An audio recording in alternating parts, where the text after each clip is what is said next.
it's about time to dive into the Shadow Summoner, ladies and gentlemen. Can we make it work? Can we put the Shadow concept, the Summon concept, everything together that our minions are actually doing damage, but we're amplifying this plenty with Blight and then Supernatural Blight for the 20% more damage. We're making corpses that we can do corpse explosions. We're doing corpse explosions, and we're probably going to boost this to the max because I don't see a reason why our corpse explosions shouldn't do a lot of damage. Then we do Grim Harvest. We boost our Skeletal Warriors and Mages. We boost our movement speed. It kind of seems mandatory. We get the Corpse Tendrils. We're probably not going to play the Golem. We're going to boost our movement speed. We're going to have Darkness Guilds a chance to stun because that stun is always good for stagger. And we have Gloom for the bonus damage on... Yeah, they take increased shadow damage from me and my minions. Then we get Terra for increased shadow damage for me and my minions. So that's truly like showing that you want to play Shadow Mages and boost the Shadow Mage damage, right? As much as possible.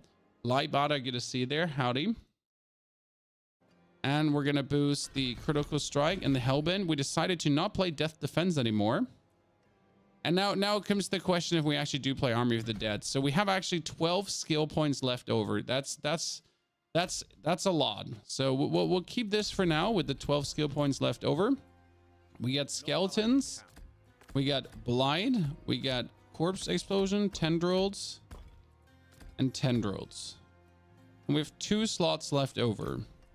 And technically what I would like to do is play this like a Blood Mist build, right? So that we Blood Mist in and out.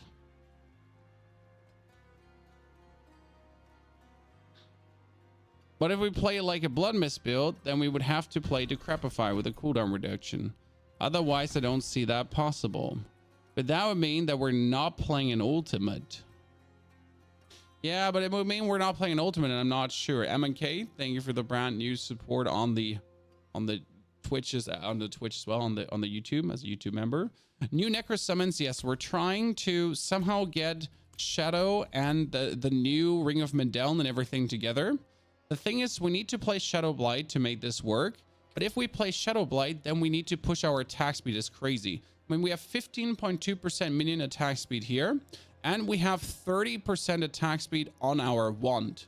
That's crazy good already. Now we got to decide, do we actually keep the Elemental Surge on this temper?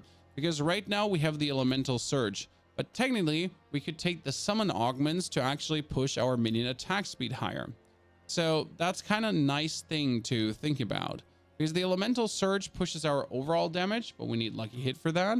Whereas the minion attack speed pushes our minion attack speed, which we need. Because we only have 15.2% and we only have... So we're at the 45% right now. Only 1 temper left. I know, that's why we're probably going to temper this one here. This has Skeletal Priest effect duration, which is kind of shitty. So that's Skeletal Priest effect duration, which is kind of shitty. And that would be chance for Skeletal Mages to cast twice. Well, I guess I'll take that one. I like the Skeletal Mage cast twice currently. So we'll keep that Lucky Hit here, but we might actually alter that at some point. I mean, here we can't really do. We do the Summoning Finesse, but that's Skeletal. Wait, that's Skeletal Mage damage 75%, huh? Be having to work around with that. I mean, we keep it for the Corpse Explosion damage right now. That's something to iterate in the future. Actually push them even further around. Turns out I had one thing messed up in my Paragon board to now. Yeah, the Paragon board has such an influence on your actual damage. I mean, that's the next big hurdle to take. So we're trying to have our minions do the maximum damage possible, and we're trying to get the maximum attack speed possible. But we only have 30% attack speed bonus from this, together with a 15 from the minions. So together we are at...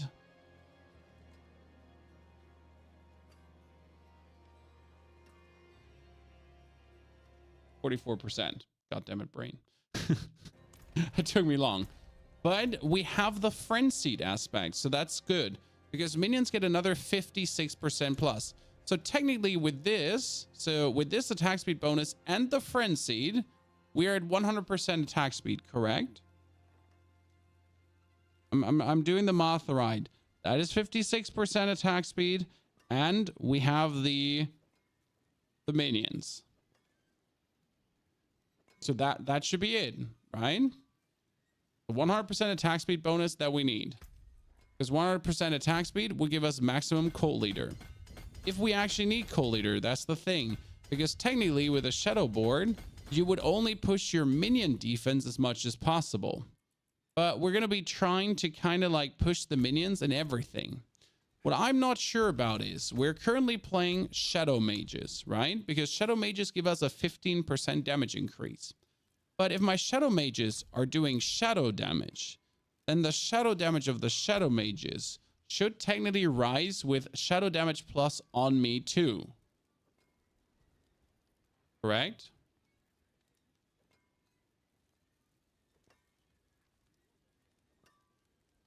Why in World Tier 4 don't we just get the materials? They definitely have to rethink the magic items. I mean, magic items have no reason to exist right now. Yes, the magic items are only for leveling. So magic items are only for leveling.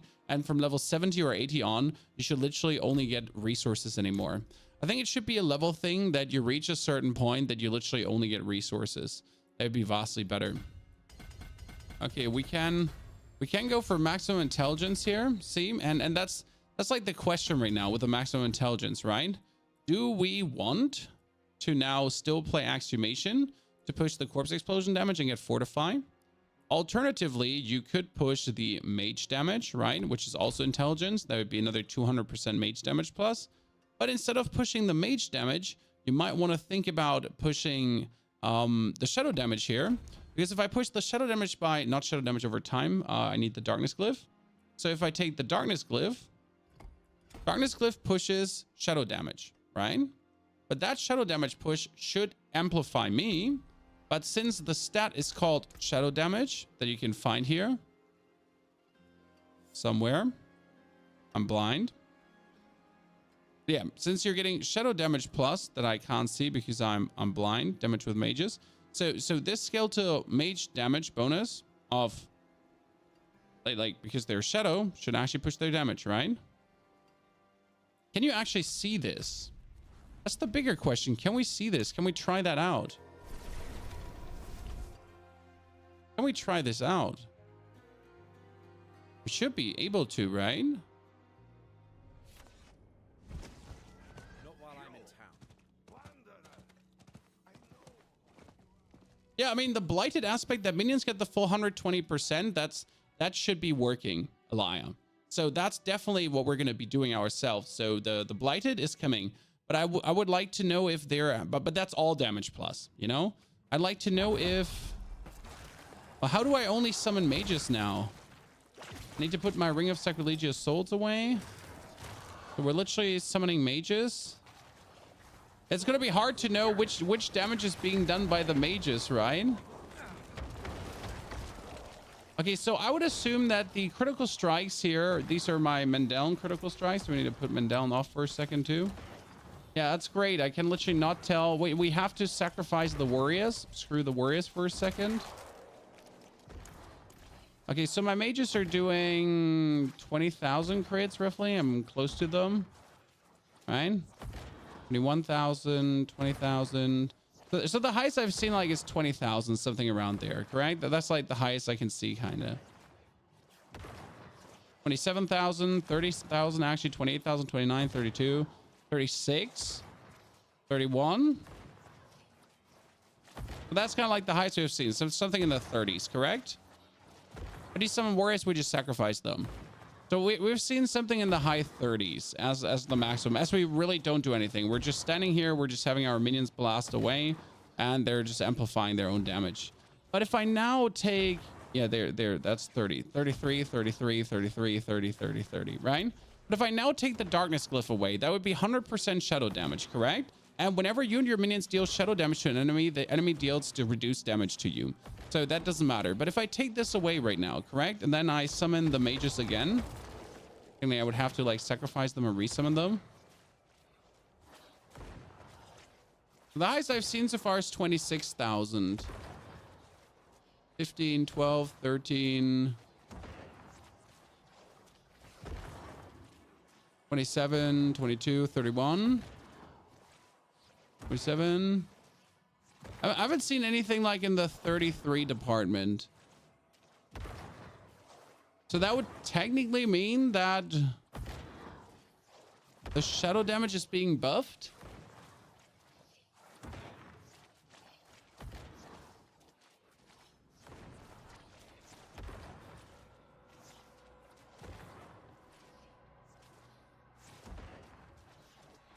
The question rather is, the random proc we're seeing, the 30,000 procs is probably the Shadow Blight they're actually stacking up. That's like the issue. So they're actually stacking up the Shadow Blight. I need to put this away as well to really see if it's influencing in the damage, because the random high damage procs is actually the Shadow Blight, right? Not the minions. So right now they're doing like 10 to 15,000 base. Fragged 5,000, 5,000, 15, 16, 16. Because now you're not having like the random Shadow Blight procs happening anymore, correct? So you essentially have like 13, 15, 15, 15, 15, 16, 16, 16. That's around that. And now we're putting on the Darkness Glyph back again. Now the question is obviously, does it straight up influence them? Oh, that was 18, 20. Okay, yeah, it works. Okay, that's more damage. It works. That means shadow mages are directly affected by the shadow damage more I'm getting.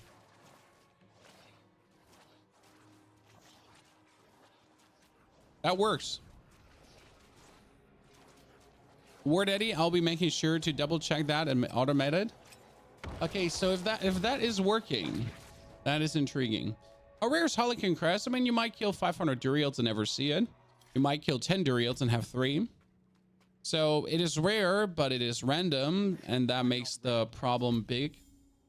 Okay, that means pushing my shadow damage pushes my shadow minion damage output. But there's a problem to this, because if you're pushing the shadow damage of the minions, it's not making Mendel higher, correct? Regardless of that, still pushing the minion damage. That means that we still want to be pushing Flesh Eater,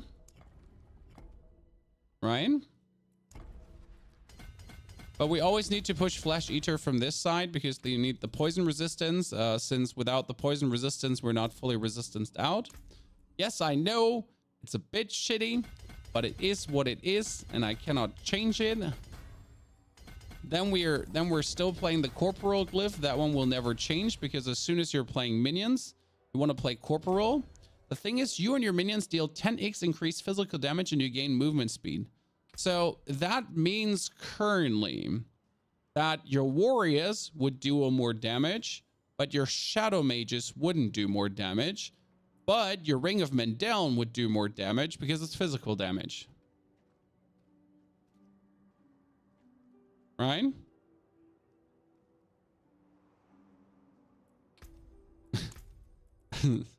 Weird, but put it on the list. But you get the 10% movement speed plus, and your magic notes are getting bigger. Alternatively, we could put Amplify on, because Amplify would be 10% more damage to you and your minions. So you could now say that instead of playing this one, I'd rather play Amplify, because Amplify just works, and we get 10% less movement speed. But since we're playing Shadow, Shadow gives us bonus movement speed anyways, right? Wouldn't it be better to play the Shadow Warriors instead? We will think about this, because the Shadow Warrior aspect is just shit. So what you're talking about is the aphotic aspect. And the aphotic is technically... Oh, no. Yeah, here. So Skeletal Priest empower your Skeletal Warrior attacks to deal shadow damage and have a 20% chance to stun enemies.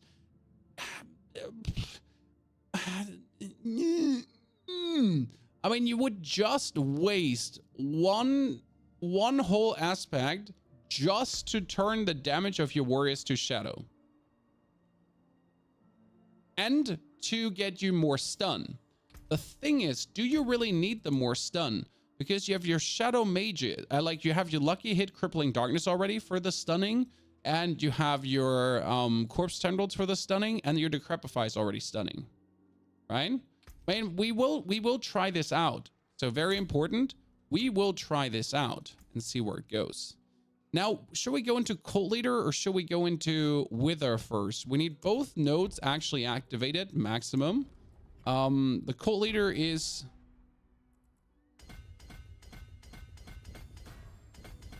for your minion damage, so your minions actually do more damage, right? And then you would still play Dead Razor. Dead Razor is actually fantastic because whenever you and your minions deal damage to an enemy, that enemy takes 15% more damage. That's fucking intense. Like it's a 15% damage multiplier. It's actually way too good to ever ignore, right? It's way too powerful. Now, as I said, one thing that we figured out is this gives you 50% skeletal warrior damage, correct? But you don't need the armor. And as much as this gives you mage damage, the resistance to all elements is useless. So if you're gonna take one of them, it would be mage damage because we want obviously our mages to do the maximum damage right now, correct? But the resistance to all elements makes no sense. Why? Because minions are getting all our resistances, right? Why would I ever consider anything else?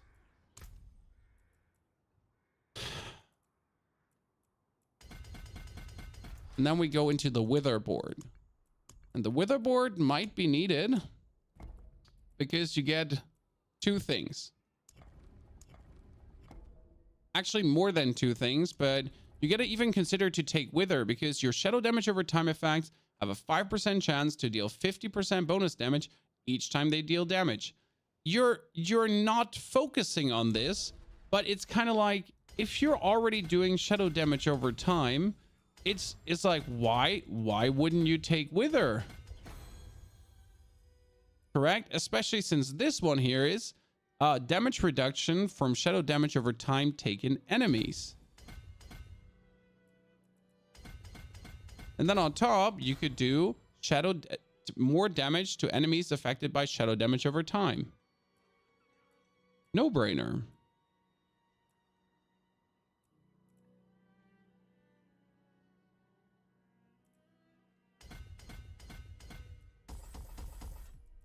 This is like 1, 2, 3, 4, right? And this is another 3.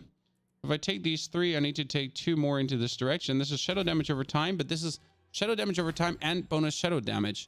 And the actual thing we want is the shadow damage, not the shadow damage over time, right? So you want to take the 5%, the 15% bonus shadow damage here again. It's just so good to take. I mean, you don't want damage to shadow damage over time. Should technically go over to your minions as well. Should technically go over to your minions as well. This is 1, 2, 3, 4. And this is 1, 2. This is 1, 2, 3, 4, 5. Yeah. Then you could take ind, shadow damage, shadow damage, shadow damage. Ind. Rune, ind. And you can take shadow resistance and even more ind, right?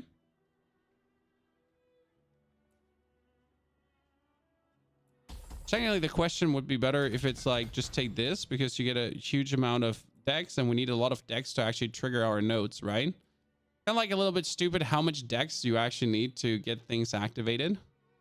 By me, worth a thought here. But what glyph would you activate there now? Because we're continuing with a thought process, right? So technically, you could still go for the minions to do more. We still need the essence glyph, right? But essence is not good for this. That's dexterity. This is an intelligence board. You could take Scourge. Scourge would be you and your minions deal 10% increased damage to enemies affected by shadow damage over time. But it would only boost my shadow damage over time, and we technically don't want to boost the shadow damage over time, right? The question is, like, if I pay Scourge, I boost my shadow damage over time, but I would only boost it by 66%. Alternatively, you could take Exhumation, and Exhumation would, for example, boost your shadow damage over time, but only your corpse damage, which is though still your corpse explosion that you're actually playing, right? But it wouldn't improve your blight damage, or it wouldn't, on top of that, improve your shadow blight key passive damage. Technically, Scorch is better, but then it wouldn't fortify you. You know? Then it wouldn't fortify you. And if it's not fortifying you, then you wouldn't be getting the bonus damage reduction from the fortify. So you're kind of like back to having to use Exhumation.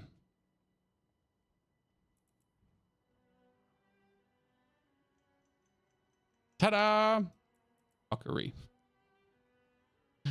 Okay, now what do we have? 1, 2, 3, 4, 5, 6, 7. And what do we have here? We technically have 1, 2, 3, 4, 5, 6, 7, 8. You know what? This will work because it's more shadow damage. That's another point of intelligence. And then last but not least, you would probably go into the Send of Death board.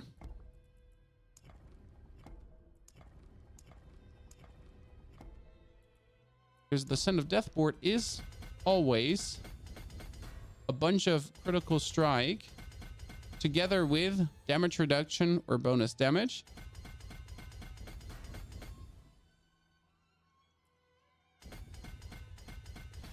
And then you could lastly take all the critical strike for critical strike. And we would even have 1 point left. For more armor. Is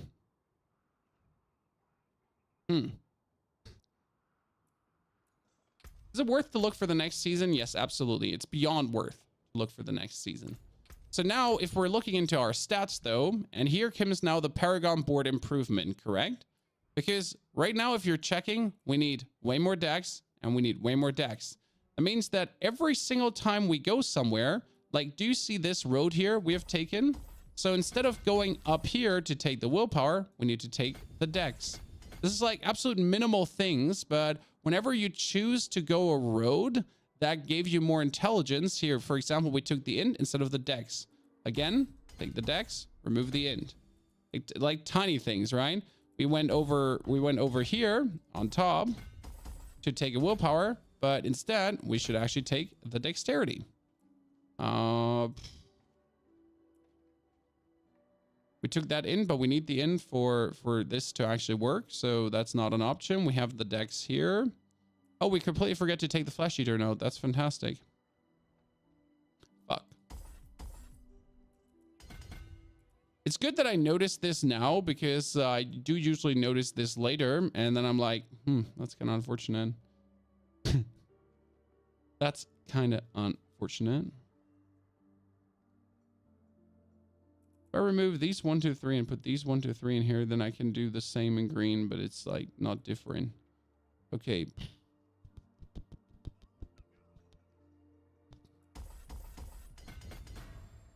I need to actually, it doesn't make a difference. It only makes a difference if I go for that. I need to take a different point of. Oh, there's another dex I could take.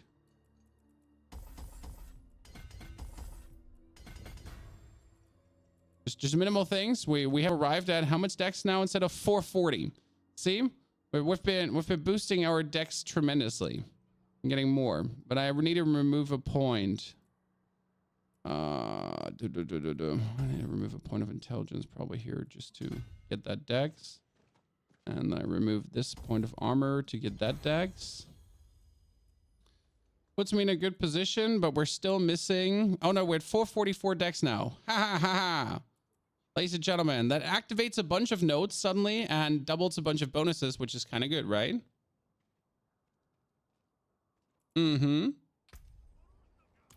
Good. That's fantastic. That could be a good Paragon board for our skeletons. Now we need to boost our aspects because our aspects are currently all over the place since I have made multiple builds. So this one is going to be the occultist. The occult.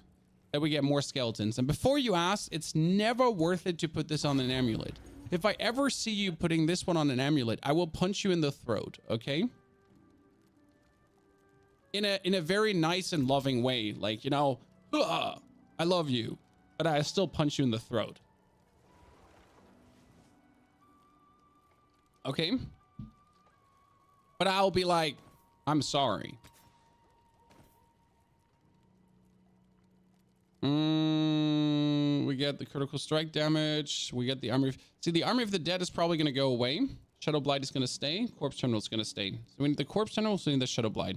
Because right now we need to push our critical strike damage as high as possible. We get the 2 rings. Technically, we could sacrifice the Ring of Sacrilegious Souls. What did we reroll on this amulet again? We rerolled one stat on this one. The maximum life. Technically, the maximum life here could be rerolled to critical strike chat. Can I do critical strike damage? Sadly, I can't. It's actually kind of useless. Have we tested corpse explosion size yet? Yes, it gets bigger. But we might mainly do corpse tendril size because it's actually better. 7 glyphs currently. No, we're having 6. 1, 2, 3, 4, 5. No, only 5. 1, 2, 3, 4, 5. Usually I would go for 6, but the problem is that we need to go cult leader and witherboard, and that's kind of like very expensive. And as you notice, the amount of things we need to take, the problem is too here that we need to take the poison resistance. Because if I wouldn't take the poison resistance, no, we wouldn't be capped. I mean, we're barely capped. You know, this is 7.5, 7.5, 9.5, 9.5 over, and 9.5 over. It's actually interesting because as I see that we're 7.5 and 9.5 over, I can actually take this one away. And I could probably take, that's 1.5 and that's 3.7. Because if I take these 2 points away right now, we are still resistanced. That means I got 2 more points open to spend wherever I wish to spend, which then gets me the intelligence points back for even more damage here. And I could be taking more armor, for example. And more armor is always good because we need a ton of armor to make things work essentially here. When we currently only have 13,000 armor, which is actually not enough. So we'd have to like take an item like this that has max life and try to re-roll the max life until I get the bonus armor. There you go. That was simple. That was simple. See, ta-da, 16,000 armor suddenly. It's actually really good to have these armor rolls going on. They're quite useful. Then this is currently my Skeletal Priest buffs me, so Temerity gets me full. We have the Shadow Blight key passive. We have the thingy. And now comes the bigger question, guys. Should we play the aspect of the Damned? Because the problem is that we have the aspect of the Damned, right? That would be a 35% bonus shadow damage, or it's actually more than 35%. Do I have another aspect of the Damned? I don't think I have a better rolled aspect of the Damned right now. So that shadow damage, again, would boost my damage and the damage of my minions too, right? But would it do enough? We get the damage reduction rolling. I don't know if I have a better hardened bones currently. Oh, I have a better hardened bones, 25%. So currently, what do we have in damage reduction? 25% from here, 20% from our Decrepify. Then we would have 14% from being 14% from being fortified, plus the 4% from the exhumation. We get another 10% here. And we do get from this one another 8%, and that's not it's 10, it's 12% actually from there. So you notice there is a lot of damage reduction going on. Okay. Is Death Speaker's Pendant good? We tried it. It sadly didn't work as much as we wanted it to. So the answer is yes, it's good, but no, we couldn't make it work to a satisfying degree. And we go back here, and currently I would put the points into Blood Mist to have a lower Blood Mist cooldown. Because the plan right now is to essentially have a board that's utilizing Blood Mist together with the minions to be invulnerable and do damage. Why do you never take spiked armor? I don't have the points. I mean, I have 16,000 armor. That should be enough for 199 opponents. I actually don't know what the math is right now. If the math was more or less. The golem gets sacrificed for this. Yeah, the golem gets sacrificed, and the warriors are actually reapers. I'm not ready yet. Get our skeletons, get everyone up. Now if we're actually doing, like, if we get everything stacked up, right? Like, you suddenly see how the minions are 1.5 million, 2 million, 2.8, 3 million hit. Wow. Jeez. Okay, like, that was good. That's obviously when my Shadow Blight key passive is stacked up. But still seeing 3 million hits from them, that's kind of nice. Okay, you go, girls. Great, and everything together. The fiver, 2 million, 2 million, 2 point. Yeah, so they're essentially doing double the damage than what they do before because of the Shadow Blight key passive. Together with that, with the attack speed, the Shadow Mages are blasting away. Okay. Let's see how much that works in keeping me alive. There's a world boss coming. Because the main problem is not the damage, it's like surviving, correct? Only skeletons, no golem. Yes, we do sacrifice the golem because corpse terminals is just straight up better. I mean, the thing is, if I keep the golem, yes, I get a thing that does also million of damage hits. Physical damage, though. I'm boosting shadow damage right now. And I would have to put points into golem mastery as well. Right now, you have the corpse terminals, which actually give you another 50% damage multiplier, while you have the golem to give you another 30% damage multiplier. It's too good. What we could do, by the way, is we can take these 3 points, put them into spiked armor if you do feel like it, and then we would suddenly end up with 17,000 armor, which should be enough, technically. Now we're at 117. And the plan compared to the other mage build we're playing, the other summoner build we're playing, usually would take the golem to become unstoppable. But right now we would do that with blood mist. One thing that we need to think about is actually putting aspect of the void on. Wait a second. We have this priest. We have the imprint, damage reduction. We're not having the void aspect running right now. I think that's fine. Okay, so you can start with blighting. You pull things together, right? You have everything under control. But instead of doing that, you could also start with a blood mist to get everything together, to pull this, to curse them. Then you corpse explosion. You summon this priest and everything dies. Dude, the damage output is crazy. Then curse, blood mist, and it's actually really nice engager because then there's the auto corpse coming together, right? We pull, everything gets dude. I wasn't sure if this one is actually going to be more damage than the other build we put together, but this is looking mighty fine. We died to poison because we stood in it for 1 millisecond. Ow. We died to poison because we stood in it for 1 millisecond. I'm not ready. The good thing is we can obviously operate still from over here, right? So now one thing you do actually see is that our minions, like they don't have any resistance, because so our minions are not having this going on. So they're not having the death defense going on. They don't have bonus armor going on, and they don't have bonus minion life going on. And yet, despite all these things lacking, right? The bonus armor, bonus. Yet despite all this lacking, the minions are more than enough surviving, right? And they're just milling out their damage like multi-millions.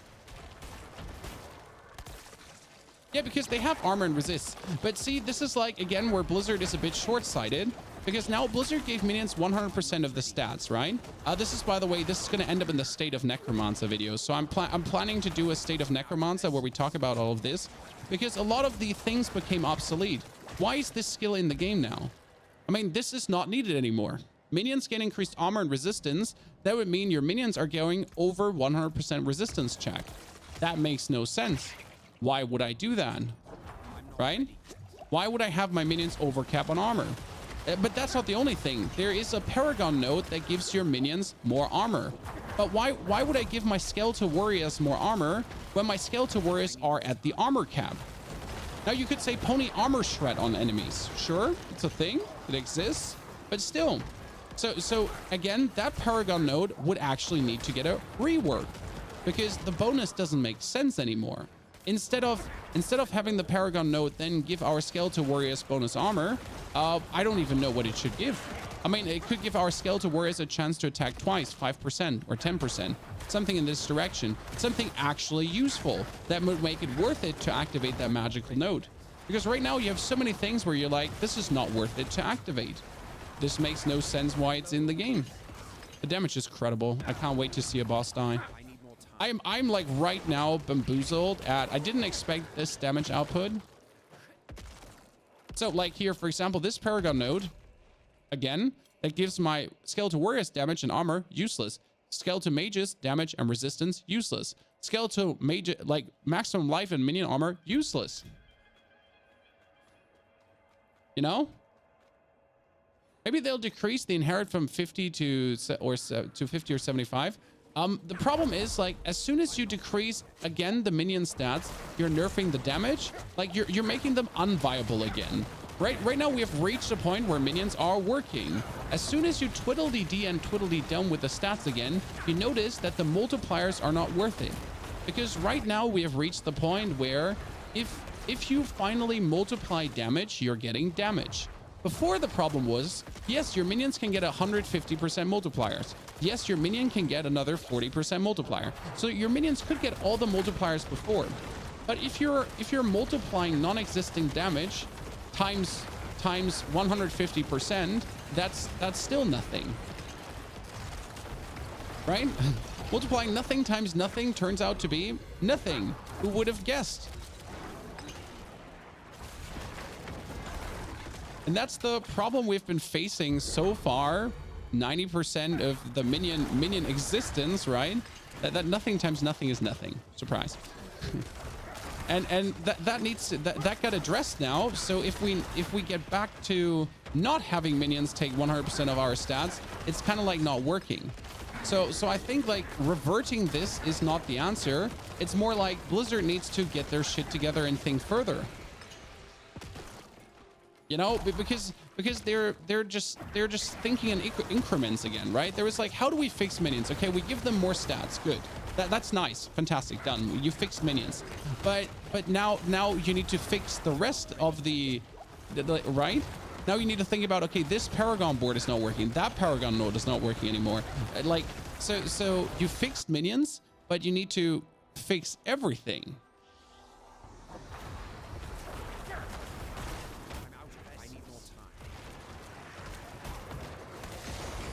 Maybe I'm asking too much, chat. I'm not asking too much, by the way. Okay, one thing that we're missing is Army of the Dead. I noticed this hardcore right now. But the damage is still absolutely substantial. My minions are still not dying, so that's a good thing. And the best part is I can actually go into Blood Mist to avoid any kind of...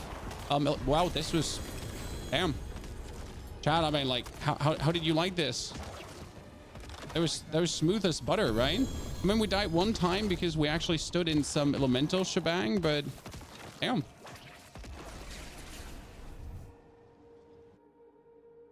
Max life at least doesn't have a cap of usefulness. Yeah, but your minions don't die, so more max life on your minions is kind of like, why?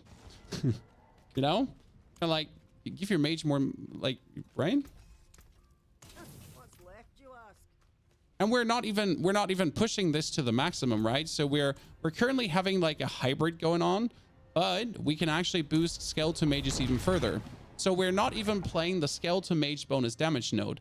This is something we'll have to try out, Chan. So what if we would now put the Paragon glyph for more mage damage in? I'm not sure how much more damage that would equate to, and if that actually works. And the problem, as always, is that the bonus mage damage node doesn't actually work with your work with the Ring of Mendeln. But what I believe is that you need to get rid of the thought that Ring of Mendeln is your only source of damage, because that's the cool thing about your mages right now. Like your mages, like you can actually make your mages stronger, right? So you can take Skeletal Mage Mastery on so many items until they get an inherent 200% damage multiplier. Right? So this is actually really, really cool. And I don't think something that's talked about enough. Like you can actually have your skeleton mages do like have this skill multiplier happening here. This one you can bring up to 10 out of 3 for 200% bonus. And then you can boost your skeleton mage bonus with tempering. So you would get a 200% multiplier on all the other multipliers. Plus then you would boost your mage's damage with the temperings by another 300%. So you would have plus 300% damage that then gets multiplied by 200% and 150% and so on, right? So that's where it can go really, really crazy. And this is what I want to test out bonus today. How high can we get it? Right? How high can we have this going to truly see where it would end up?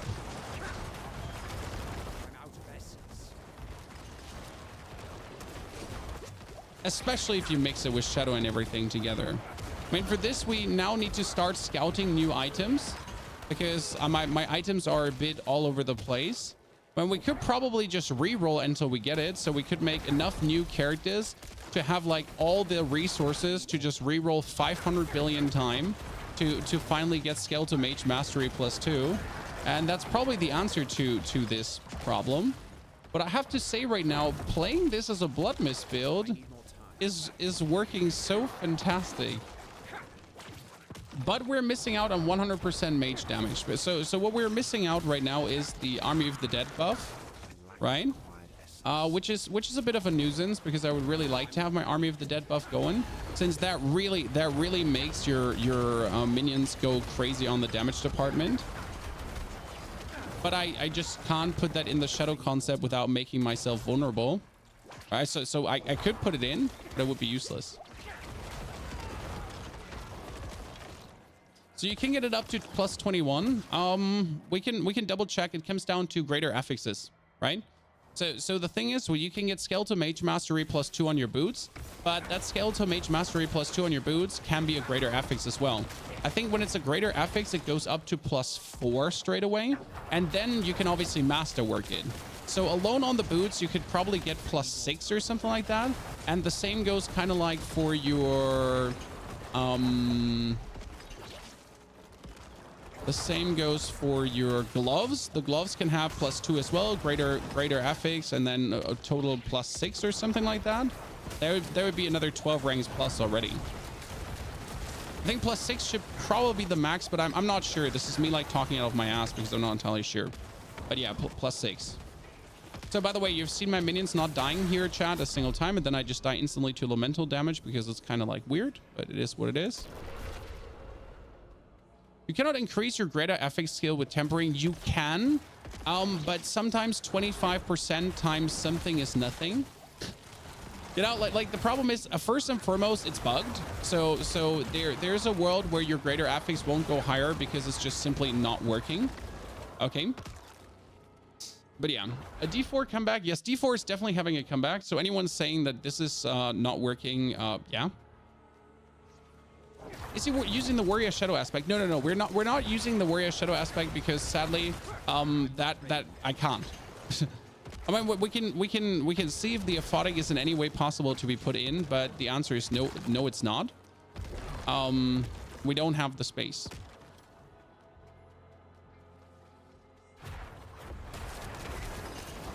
$21 is capped because it's still a metric ton. Well, that's because every rank in the mage aspect is 20% more damage, and 20% more damage is a lot.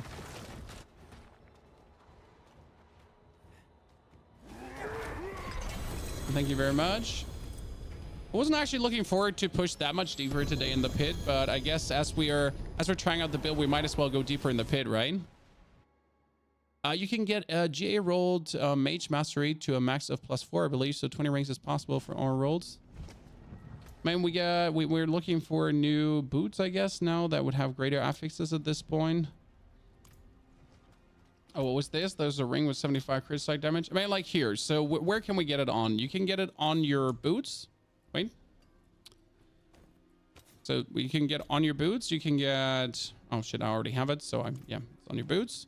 You can get it on your gauntlets, right? So I could take my gauntlets right now and re-roll until I get Skeletal Mage Mastery. So that one we could change to... Skeletal Mage Mastery. There you go. That's another 2. Ta-da. We're fantastic. And not only that, right? So you can get the Skeletal Mage Mastery, and then we could temper... Because I haven't done this right now. You could temper over to Summoning Finesse for Skeletal Mage damage. So that's 75% Skeletal Mage damage. That can go on your wand 2, and that can go on your amulet 2. So you can actually boost the Skeletal Mage damage some, right? All armor pieces can have it. Wait, can the chest have it too? Because on my chest, I'm currently rocking 5 corpse explosion rings.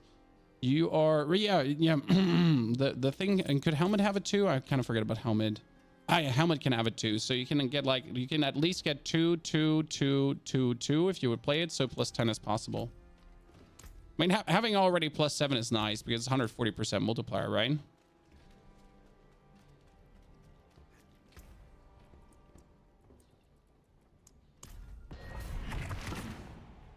Hey, Robert. Good to see you there. Dustmoon also. Greetings. But if they would now fix the damage reduction, that you could actually get more damage reduction again, I think the game would be in a very healthy state. I think all skeleton multipliers should apply to both No More Splitting. It might be too strong. So I am partially with you where I'm saying sure that would be great, but if I'm honest with you, it might be too much. I'm not ready yet.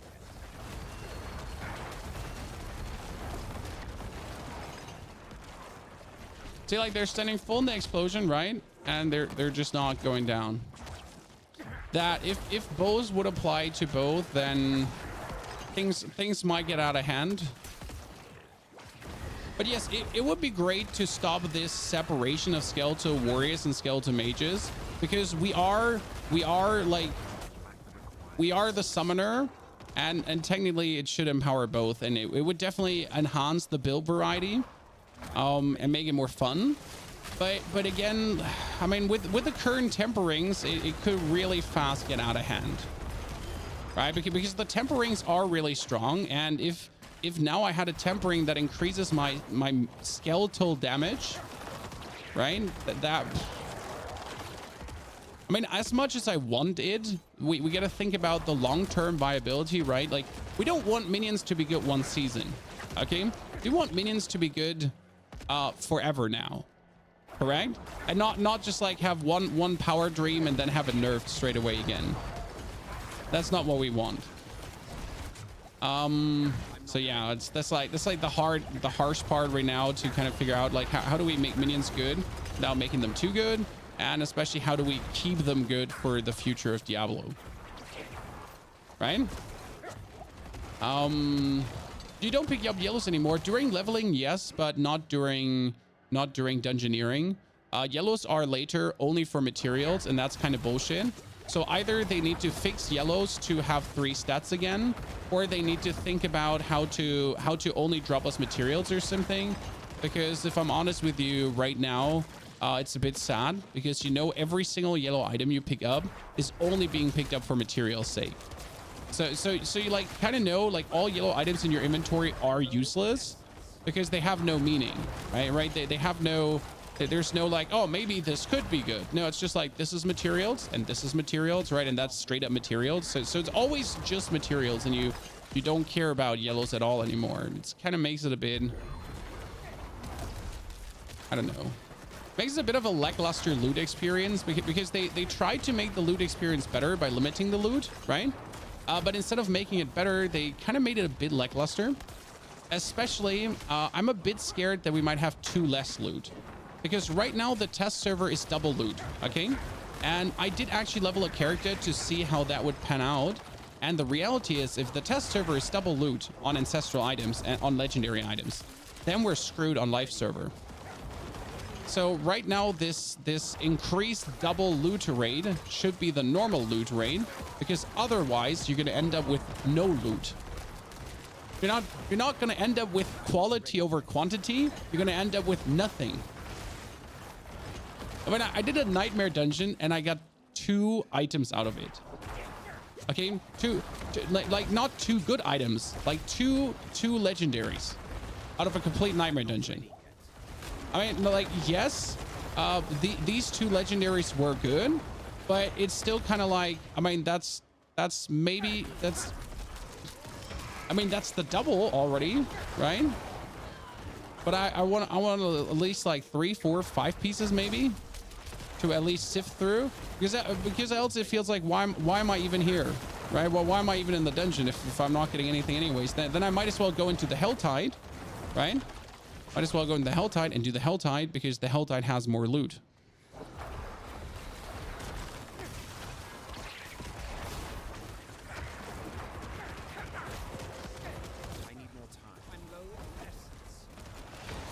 Yeah, that damage is cooking. I'm very pleased with the damage that we're putting, especially that I can just, like, whatever happens, right?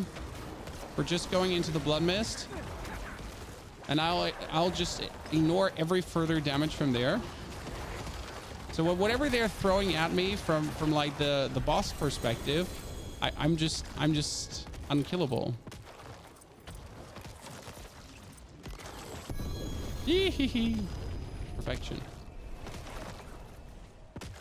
How bad was Blood Surge nerfed? Blood Surge wasn't nerfed. It's just that you can't get overpower on every piece of gear and critical strike chance, lucky hit chance, and everything.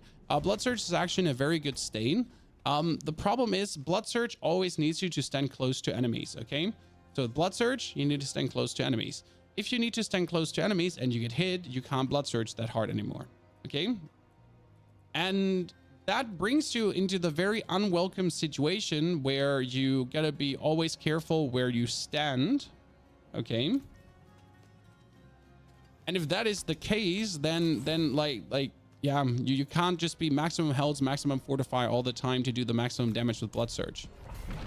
No golem? Nope. Because you need the maximum multipliers right now, Magina. So the golem works on our other build. So on our actual full minion, full send build. Because on the other build, we're not playing Blood Mist. You could actually put the golem out there to put Blood Mist in. So this is a consideration I've been having for a long time. The golem is fun to finally play again, but the golem giving you that 30% critical strike multiplier is just too good. Because that, like the question is, do you want a golem that maybe does 100,000 hits, 500,000 hits, or do you want your 11 minions to have more critical strike damage chance? Right? Because that it would mean that all your minions do 30% more critical strike damage. Right? That's not playing the golem. That's what not playing the golem does. And yeah.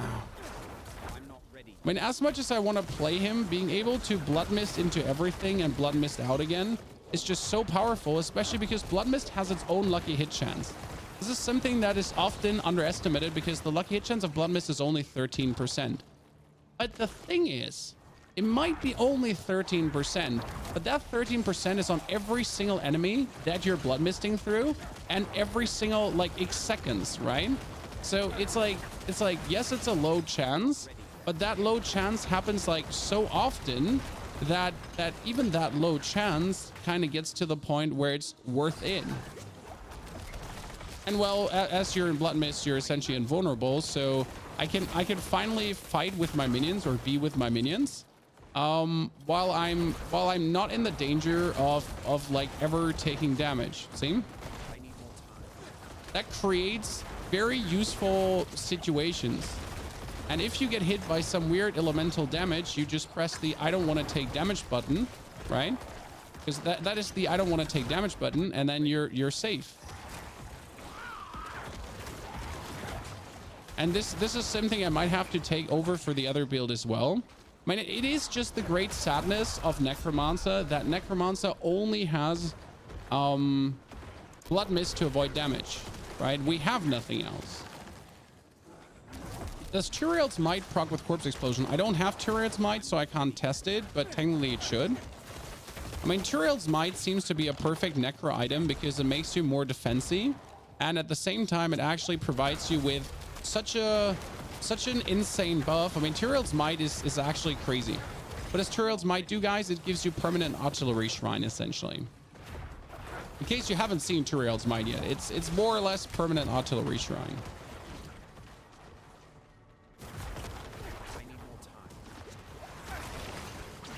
And the coolest change of the season is anyways the ginormous corpse tendril.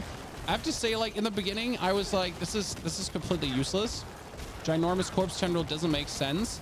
But right now, I don't want to play without it anymore because ginormous corpse tendril is insane. It just corpse tendrils everything. Chad, everything. I mean, think about it. A corpse tendril that is dungeon wide. My minions finally died, and what did they die to, guys? Poison damage. Surprise, right?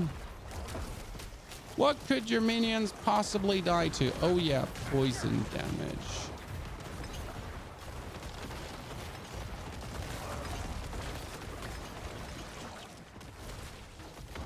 We're back to the old conundrum with Shadow, though. What does more damage? If I now focus fully on my minions and just give them the Shadow buff, or if I'm anyways doing some Shadow shebang to also boost the Shadow shebang to hybridize, right?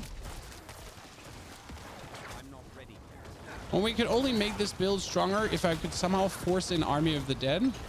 But if I could somehow force an Army of the Dead, things would be OP. Actually, I could force an Army of the Dead, and the way would be by sacrificing Corpse Tendrils, putting the Golem in, and then using the Golem as my source of Unstoppable, and then forgetting about Blood Mist. But then we're back to the oh no, I made a mistake. I thought I had Blood Mist ready. Ah! Sorry, Chad. There was 5% panic, 10% concentrated power of will. A bit pain, a bit pleasure. Oh, thanks.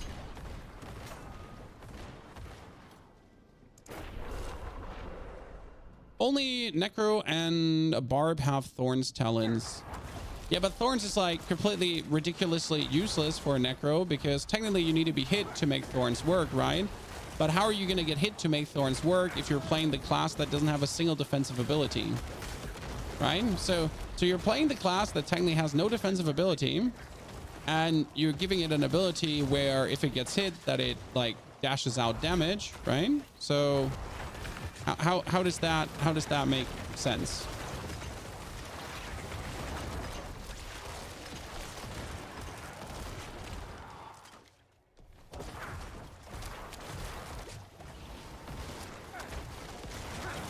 Well, hey, Blizzard knows. Blizzard knows. I'm not ready yet. They have a grand plan that we just don't understand yet. Minions get 100% of your thorns? No, they can, but it comes back to the same question. I mean, like your minions need to get hit. Where I mean, your minions need to get hit, right? And like they don't die. But if you're boosting your thorn stats, okay, you are boosting your thorn stats, you're gonna miss out on other stats that would inherently maybe be better. So the problem with thorns has always been that you kind of like sacrifice other useful things for thorns, and you can't afford that. And then for some reason there still exists minions inherit percentage of your thorns. So I'm like technically minions are supposed to inherit 100% of your thorns, right? But on the other hand, there's a temper for minions inheriting thorns. So that bellies the question, do they actually inherit 100% of your thorns? Right? So like, let's go to the temper.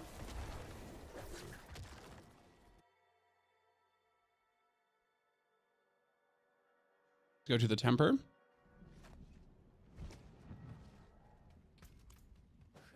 There is some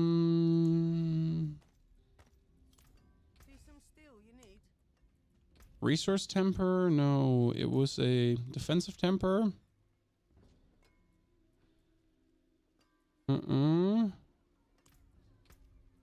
Here.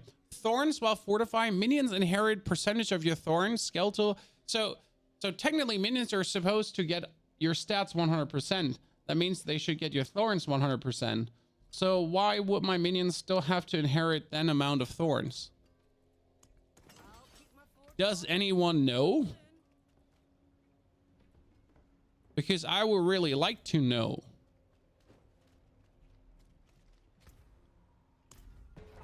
By the way, how deep are you in the pit already, Chad?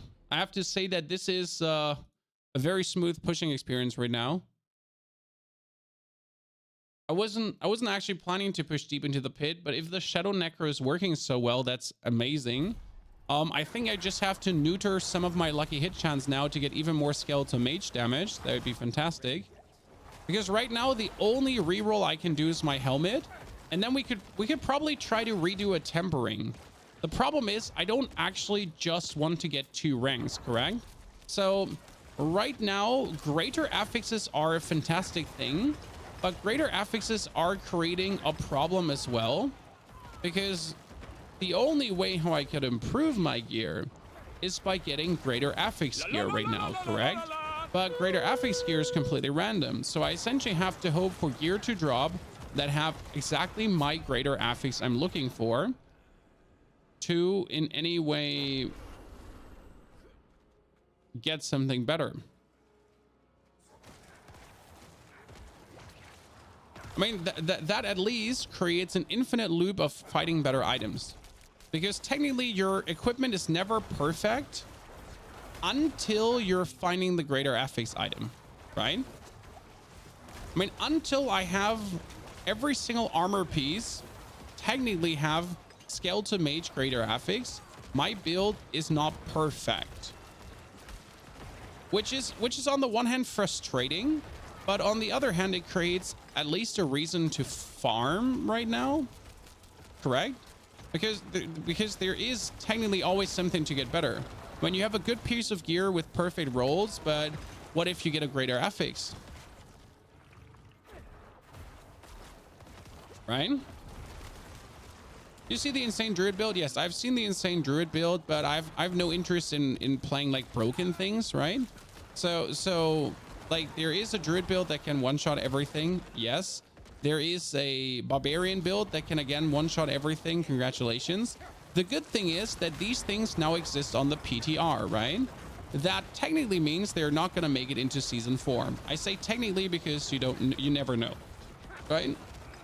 I mean, currently, would I say minions are OP and would need any kind of nerf? No. I mean, minions are strong and they're doing reasonable damage, but if you compare minions still to the strong of the other classes, they are now viable. You know what I mean? So minions are simply at a viable point. They're doing what they're supposed to do. They're finally doing damage as they actually should. But Necromancer is minions, correct?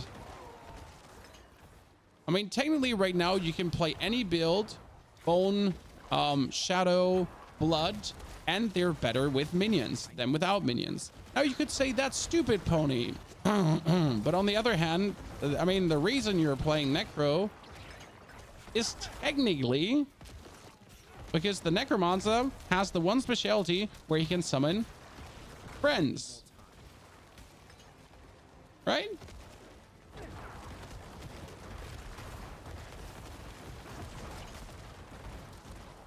It's great.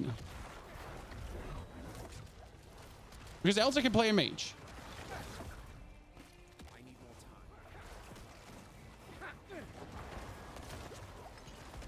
Do minions proc the needle flare aspect? I don't actually know. I've never tried. I mean, again, I don't know. I don't know how to make this any clearer, but I think minions thorns is bullshit and shouldn't even exist. I think thorns shouldn't even exist. Like the concept of thorns is just stupid.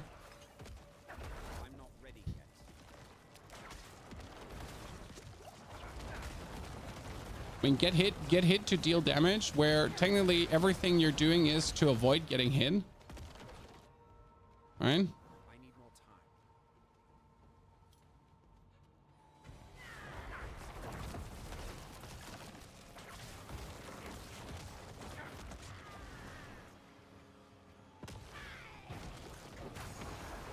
Ah! Almost dying. I don't know what killed me there. There was a lot of summoning annoyingness. Why do you not increase your decrepify and explosion AoE? Decrepify AoE is useless because you have all the minions always gathered in one spot. So why would I increase the AoE there? I seriously didn't actually see what hit me there. The same goes for the explosion AoE. You mostly have everything together. The only AoE that really makes sense to increase is the corpse tendril AoE, because the corpse tendril AoE pulls together the whole room. Ergo, it's worth it.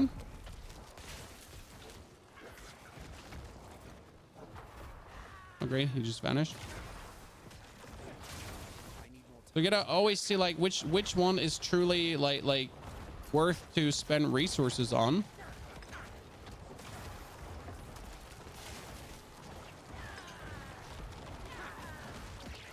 Oh, great. That's super not bad.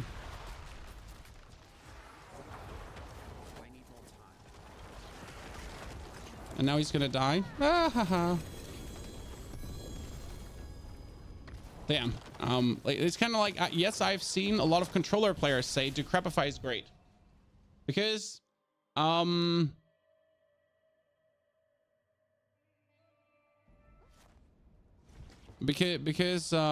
I want to say?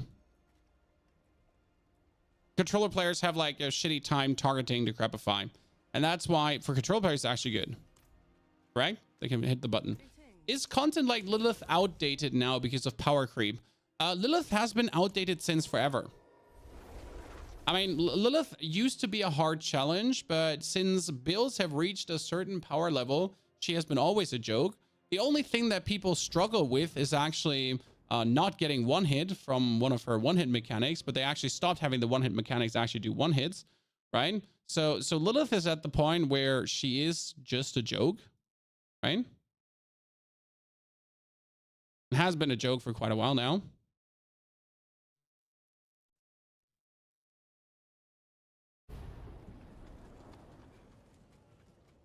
You mainly play Necro, but have you any idea if there's a crazy new build for Rogue? Rogue seems to be struggling the most. ADR. I've seen now Mr. Woody Joe, the guy that plays a lot of Rogue. He's been suffering. He's been struggling. I think Rogue is right now having it the worst because of the damage reduction issues and everything. And dodge chance is a good thing, but dodge chance doesn't work uniform always, kind of, you know? So this is Lilith right now. Like, you see what's happening to her, right? That was phase 1.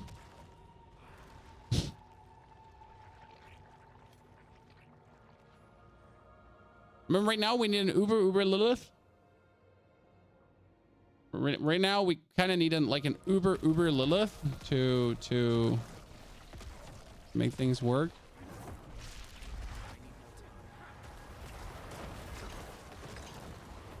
That was phase 2, right?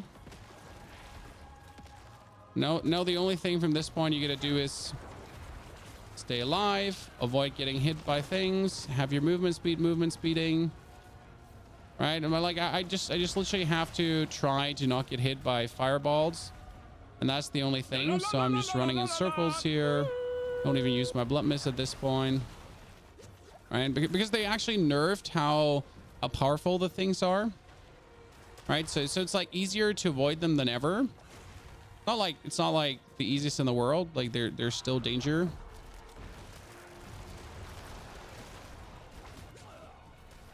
But it is like vastly easier to avoid this now as ever been. And then your minions kill and done. Boom. That's Uber Lilith.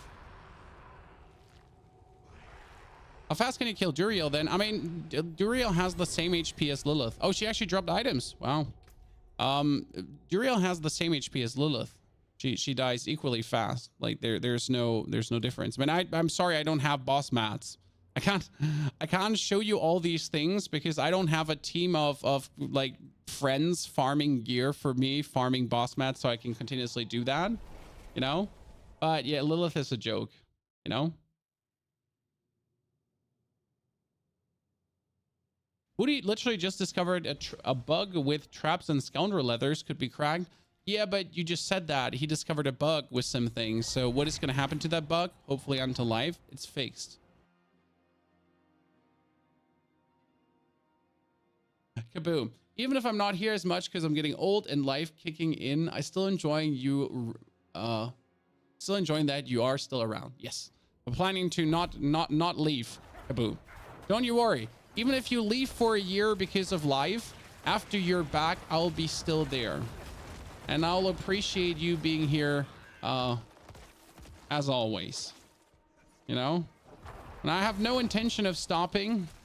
I have no intention of slowing down. There's only more interesting games releasing, if I'm honest with you. I mean, again, we got No Rest for the Wicked coming. We got the Elden Ring DLC coming. We get so many intriguing games coming our direction this year to make even more good, interesting, fun content for. Even though I'm actually not there for the Elden Ring DLC release, which makes me really salty still, but I should be weathering the storm and then make like a bunch of interesting builds, so that should work regardless.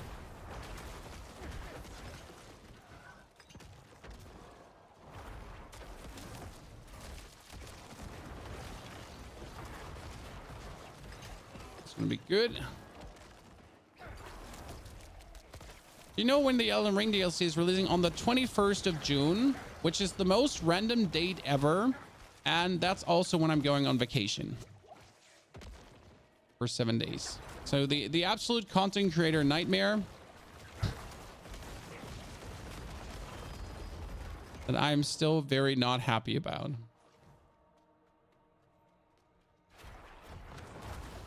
Could I move the vacation? Yes, technically I could straight up cancel the vacation and move it, but let's be real, like you can't always do that. You can't always do these things.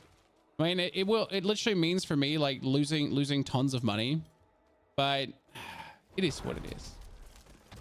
We're going on vacation. Oh, we're going for Greece this year. We were last year, we went to Mallorca with the children. That was their first time flying because we needed to find out, can they fly? You know, are they able to fly? Are they scared? Do they have any issues? It turns out no, they're able to fly. They don't have any issues. They have no problems. They like flying. They're super cute. They're not crying, you know, like zero problems essentially. So now we can essentially enhance the flight duration slowly to have them fly longer because they don't suffer from it. I mean, now I'm the only one that's still suffering from flying because I'm just a tall person, right? The only one left suffering is me because I'm just a tall person. Been to Croatia? No. Oh, I haven't been to Croatia yet. You didn't get to see there. Minions are incredible now. Yes, they're incredible now, but they're also varied. I mean, we have a shadow build. We have a full minion summoner build. We have a like a with min down, without min down. There's a bone summoner build. Hell, even I mean, the blood surge summoner is the weakest right now in comparison to all the builds, but that's down to blood surge. If they would now allow us to make a if they would somehow allow us to make a build where we can use Bloodlands and minions, that would be cool. I mean, sadly, there's no interaction between Bloodlands and minions, right? So you have Blood Surge with a Blood Surge unique, but there's sadly no Bloodlands minion interaction anyway. Where like, okay, this makes sense, right? Like I should play minions and Bloodlands because this is cool. Wrong, actually wrong. There is an interaction where your minions could be making corpses, huh? And then you could actually spam Bloodlands like there's no tomorrow. Okay, you know what? Technically, there is an interaction where you're abusing your minions as corpse making bots.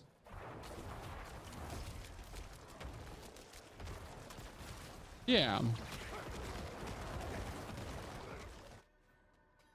Well, see?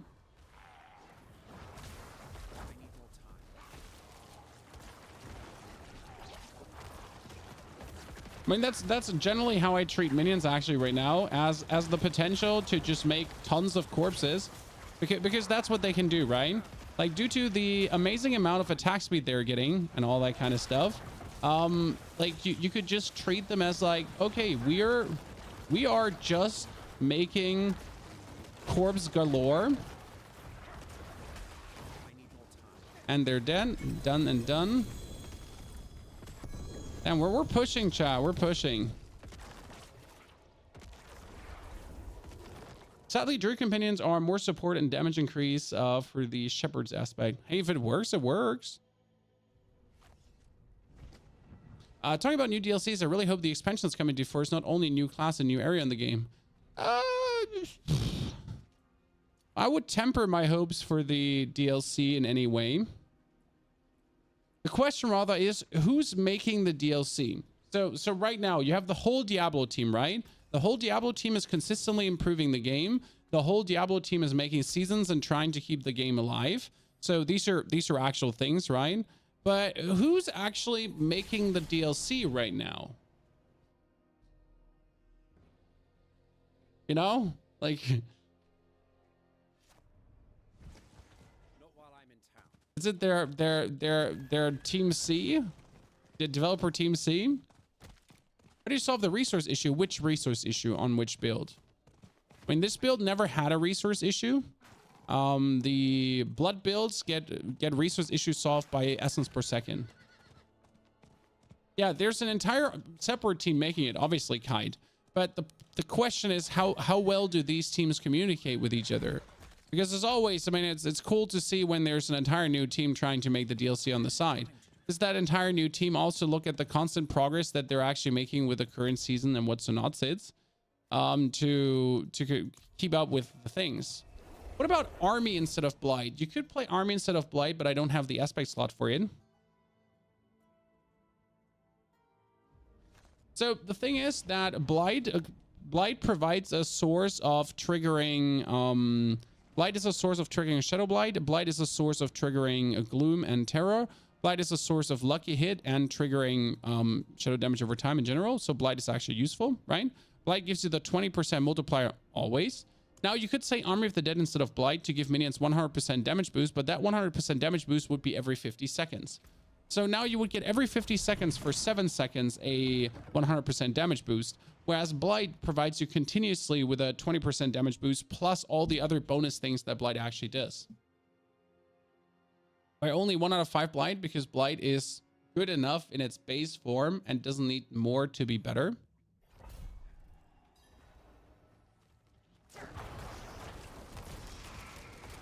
So 5 out of 5 Blight wouldn't improve Blight as much as it would be improving a Corpse Explosion 5 out of 5.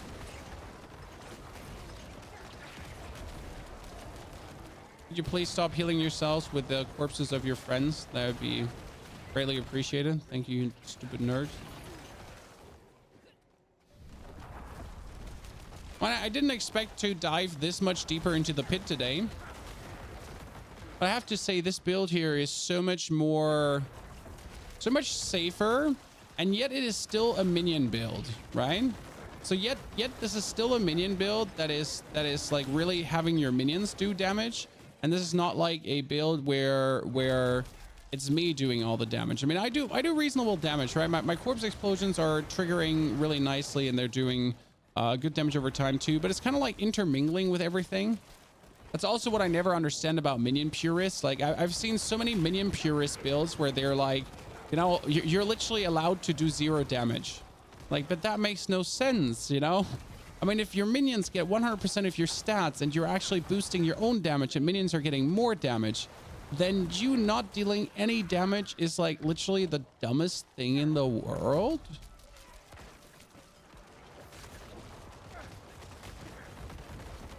Gotta understand those purists at times. I don't.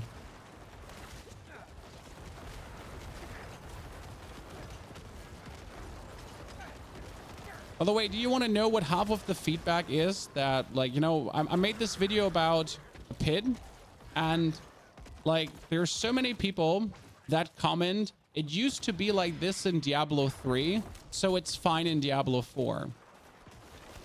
I don't understand people to a degree, right? So if you're saying something ain't good and something should get changed, right? And the answer is it used to be like this in Diablo 3. So why don't you just go play Diablo 3 then? You know, if you don't want Diablo 4 to be Diablo 4 and like do their own thingy, why don't you just go play Diablo 3 then? Is there a planner for the current build that we can look at? No, but we can go through the things to see if we can improve stuff further. Because we threw the build together today in order to test how well it would work. And there's probably still a wiggle room for improval. I'm not entirely sure about some 1-2 skills. I'm not sure if we need 17,000 armor. Then again, I haven't actually seen the numbers yet, what you would need for 100 for level 200 opponents. I mean, like the armor cap for level 154 opponents is 13,000.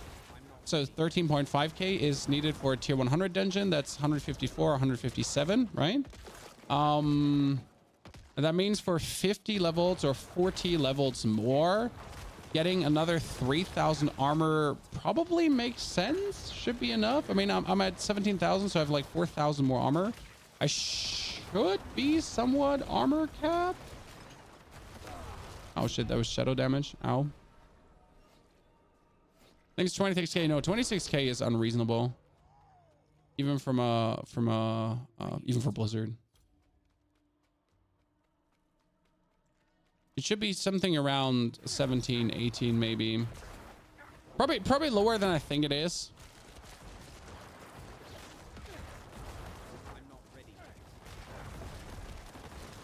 God, I love the cooldown reduction on Blood Mist. So stupid. I mean, I might often complain that Necromancer has no defensive skill, right? Which I will die on. I'll die on this hill. I'll never leave this hill. This is my hill to die on. But despite Necromancer not having a defensive skill, Blood Mist just feels so good, right? Okay, if I get like one more Resurrected Malice, I'm gonna be starting to cry. Because that has been literally like my dude now. Right? Every single time it's like Resurrected Malice. Is there even one other one left? So by the way, also before we ask Blight over Army of the Dead, Blight provides stagger too, because Blight is another source of shadow damage over time, and Blight has a very high lucky hit chance. So what Blight does is, with Crippling Darkness, it provides one instance of stun and then another instance of stun with the damage over time, which essentially gets your bosses like really hampered. Okay. What is the maximum number of minions you can reach with perfect aspects? So you can put it on the helmet for +2 and on the amulet for +3. If you put it on the amulet for +3, you essentially have 1 and 1 more skeletons more. That would boost also your attack speed even more with Callan's Addict, but realistically it is not worth it, because right now for this build we're actually not playing Callan's Addict for the reason that we actually have enough attack speed, because your minions have a limit of 100% attack speed, correct? And we currently have another 50% from our gear plus 50% from our amulet, which brings our minions at 100%, and that with a Paragon board gives them 150% damage multiplier on Cult Leader. Correct?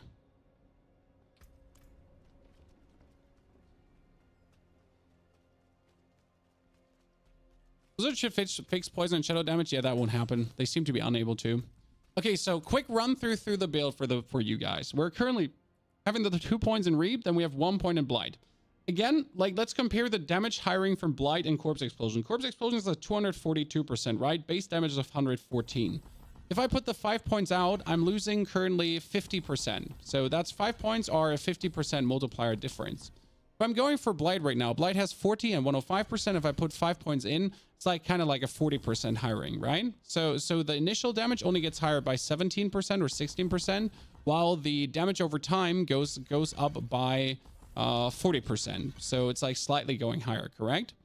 But the thing is, it's still only a base damage of 34,000, while we're talking about 93,000 and then like 114,000 in total base damage. And that's where like Corpse Explosion many ranks in is actually better, personally, in my opinion, over Blight. Especially because Blight costs essence, and as soon as you're out of essence, you can't spam Blight anymore, but you can spam infinite Corpse Explosions, right? Then we have the 3 ranks in Spiked Armor, and the 3 ranks in Spiked Armor is right now to just boost our armor higher. It's like really nice, and you get some thorns, so why not? You have Blood Mist with corpses, you have the Curse for the cooldown reduction together with more curse damage and more movement speed, and we have only 1 rank in movement speed. Technically, I want to have more rank in Crippling Darkness because that would be more damage, because Crippling Darkness nowadays does damage when it triggers, but it's still a lucky hit, so it's actually like you gotta get it, right? You get your Corpse Tendrils for Plague Corpse Tendrils, and then we're not putting points into Death Defense anymore. Okay, Death Defense doesn't work because Death Defense makes no sense. Your minions are getting 100% of your armor, so they have 17,000 armor, and they have 17 all resistances. So why would you take more? Righto? Does Thorns proc Lucky Hit? No, not anymore. That was taken out. Then we're currently playing Darkness, because Darkness hires my damage and actually the minion damage. Yes, both damage are getting higher. The shadow damage of my mages gets increased. We're playing Amplify for the damage multiplier. We're playing Dead Razor for the damage multiplier. We're playing Corpse for the bonus damage reduction. And then Essence for our bonus damage multiplier. My problem right now is I would like to play the Mage Glyph. But why is the Mage Glyph stupid? The Mage Glyph would give our mages more damage, right? But then we would get more elemental resistance. That's useless. Right? I mean, why would we get another 35% resistance to all elements? Useless. The same actually goes for the warrior glyph, because the warrior glyph says more warrior damage and minions gain more armor. Useless. So these two glyphs need to be actually reworked. Like, they're good, but not in the current state of the game, right? I mean, how are we gonna have them work out? How are we gonna have this do be a thing?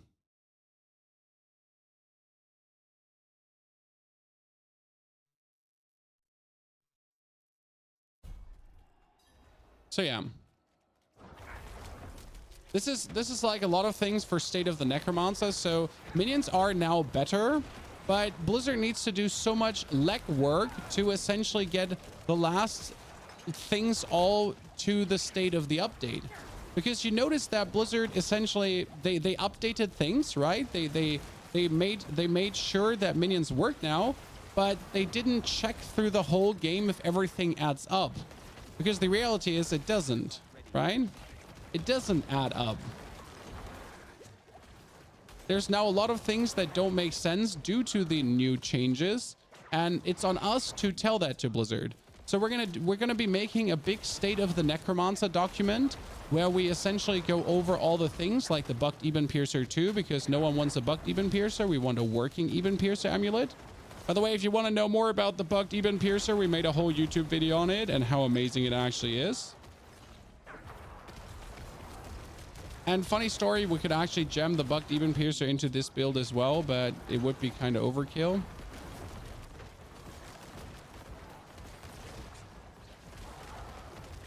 Oh, that's bad. So I don't want to get fire boosted.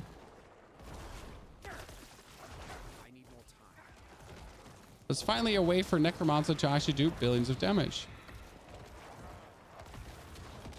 There's a chance that Blizzard fixes a lot of these things because 1 month's out. I mean, we're not even asking for much, right? So we're not asking for impossible things to get changed. We're just asking for things that don't make sense right now to get altered.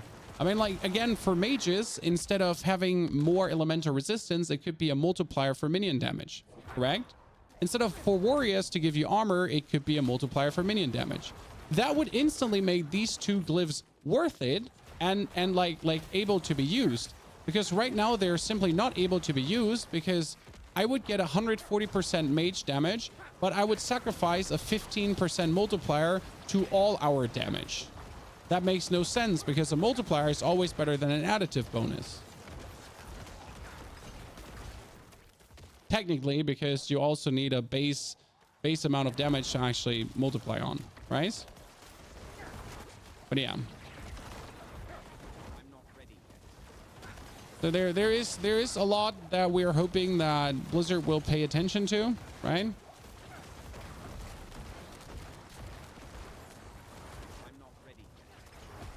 Hee hee hee.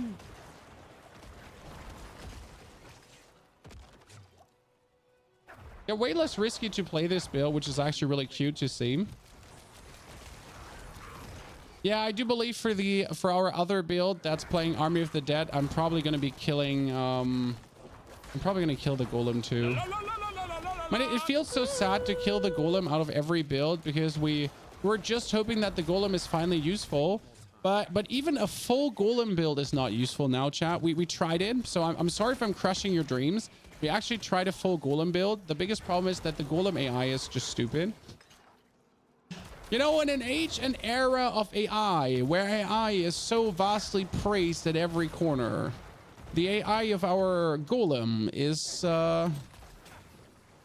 sadly on the lacking end.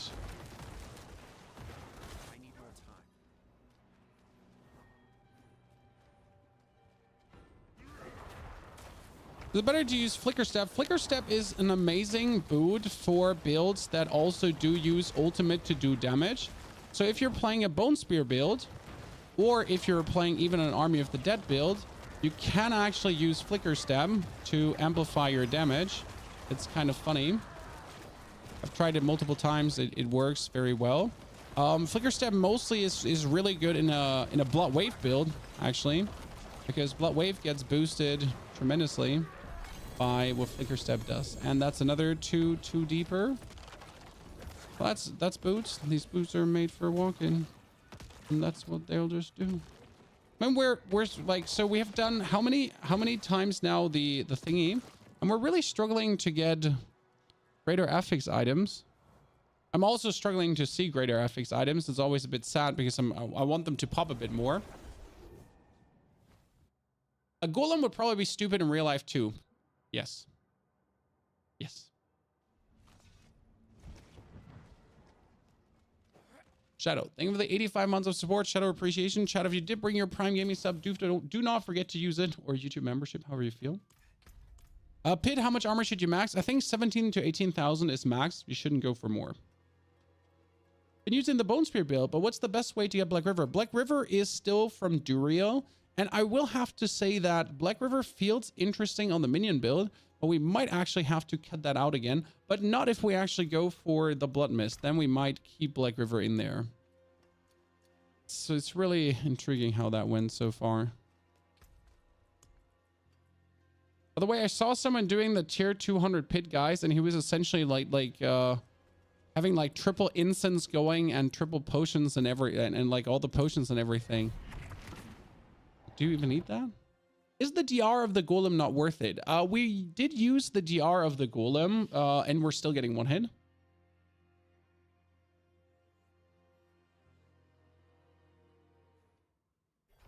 Aspect upgraded. What is that? All aspects are now in the Codex of Power. And when you break down an item, then the upgraded aspects are landing in the Codex of Power. That is the biggest change in Season 4 that improves the game to a margin that is still underestimated. Because finally your stash is not full of aspects anymore. So your stash is, my stash is empty.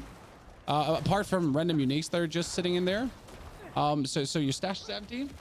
You have all the aspects in the Codex of Powers. There's no more aspects that can't be in the Codex of Powers, so that's very important. So let's say you were lacking, you're always lacking exposed flash, or you're always lacking the Druid Shockwave aspect. That won't happen anymore. All aspects are in the Codex of Power. There are no aspects that are not in the Codex of Power, which is very important because there used to be aspects that are actually not in the Codex of Power, right? I mean, we used to get that done with seasonal aspects. For example, Gore Quills got buffed and suddenly we had Gore Quills in the Codex of Power, but you couldn't acquire Gore Quills from a dungeon, so you always had to find it. But hey, what if you're fucking unlucky and you actually don't find things? Because, well, that's the reality, right? You might just be freaking unlucky and don't find things. Well, this is not an option anymore. Like, it doesn't matter how unlucky you are. That part get fixed, and that it's great because having the base level of an aspect should never be a question. I mean, seriously, like some builds need aspects to work, certain aspects to work, and having the base level of that aspect should never be up for debate. Is the Codex still like that after Season 4? Yes, this is the future. So a lot of these things, like everything that is on test server, has nothing to do with Season 4. I mean, we keep saying Season 4, right? But everything that's happening currently, the tempering, the masterworking, this is the future of Diablo. This is how Diablo will be from now on. This is how Diablo will behave. This is how Diablo will play. And then we're getting even more, right? And then on top of the way how Diablo will now behave, we are getting Season 4. We are getting even more endgame. We are getting a new seasonal mechanic. We are getting new aspects. We are getting new uniques. We are getting new things, right? Stuff is going to change. Stuff is going to be amazing. We're getting even more balances. We are getting the expansion then, and the expansion will also work with the new mechanics that are being put into the game. So these are permanent things meant forever. The same kind of with the Gauntlet. The Gauntlet wasn't a Season 3 thing, right? So we have the Pit, we have Nightmare Dungeons, we have Tempering, we have Masterworking, we have the new Helltide, we're getting the new Season 4 mechanic. But on top of all of these things, you still have the Gauntlet. I mean, you might not care about the Gauntlet, and that's completely fine. It's okay if you don't actually care. But it's still there. It's another, like, it's one more layer of what Diablo at this point has to offer, what Diablo 4 is, and how Diablo 4 plays. It's part of the big equation now.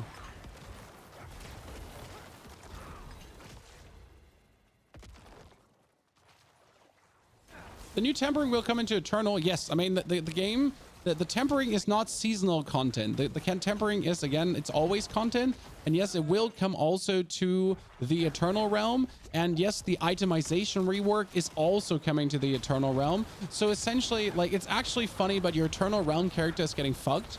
Because usually only your seasonal character gets fucked, right?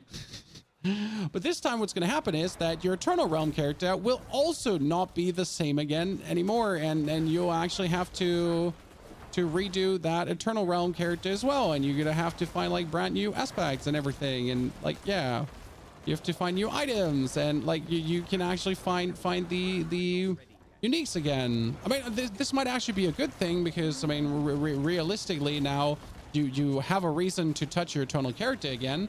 Because technically all the uniques you have could also be greater uniques, right? So the uniques you have could have, I don't see anything. It's like way too dark here. All the uniques you have could have greater affixes, right? Oh, finally a couple of greater affix items. Intelligence, Golem Mastery. What was the other one? This was Maximum Life. Sad face.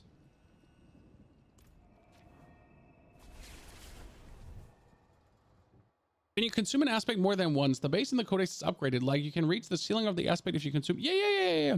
No, so you have to consume higher affix, higher aspects. So if you go to the smith, it always shows you if you have an upgrade. So this one is a better one than I have currently. This one is a better one than I have currently, and this one is a better one than I have currently. But that means that after now consuming those, they are permanently upgraded. So right now I'm looking for better grasping veins. And if I have this upgraded, it's always at the max. So my grasping veins is currently only a 14 out of 16, which is not better than what I have. The Shadow Blight key passive is the aspect of, was it decay? Blighted. So it's the blighted aspect, right? I'm checking, is the blighted aspect max roll? No, it's 15, but 15 is actually better than what I have right now. So I'm enchanting it, but it's still permanently in there, right? So that's 16. Then I have the frenzied aspect. So I can check if frenzied actually get finally better. Oh, that's Fremseed. So frenzied is a 10. That is slightly better than what I have right now. Minimal, but better. So that's also now forever in. Then we can check, is the aspect of the damned better? Because the aspect of the damned is a lot of multiplier. That is currently at 41%. So boom, I can put this on now, and it's still though in there. And lastly, I would, yeah, that's, the rest is perfect. And they're in. So if I ever choose to change my build, or if I ever try to do a different build, like I need exposed flash, well, exposed flash is currently 1 out of 16. If I need the potent blood, because potent blood is for potent blood is already 5, so that's fantastic. I need gore quills. Gore quills is currently at 9 out of 16. Super. I need anything bloodlines related, correct? Bloodlines related aspects are 10, 16, 12, 16, 9, 16. Fantastic. What happened from removing aspects and putting them on other items, that doesn't exist anymore.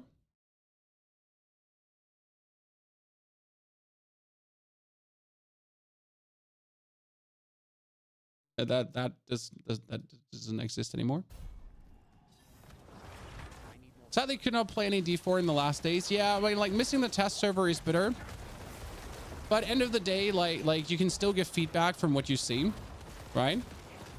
I mean, you're watching those videos, you're seeing those things. I mean, I guess anyone that actually watched understood that the Veil Crystal consumption is now stupid. So anyone still saying that it's okay, like how many Veil Crystals we're using is just literally being disillusional. I mean, I've had people saying that the one-hit mechanics are okay, just get good. I mean, I've literally had people telling me, Pony, like it's because you suck. Like the one-hit mechanics are fine, just get better. I mean, completely ignoring the probably barbarian players, right? Completely ignoring that different classes struggle different with these one-hits and everything. I mean, probably a sword that can just teleport anywhere and being like, yeah, you just dodge. But the problem is obviously that the one-hits are random one-hits, random physical damage one-hits that shouldn't exist. I mean, like when one of these tiny bats, right, can actually one-hit you despite having maximum armor, that has nothing to do with get good. But this is like the level of idiocy you kind of have to deal with right now, correct? So we're trying to make a better game. We're trying to improve Diablo to a point where it's truly fantastic for everyone. And you get to deal with people that are literally in the opinion that you just dodge, right? Ignoring the fact that the casual player sucks I mean, sorry, chat, but the casual player stings, and it's probably on controller. And if like if I'm having reasonable problems with the one hits, as someone who is very experienced with the game, as someone who knows what he's doing, so if I'm actually struggling with these things because, well, they are strugglesome, then, I mean, not saying I'm the best in the world, but I am, and the most handsome and the most humble, obviously. But, like, you know, if I struggle as someone who plays on a PC without a controller with mouse and keyboard, and things are just stupid, well, guess how the casual player feels. Still think the game is too easy? Well, welcome to Diablo 4. No one ever said it's going to be hard. Diablo has by nature been a very easy game always. Diablo is not a hard game. Diablo has never been a hard game. Yes, there have been hard elements, but even they weren't hard until you get like the right build together. Diablo is fucking easy. Yes, it's a stupid easy game that has no hard challenge. Now, the pit is somewhat hard to a degree. I mean, obviously, if you're playing Barbarian and you have a Dust Devil build, then congratulations. But yes, the pit is hard. And a lot of people have still not cleared a tier 100 dungeon. So you gotta like see this as something, because there's tons of people who yet struggle. And I would reckon it's probably over 50% of the player base to regularly clear tier 100 dungeon. Now you could say get good. And Blizzard could, for example, also just make even harder Nightmare dungeons and just do that for the grinders. I mean, there could be Nightmare Plus dungeons that after you clear tier 100, you are able to enter Nightmare Plus dungeon just for your personal edictory and challenge, right? And it would literally not hurt anyone. It wouldn't hurt the casual players, right? It would only benefit, essentially, right? So this is something that Blizzard got to think about to kind of appease the hardcore gamers, to give them something to actually work towards to, because right now, obviously, the hardcore gamers don't have much to actually try to beat.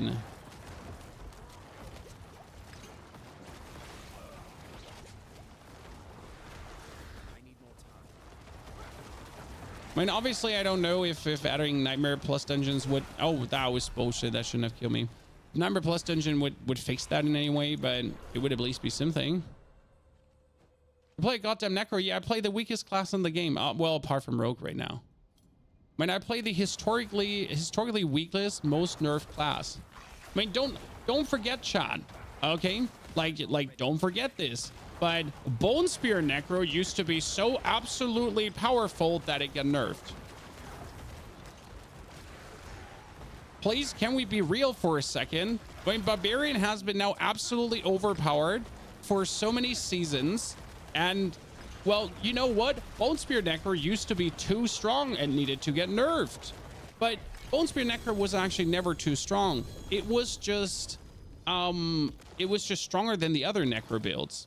So it's not like that we get balanced towards other classes. Bone Spear only got nerfed because it was stronger than the other Necro builds.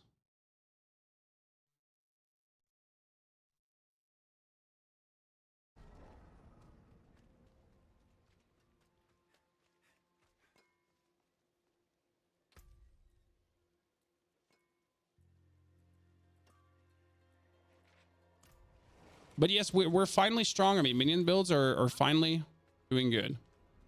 Barb needs a rework. I don't think Barbs can get reworked. I mean, I'm saddened about this, but the only way how Barb could be balanced is by taking away the 4 weapons they have. But that would inherently ruin the class. I mean, Barbs have just more aspects than any other class.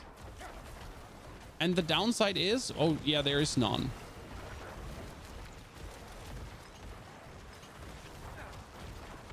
And with the power level that aspects provide you, even if you pick up the shittiest aspects on the planet, you're still vastly more powerful than any other class can ever be. I mean, imagine giving Necromancer 2 more... No, imagine getting Necromancer 2 more aspects. And especially 2-handed weapon aspects, dude. I mean, give me 2 more aspect slots and the shit I can do is ungodly. Okay?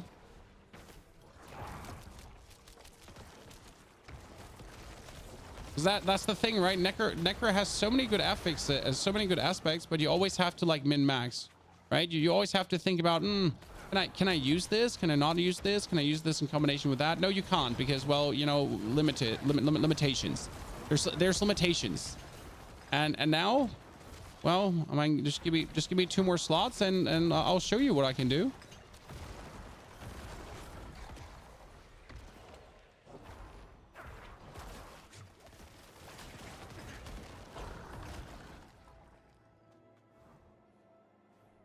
Oh, we can go deeper. Yeah, we can go deeper.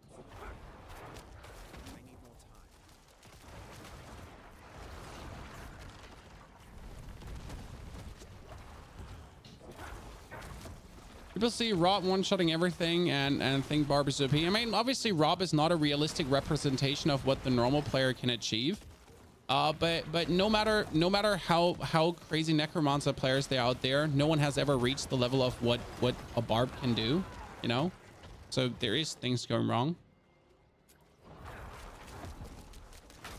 And I wouldn't call Rogue who can clear pit to under 2 minutes. I mean, I haven't seen much about Rogue. I've just like the general consensus, what I've seen online, and that is that Rogue just feels weak from what the people feel, what the internet seems to feel. And I haven't seen any Rogue videos, to be honest.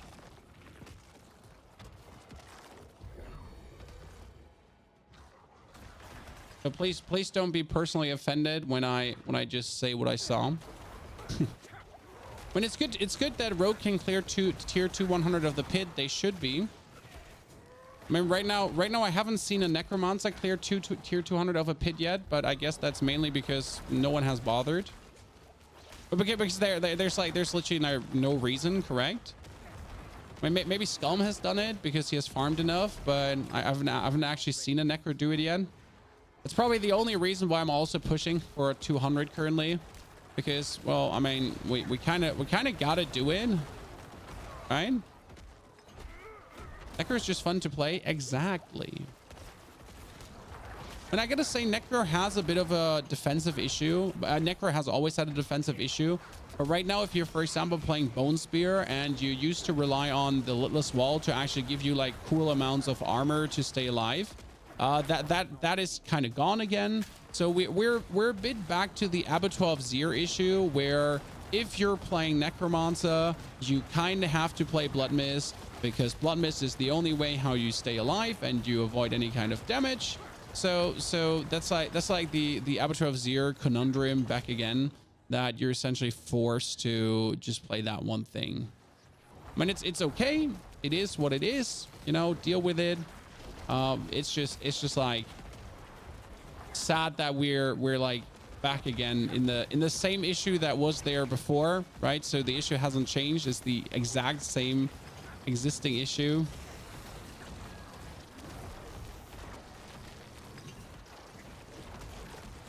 It's funny how much more damage my lats are dealing when the opponent is actually staggered.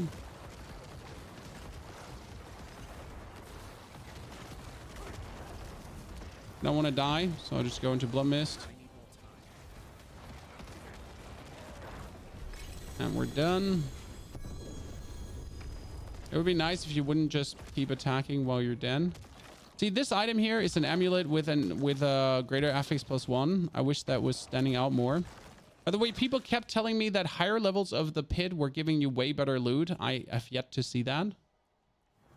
You know, I've yet to see that.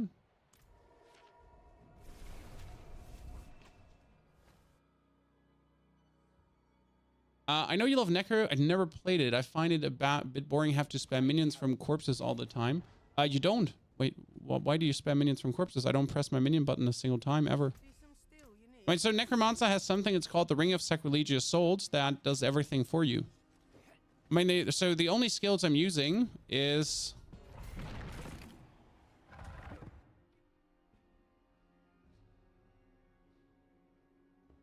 The only skills I'm using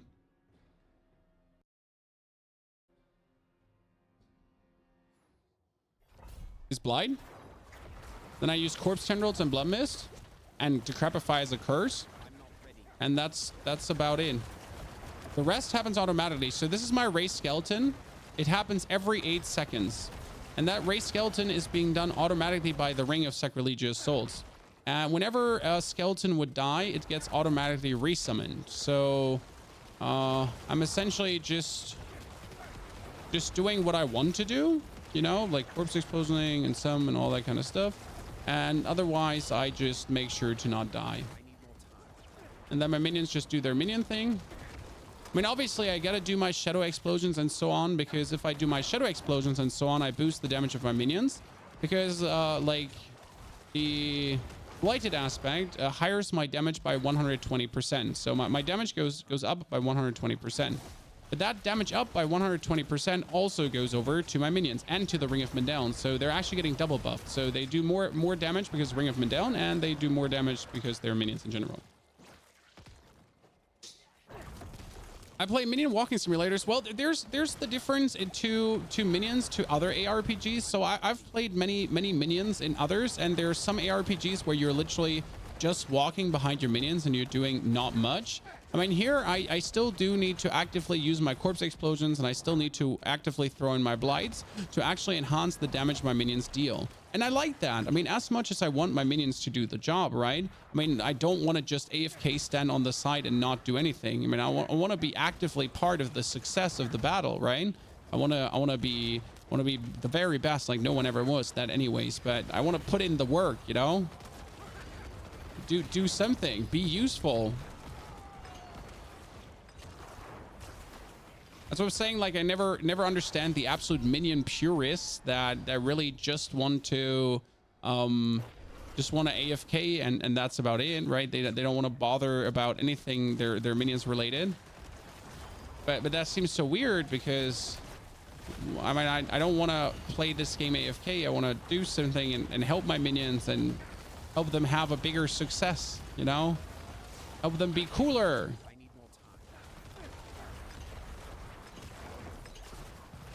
Oh, I thought I was a blood mist, and then I wasn't a blood mist, and that almost killed me.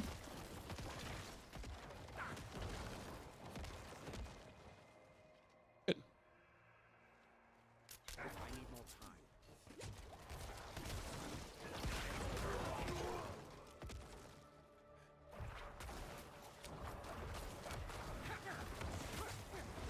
You know what my question is? So you have seen Dust Devil Barbs right now, right? And how Dust Devil Barbs are completely blanketing the screen with Dust Devils, and you don't see anything anymore. Can you imagine that they didn't figure this out in the Blizzard offices? I mean, so the Blizzard people are not stupid, hopefully. And like when they decided, let's buff Dust Devils, right? I mean, I'm pretty sure they play tested some of the things, but are you gonna tell me that no one encountered this issue where his whole screen was going full of Dust Devils and they couldn't see anything anymore? Is the PDR surely going to patch out on live? Yeah, but why is it even on the PDR? I mean, seriously, like this is not in since yesterday, right? So they have been working on this update for a while, and I'm pretty sure someone tested it, and then either he shut his face and was like, "This is funny, I'll leave it in." Or I just don't know what to think. Like I mean, it seems like one of the most basic things to test, like how many Dust Devils does it summon, how much does it make the visibility go towards 0? You know? Just like, did no one test this?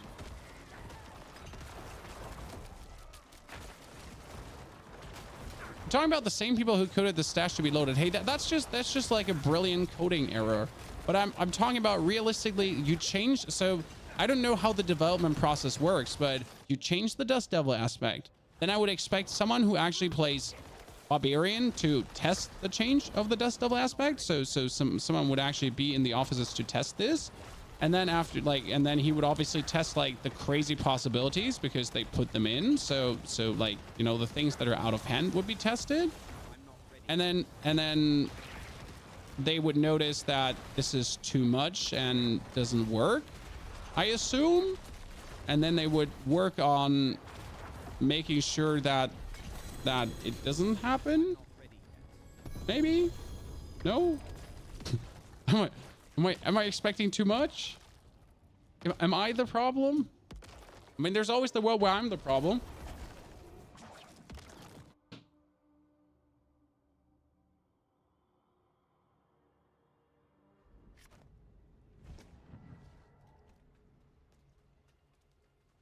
I mean, like, I anyways don't play with other players, so I mean, like Barbarians blanking the screen is only like a tiny part about why I don't play with other players, but I mainly don't play with other players because I'm a Necro, right?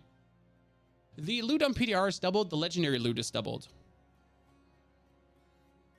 That means you're getting double the amount of legendaries right now, and currently on the season 4, you would get less loot. Whew. And I do believe that could be difficult. When we said it at the beginning of the stream, you might have missed it because you have not been here all the time, and that's okay. No hurt feelings. Not very hurt feelings, but some hurt feelings. But yes, like we gotta talk about the loot. If it would be halved for the release, that it would be kind of sad. I mean, I've been doing like how many levels of the pit now, and I've essentially not had to go to the vendor. So I think I can do 4 to 5 levels of the pit without having to go to the vendor, because I'm not getting enough loot to fill up my inventory, which on the one hand is okay, but on the other hand, it's also going to be slowing down. Like, so they wanted less loot but more meaningful loot. That's good. The problem is I'm at the stage here right now where the only loot I want is greater affixes. So if I'm getting less loot, then I have less chance to get greater affixes, right? And that's terrible. I mean, I'm essentially level 137 of the pit, right? And I'm looking for 2 greater affix loot. I'm looking for nothing else but that. And the less loot I get, the less the chances that said loot would have greater affixes.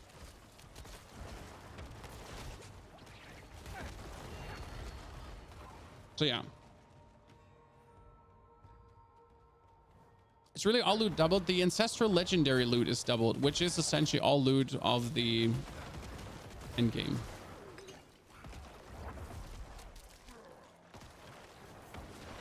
Oh, this is bad because I'm just standing right in between these 2 explodey thingies and I almost died there. I need to stop doing that. I really need to stop doing that. Pit for mats, Nightmare Dungeon for loot. Wrong. Nightmare Dungeons barely drop anything. Also, Nightmare Dungeons are only there for glyph XP. For loot, you do Helltide.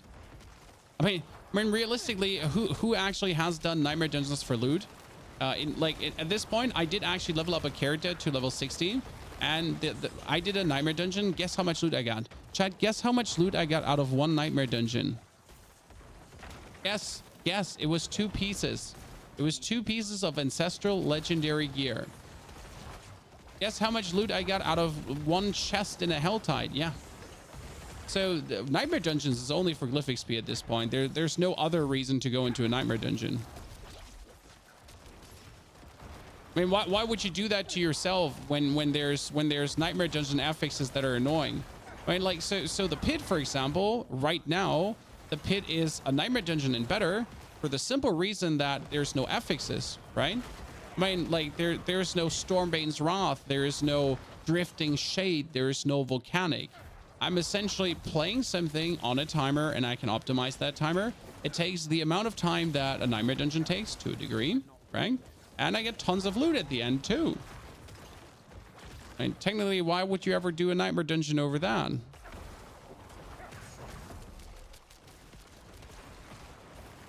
Nightmare Dungeons should draw better loot to give them some more meaning. I mean, it would be great if Nightmare Dungeons had more meaning and like there was a reason to do them.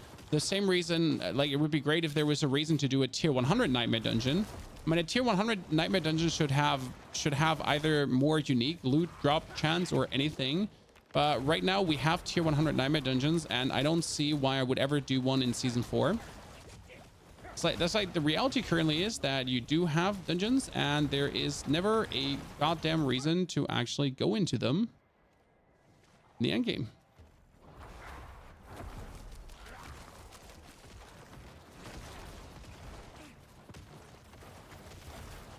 because they don't do anything for you that other elements of the game don't do better. Hee hee. You know that Elias fellow who's actually like really goddamn annoying? Well, he's not annoying when you're actually like having minions, because I'm just gonna stand behind my minions. And then he gets summoned, and I don't give a flying fart anymore.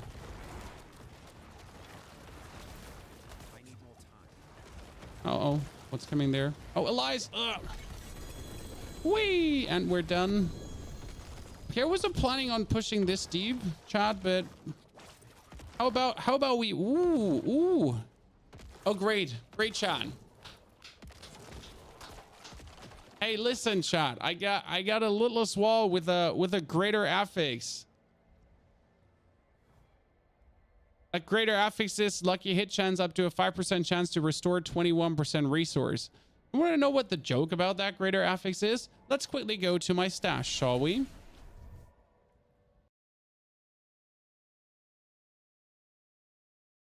People's obsession with AFK minions is weird. Exactly. Like, the AFK minion obsession is weird. Like, the playing minions and supporting them and playing together with them and hybridization damage is great.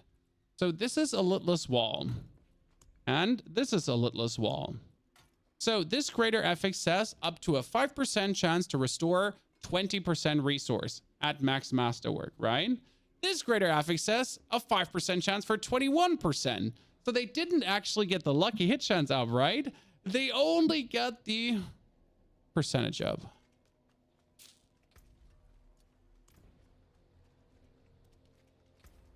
Sadness, sadness, sadness forever. Tipple, thank you for your subscription. Welcome as a new member to the Knights of the Round Stable. That was a YouTube membership, chat. I'm on Twitch.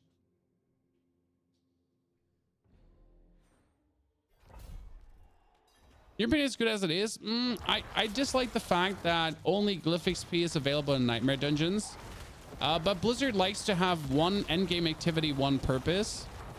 I mean, for me, I would enjoy more freedom. So if I want to do Helltide, but Helltide would provide me with some Glyph XP, that would be great.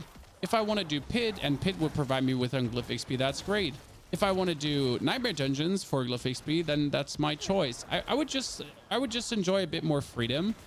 Because I just literally know I make a new character, right? But the goal of my new character is essentially to push level 200 of the pin. That's the goal of my new character, because I want to see if I can do it in season 4 and how easy I can do it in season 4. But since my goal is the pit, I still have to do Nightmare Dungeons for like 10 hours to get all my glyphs max leveled so I can actually do the pit. Now you could say, well, that's standard ARPG progression, and I'm going to tell you as a counter, but what if I had more choice? You know? What if I had more choice and I could actually do the activity I would like to do? Instead of being forced to do the activity I don't want to do, just to do that, then after that, the activity that I would like to do. And that's what I'm saying. I just would enjoy more freedom of getting the things. I mean, that I'm obviously only getting boss materials from certain activities. That makes sense, because that's literally like a very, very hard purpose, right? And it would be stupid to give more freedom there, even though they gave more freedom there, because boss materials are now dropping everywhere. I mean, like, see, right? Even that they softened up, because boss materials only used to drop at certain locations. And now I'm essentially killing the maiden in the Helltide and I get blood. And I'm going to be killing, I'm going to open Helltide chests and suddenly get distilled fear and that kind of stuff. So even that, like that one purpose, one thing thingy was softened up.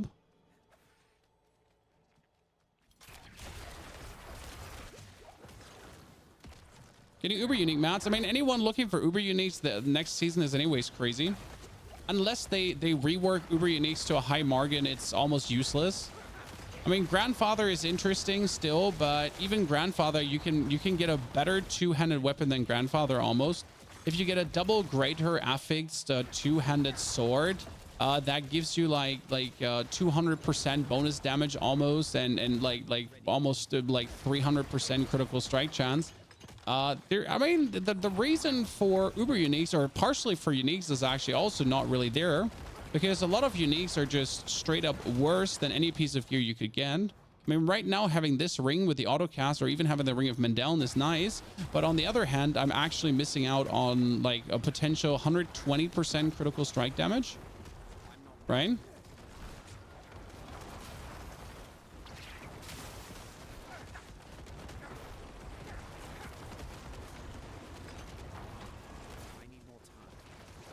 So they'll definitely have to rework some of the uniques. And do you know why?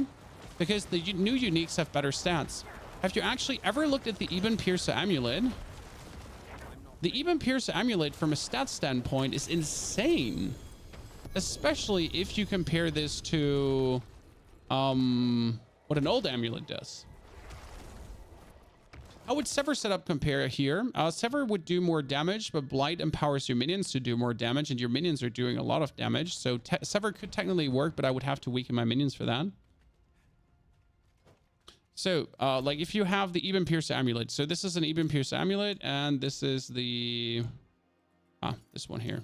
So this one has like 2 ranks Cool Assist Blood, 14% Essence Cost Reduction, 30% summoning damage, and 14% blood damage, right? And this is the Eben Piercer Amulet in base. And for some reason, the Eben Piercer Amulet base has 17% Essence Cost Reduction. So could you explain why the Eben Piercer Amulet has so much more Essence Cost Reduction compared to the other amulet? You know? Like base. And the shadow damage over time is also higher than the blood damage is. It's kind of like, I feel like the new uniques get kind of balanced to what is actually happening, right? The new affixes and everything. Where the old uniques still have the old values, right?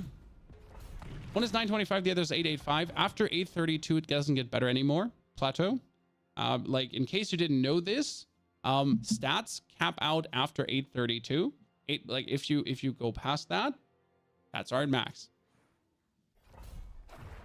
So the 925 there makes no difference. The 925 is only for armor. So the only reason to actually have 925 here is for maximum armor values. It's actually not for maximum stat values, because stat values are maxed before that already. Which a lot of people still don't know, as it seems.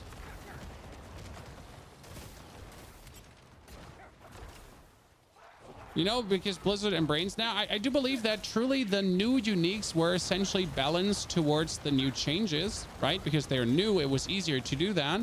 But as always, Blizzard kind of looked at the new uniques and then kind of forget things. I mean, for example, Ring of Mendeln still gives maximum minion life currently, okay? So Ring of Mendeln gives you maximum minion life. And maximum minion life is it doesn't exist anymore as a stat. Right? So like, but that's the thing. But if maximum minion life doesn't exist anymore as a stat, why does the Ring of Mendeln still have it? I mean, right? You're not pushing maximum minion life anymore. Like, it's not on gear, so maximum minion life doesn't exist on any piece of armor. It's literally only on the Ring of Mendeln, and you don't need it. Yeah. Why do you play the Ring of Mendeln over Ixfel's Corroded Signet? Because this is a minion build where the minions are doing the damage, and the Ring of Mendeln gives me every 6 attack a super big attack, whereas Ixfel's Corroded Signet has a chance to maybe lucky hit. So that means that Ixfel's Corroded Signet, if you're lucky, actually triggers, whereas Ring of Mendeln 100% triggers every 6th attack. So what I can do now is I can actually push up my attack speed of my minions to a very high value and have them every 6th attack do something. Whereas again, if I do the same for Ixfel's Corroded Signet, then every 62%, I have a 52% chance that the Ixfel's Corroded Signet actually happens. And the same goes for here, that I have every 39%, the 50% chance that it actually happens. And since it's damage over time, it's actually a 1/6 of that, because damage over time is over 6 seconds, right? And that means that the 39% is every single damage over time tick is a 1/6 of that. So it's kind of like what, 8% chance and a 50% chance to trigger. So it's a 4% overall chance from every trigger that you would actually get a Ixfel's Corroded Signet. And the same goes for this, which is over 6 seconds and has a 62% chance. So it's over 6 seconds, 62. That's a 10% chance. That means it's a 5% chance that actually the Ixfel's Corroded Signet triggers. Which then brings me back to the question, why would I play an X-Fel's Corroded Signet that has a so low chance to reasonably trigger when I could have my minions have a 100% chance to every 6th attack actually do something? Does that make sense?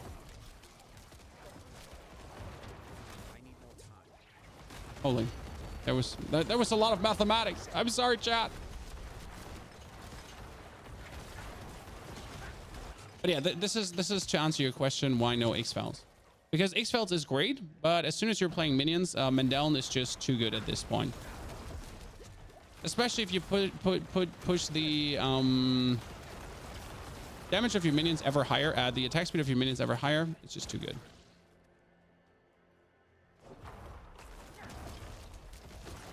I mean, like right now, I would argue that lucky hit chance is actually too low. So I don't know if you've played recently and tried out lucky hit chance builds, but I've tried many lucky hit chance builds. And my conclusion is, in a lot of cases, that lucky hit chance is just simply too low. And this was found out by actually playing the Eben Piercer build, because Eben Piercer Amulet, the new Necromancer Amulet, is bugged. The Eben Piercer Amulet is doing too much damage. But it actually is triggering lucky hit like crazy. And now you could say that the too much damage is like, it's stupid, it shouldn't exist, which is true, it shouldn't. But it kind of bellies the question, if it is so much fun to trigger your lucky hits, and it's so efficient to actually trigger your lucky hits, right? Maybe, oh God, I got hit. Maybe lucky hit at the current point is actually a little bit too low. I cannot. Yeah.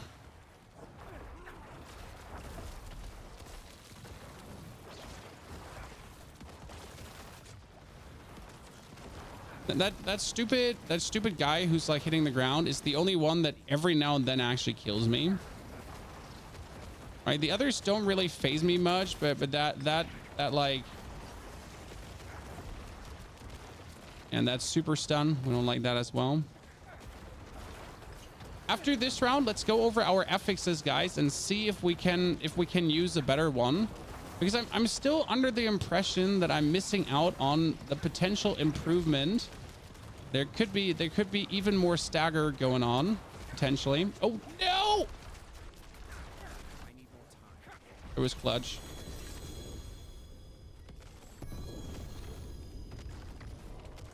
That is a ring with 2. Finally, that's a helm with 2 greater affixes. Haven't seen one in a while. Actually, haven't seen one in ever. Hey, Buddha, good to see you there. How are you doing? Okay, Chad, how deep are you in the pit already? I mean, we're going for 200, it seems. Today. Wasn't the plan, but we're doing it for Narnia. Is that helmet? Maximum resource. What? Plus 23? That's beautiful.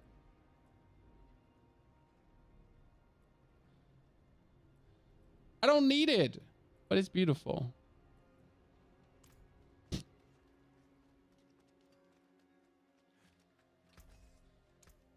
The same as 100. Well, the bosses are slightly more sturdy. I mean, there is more sturdiness. So, like, the only difference is between 100 and 143 is more life. Not more damage, just more life. So they get incrementally more sturdy.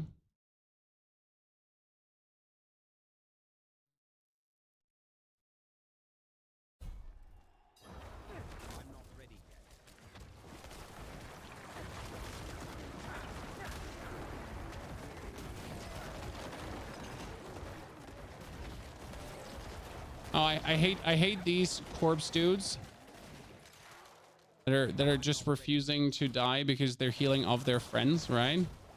150 with Bone Necro. 150 with Bone Necro is actually pretty impressive. I gave up on Bone Necro because it just didn't feel good enough. I mean, Bone Necro was fun, right? It's fun to play still, and it does do good. The Bone Summoner is incredible as well, but an actual normal Bone Spear Necro didn't just feel good anymore. It's actually right now, no, any build that is not minions just doesn't feel good enough in my eyes personally.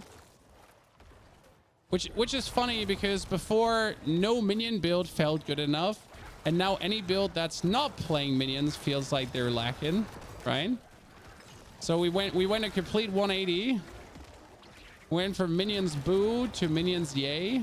Oh, by the way, didn't I say after that pit we wanted to see if we can change an affix? Sorry, Chad. I was so caught up in my slaying that we didn't look at our affixes. Let's do it after this one, though.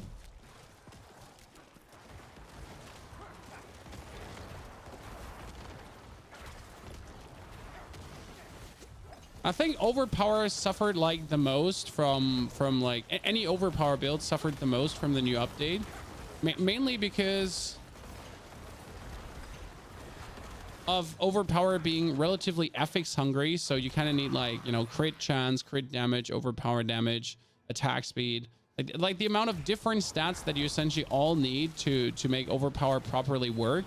It's just like too expensive.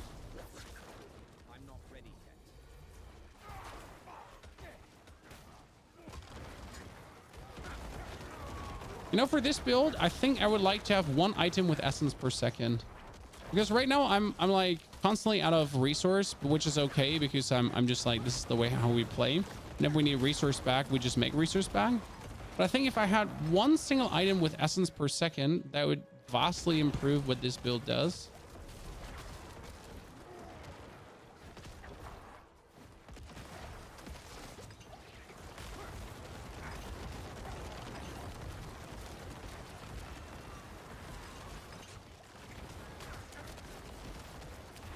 Yep. I currently have to say I'm still very surprised at how well this build is performing over the other build. But I'd say if I actually changed the other build to use Blood Mist, just like this build, I think we would be good. So if our pure physical army of the dead Necromancer would be using Blood Mist, things would be looking better as well. We would probably have an even better cooldown reduction on the army of the dead too. Because the cooldown reduction is obviously insane with Blood Mist. Yeah, that would be great. I kind of want to find that out too. I think minion builds are stronger than Bone Spear now. Oh, vastly. Vastly. The main reason for that is, though, the survival of Necromancer in general. So higher pit levels have the issue that you struggle to stay alive, as always. And, well, how do you do damage as a Bone Spear Necro? Well, you stand around and you Bone Spear, correct?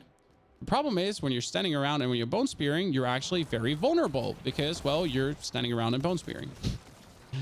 I mean, the Mini Necro has the one advantage. I am moving around and doing my corpse explosion, throwing in blights, but I'm moving around. So I'm actually never standing still, correct?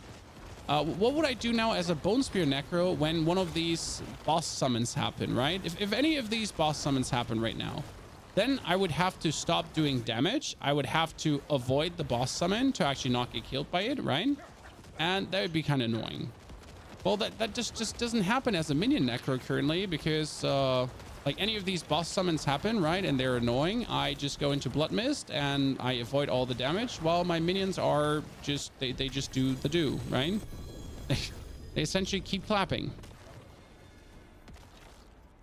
So someone promised me in chat yesterday that the loot is getting better the deeper you go in the pit. I was lied to because the loot is not getting better.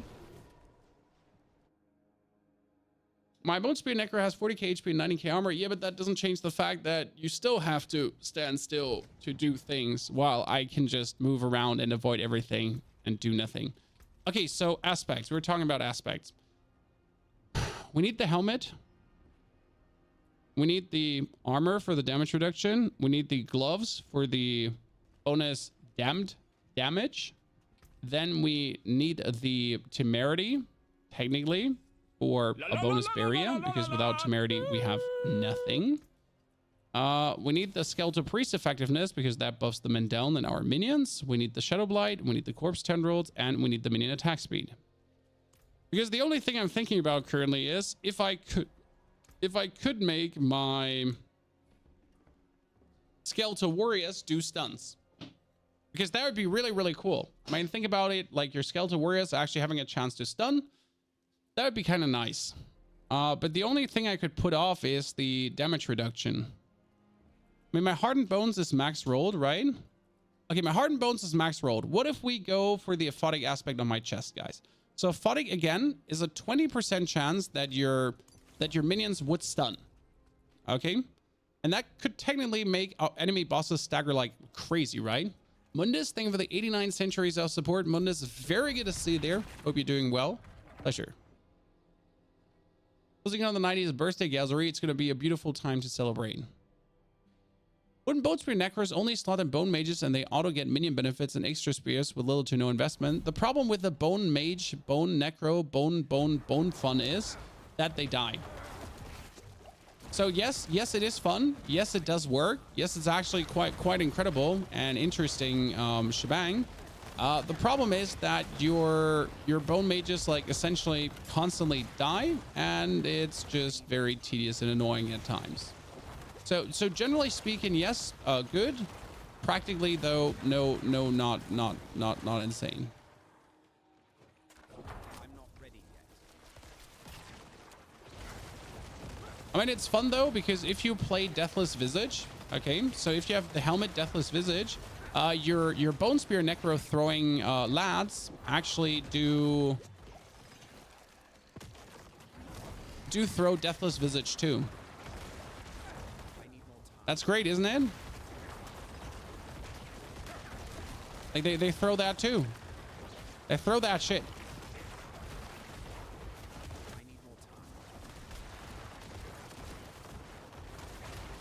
The amount of damage that's just pouring out here is so fun. So yeah, as you notice right now, like we're essentially getting slower because everything else is just slightly improving in HP.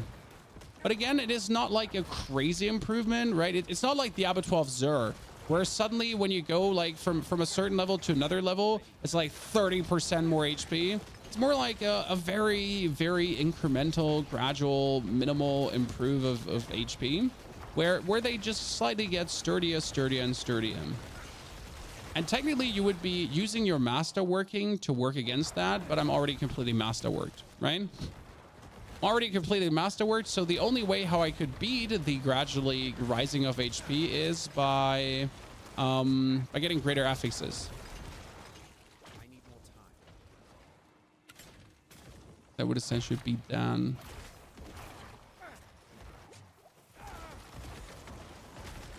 I need more time.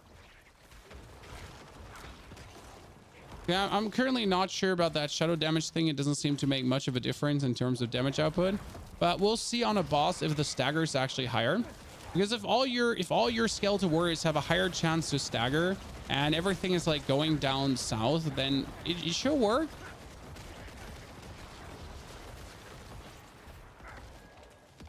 Right?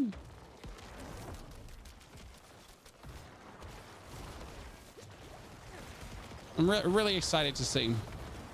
And I want to see the stun galore super fiesta. Even Piercer Shadow Madness is OP. I mean, that's why we made a video about it. It's bugged currently. The sad part is, so even Piercer's bugged currently and it over triggers lucky hit chance. But I believe that if even Piercer wasn't bugged, it should actually be still very insane and very cool and fun to play. And I would really like to see that, how it would work in unbugged. Ank, thank you for the 6 months of support. Very good to have you with us, and thank you for joining us today. Hope you're doing good. What about blood build for Necro? We tried this season, and they all did not feel good. I am sorry to tell you this, but none of the blood builds felt good.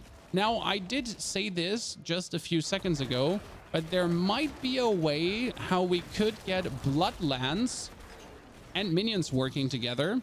Usually I would never consider Bloodlands and minions, but I mean, if minions could fix your essence problematic, and then you could be using your skeletal dudes to make corpses. Okay, so you would use your skeletal dudes to make corpses, just as you do in every minion build, kind of. But now your skeletal dudes to make corpses would essentially make corpses that you then use up for blood orbs, and then with these blood orbs you would do gore quilts, and maybe that could work. Okay, look at the stagger. Chat, look at the stagger. I feel like the stagger bar is higher. Might be mistaken, but it feels more. Feels like we're staggering harder. I mean, it's interesting, but I'm not feeling the 20% damage reduction much, so that's a good one.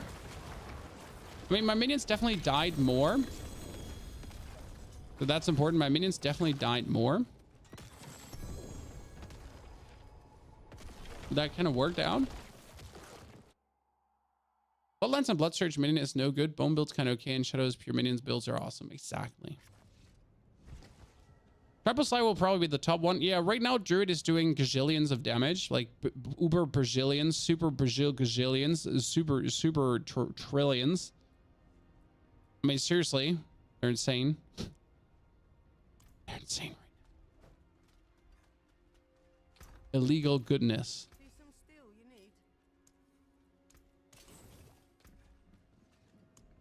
Let's drink more potions. Would you suggest changing from Bone Spear Summoner to the build with a month left on the season? Would you change? Oh, no. Pickle. If you're playing season 3, you change nothing. Season 3, Bone Spear is OP. This is the PTR. Public Test Realm. We're public test realming things here. This is the changes that are coming in season 4. In season 3 right now, the Bone Spear Necro, especially the nuclear Bone Spear Necro, if you're playing that version, is the absolute Necromancer to play. Or Blood Surge if you're going for the leaderboard. But yeah, that one is the tibbity-tobbity number 1. What we're doing here right now, this is the test server. We're test servering things, right? So these changes are not live. They're only available on the test server. Ergo, minions still not OP. Okay. By the way, for the people interested, we did a minion level build. So we leveled with minions and it feels incredible. So on the test server, we went from level 1 to 62 in 4.5 hours, chat. Think about it. 4.5 hours. To level 62 with minions. It was insane. It was great. They were incredible. They never died. They destroyed everything. Honestly, no matter what you say, they're like killer. It was straight up monstrous destruction. Getting an artillery shrine is probably the best thing in this whole goddamn game, no matter what. But if I want to get the +3, right? If we want to get the super the super deep dive, because like in case you didn't know this, guys, the faster you're through the pit, right? The faster you actually beat the current level of the pit, the further you go down. So it's the difference between just a simple two ranks down or 3 ranks down. And obviously, like, you want to get as fast deep in the pit as possible, correct? I mean, if you're able to go three tiers deeper, then you want to go 3 tiers deeper, right? That's, by the way, one good thing about Blizzard right now, because finally you're actually getting rewarded for being good at the game. You know, Blizzard has a tendency to literally punish you for being good at the game because you're getting nothing from it, right? You're able to clear tier 100 dungeon while clearing a tier 80 is smarter. You're able to do something super, you're able to do something super quick. It doesn't matter. Oh, and if you're playing solo, you're being punished for being solo, because obviously you're not like you get less boss. You get less boss tries, right? You get less boss ladder. So playing solo, you're just getting punished for existing. Right? And now with the pit, though, you're finally having a mechanic where actually being good gets you faster, deeper in the pit. So you're kind of getting rewarded for being good, which really doesn't happen often in this game. And I like to see that.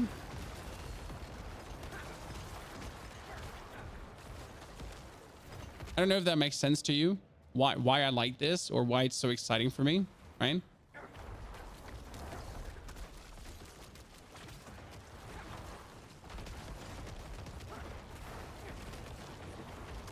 Oh yeah, that's Elias doing Elias. Oh no, no, no, no, no, no, don't burn me.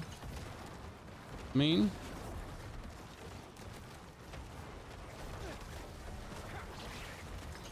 No, no, I did so good. I did so good, and then I did so bad. So, do you think the stagger is faster now, or is it equally fast, Chan? I haven't decided yet. I don't really have like a I cannot thingy there. What's the current way to level up Helltide? Helltide from level 1 on, which is the craziest part. So from level 1 on, you can actually do Helltide. Okay.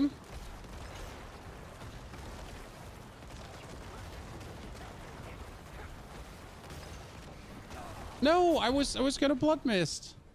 Sorry, chat, I fat fingered. See, that's what we're talking about. When you're good, you would have done this already, and when you suck, like me right now, you're essentially getting punished by not getting as deep into the pit straight away. So that's beautiful, isn't it? I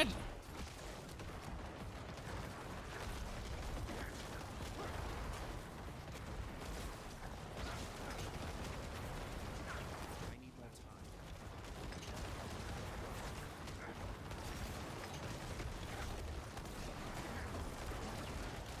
And you are so dead. Thank you very much. Don't know why we struggled before. Not a single greater affix item. When I get another 300 Neath Iron, chat, we are currently at... We're at 14,000 Neath Iron. And you know what's a sad part is? That I might be at 14,000 Neath Iron, but if I want to masterwork this item, it's still going to take me ages.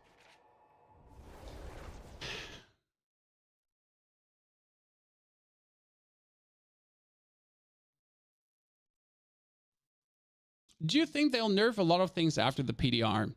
Well, I mean, what means nerfing? Like, nerfing after the PDR doesn't make sense. They'll fix the broken things, hopefully. They'll make sure that some of the overtuned interactions are not overtuned. But there doesn't need to be much nerfing. I mean, that some things are just working way better than intended is obvious. That Even Piercer, for example, is currently bugged and triggers too much lucky. It is obvious.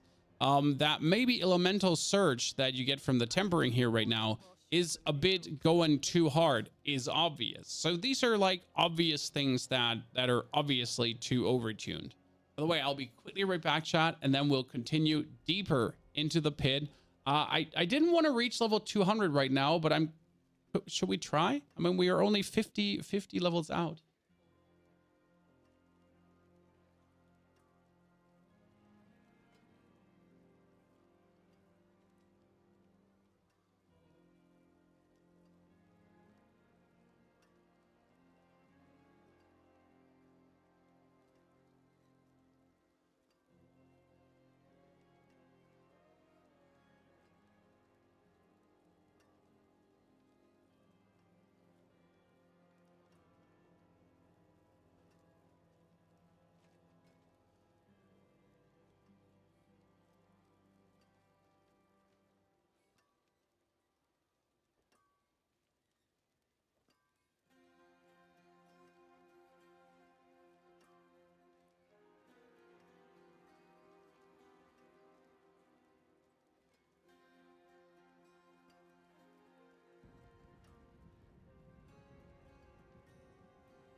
Yeah, bug builds getting fixed is not nerfing. Well, some people would disagree, right?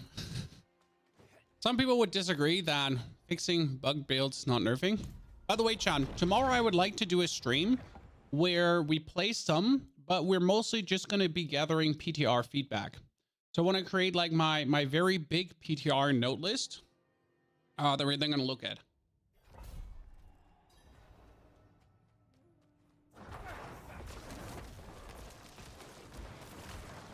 I need more time.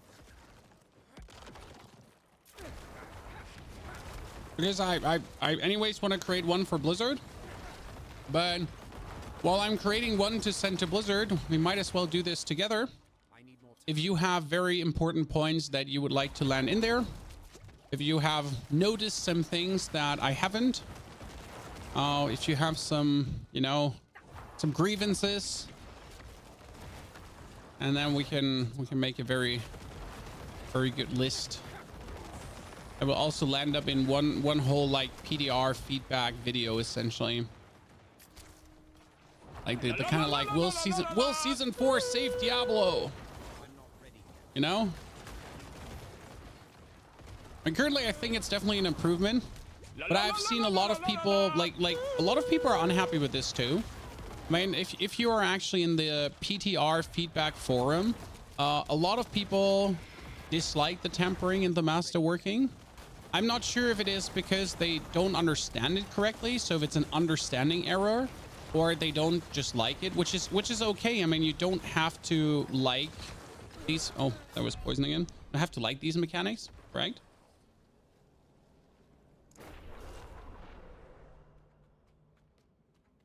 La la la la la la la la la.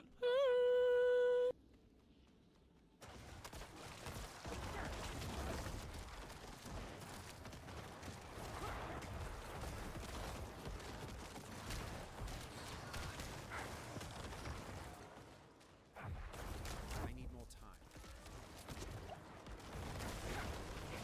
But I guess overall, the changes are good. But I guess the sentiment is throughout the board more or less the same, right? Overall, the change is good, but there's still a lot of tweaking needed to truly bring this to the next level, right? So good base, good start, but now Blizzard, we need to fine tune and polish what you get there, right? I mean, the simplest thing, for example, that greater affix items are displayed differently. I mean, uniques are displayed differently, right? And greater affix items need to also be displayed differently. They can't be like a normal item in the inventory.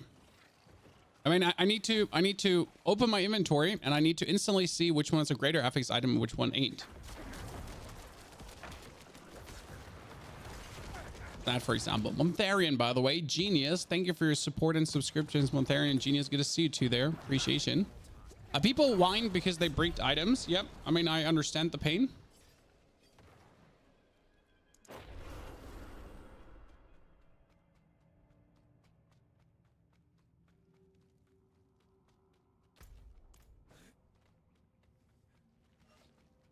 I need more time.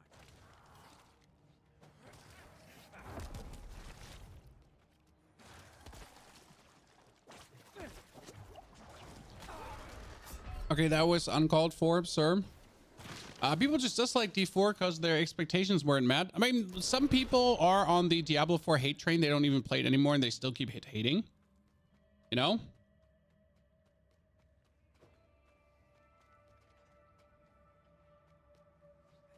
Isn't darkness skills do shadow damage?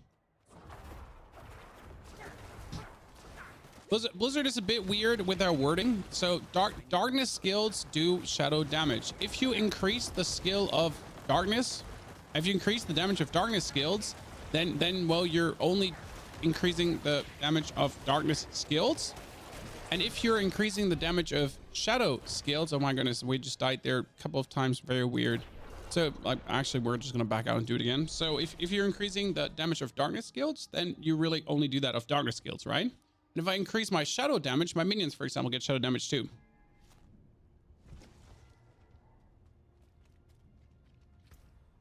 The worst part about people that cry that they didn't get their money's worth is that they actually played at least 100 hours for the 100 euros. And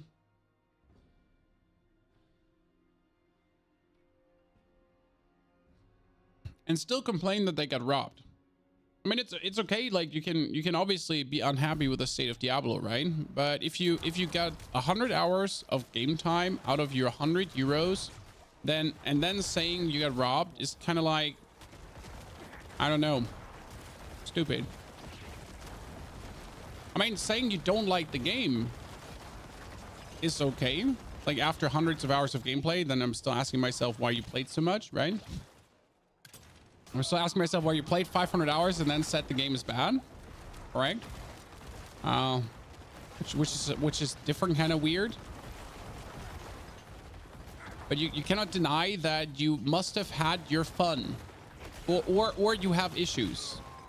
I mean, seriously, if you play 500 hours and you say the game isn't worth it, it wasn't worth my money, and you played 500 hours though, then you do have.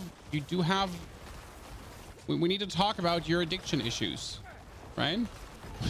We need to talk about your gaming problems that you seem to have, because there is something going on there, chat. I'm sorry. Because no normal person will keep doing something for 500 hours just to willingly, just to say it wasn't worth it. I need more time. Right? It's like kind of weird. I'm sorry. Yeah, I mean, there's a whole faction of people right now that just keep hating on Diablo. They also keep so this is the crazy part. So they keep watching Diablo videos. They keep hating on Diablo. They completely stop playing it. They actually don't play it anymore. They don't interact with it anymore. And yet they for some reason keep watching YouTube videos about it. You know? They keep watching YouTube videos about it, but not only watching, they keep watching YouTube videos and interacting with YouTube videos, despite like not even playing anymore. And the reason is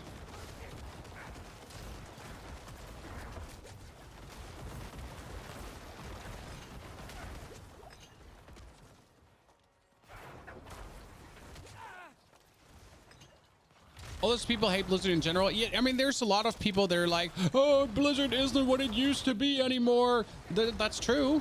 But why haven't you moved on? I mean, Blizzard clearly has moved on because Blizzard has changed. But you haven't changed, right? It's kind of like the point where like, oh, Blizzard. It's like, yeah, sure. I mean, like Blizzard isn't the same anymore. That's true. I mean, like how is also Blizzard supposed to be the same after like literally 80% of the company is different than it used to be, right? I mean, let's be real. 80 or 90% of Blizzard is not what Blizzard used to be back in the days.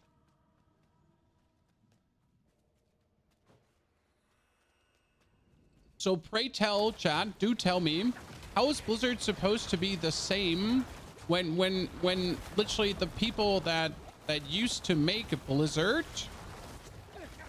the people that used to be Blizzard back in the days, so when they're not there anymore, how is it then supposed to be the same? If the leadership is different, if the developers, the main game guys, if everyone is like kind of different, how's the company then supposed to still be the same? Okay, I'm like really not sure where everything is just like so unkillable there in that corner right now. Oh, season 3 was a big success overall.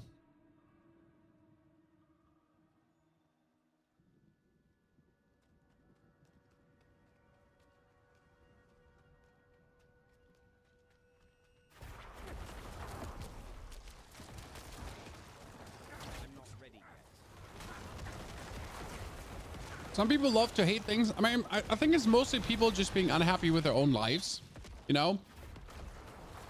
I mean, the amount of time that hate and unhappiness gets boiled down to people just being unhappy with their own lives.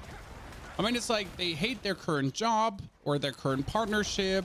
Their life isn't going very well right now, and then they remember, you know what, when I was playing Diablo 2 and I was in high school, life was really fucking good. That's probably because of Diablo 2. You know, it's not like because my life was different and my life circumstances were different and I just enjoyed life in general more. No, it boils down to, you know what, back in the days Diablo 2 made my life better. Okay, cool. Like, I mean, yeah, you can say that if you want to, but the amount of time it literally boils down to that, right? And people are just not having a happy life right now, and it kind of equates to them having those rose tinted glasses from back in the days. Okay, that was intriguing. Fine. Brings me to 148.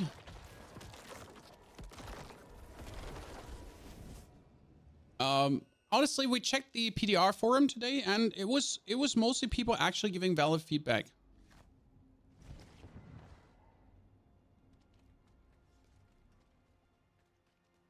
Right?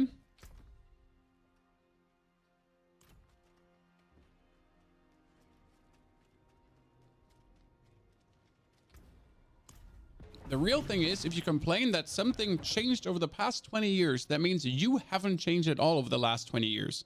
That's not normal and definitely doesn't show mental stability. People don't like to change, but I'm definitely with you on that one. If you complain that everything used to be better in the days and like, you know, things are changing, then you probably still the same you were back in the day. And probably need to have a checkup on yourself, another way around.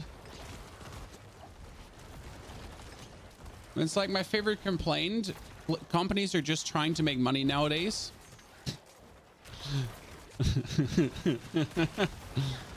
my favorite gaming complaint from gamers.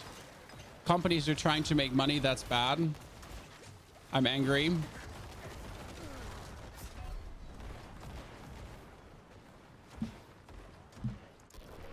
You know, back in the days, companies didn't try to make money. They were working for free.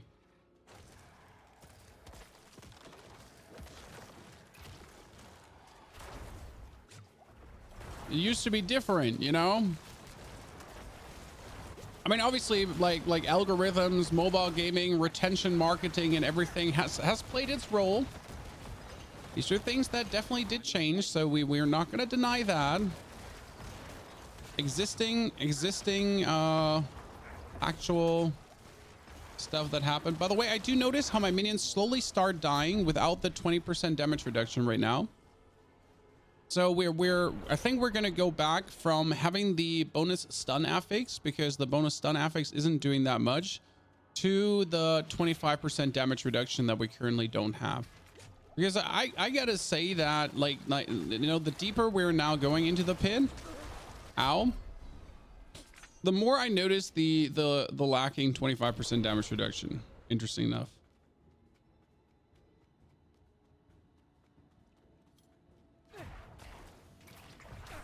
Oh wow.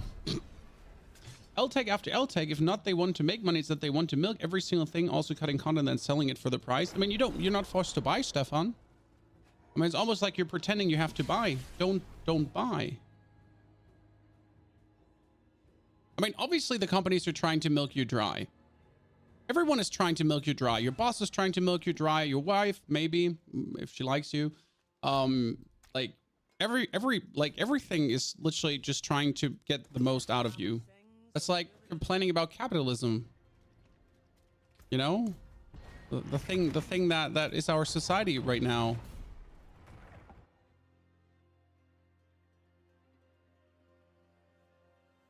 I'm sorry, like literally complaining about anything trying to milk you dry. That's like I mean, literally you open up your phone You go on TikTok, I mean, the amount of dry milking that's happening there. There's OnlyFans girls who are trying to milk you dry. There's Elon Musk with his current, like, weird Asian ads that are trying to sell you dropship products that's trying to milk you dry. Then you go on Twitch and you're getting like ads everywhere. And then after the ads on Twitch, you're being asked by, you're asked by your favorite streamer to subscribe to them.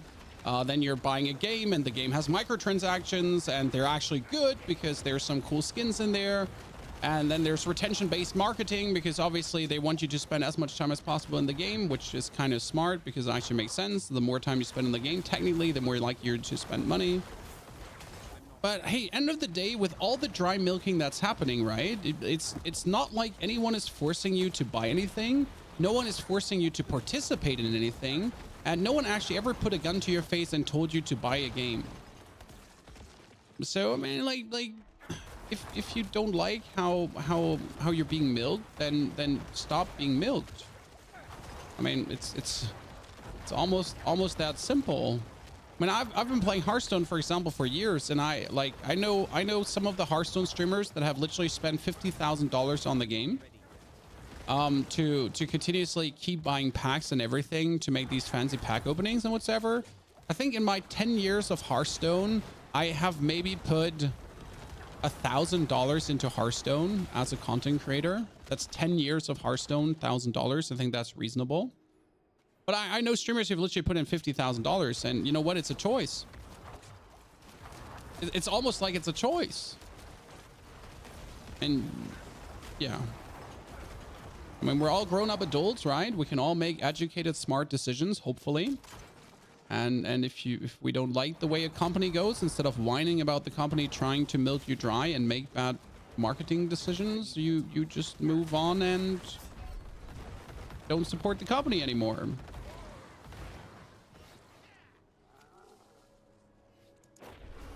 I guess. Maybe I'm the problem. The difference is that 20 years ago, people were okay not having everything given to them. Oh, now I died because of that, but I still want to read it. Nowadays, that's different. I had to play Guild Wars because I couldn't afford the World of Warcraft fees, and that was totally fine, even if my friends played World of Warcraft. No, like, people didn't like the World of Warcraft cost back in the days. I mean, I played World of Warcraft back in the days, and I stopped at some point because I just didn't want to spend that much money anymore. I mean, the reason I started playing Guild Wars was literally because I just couldn't be asked to pay the money for World of Warcraft anymore. So, yeah. But you're right. People will still complain. I mean, you have to differentiate though. People will complain for clicks. I mean, the thing about Twitter is that Twitter pays you for impressions, right? So if you make a very, very, very stupid post, I mean, like Elon Musk created the perfect system of idiocy because Twitter pays you for impressions. So the more impressions you have, the more money you get. That means the more dumb shit you post and the more reach you generate, the more money you get. Ergo, like the more outrageous takes you're actually posting and the more crazy content you're creating, the more money you're earning. Crazy, isn't it? And some people are making actually very good money on Twitter with shit posting. Shit. Just as you say, like, you know, complaining about the most outrageous, like, weird things. I'm being like, whatever. Guild Wars did not like it. Yeah, I mean, for me, it was a simple thing. I didn't want to pay the money for World of Warcraft anymore back in the days. I mean, I was a student. Was a student? Student? No, Guild Wars 1, I wasn't a student. Guild Wars 1, I was still a school kid, I think. So I bought Guild Wars 1 to actually enjoy that game since like, I mean, World of Warcraft was expensive. And I was a school kid. Right?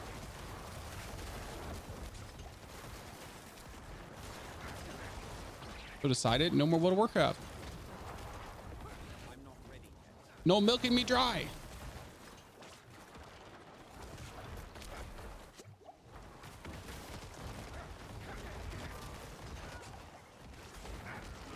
Yeah, we gotta get our damage reduction thingy back on. I have to say now, like, it went good for a few tiers, but right now the amount of elemental damage we're taking, or we're just having like very unfortunate combinations of things, or we're not paying enough attention to the game.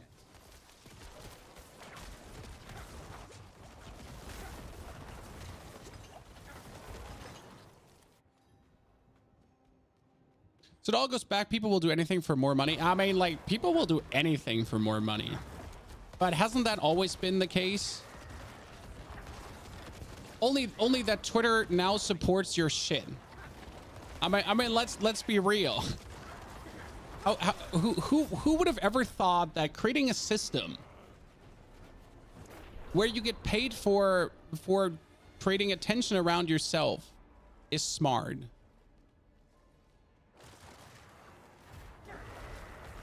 I mean, that like you don't even have to do anything. Like, you don't even have to provide anything, right? You can just post, the Earth is flat. 1 million impressions. That's $200. Thank you, Elon Musk. Right? And then 2 days later, you make a post where you say the Earth is still flat, and I don't like, prove me wrong. Right? Another million expressions, another $200. Oh, you know what? On day 3, you'll talk about that the Earth might actually be not flat, but it's kind of like shaped like a banana. Because you have seen National Geographic's show, and during that National Geographic show, there was like, you noticed that the Earth is actually shaped like a banana. Surprise.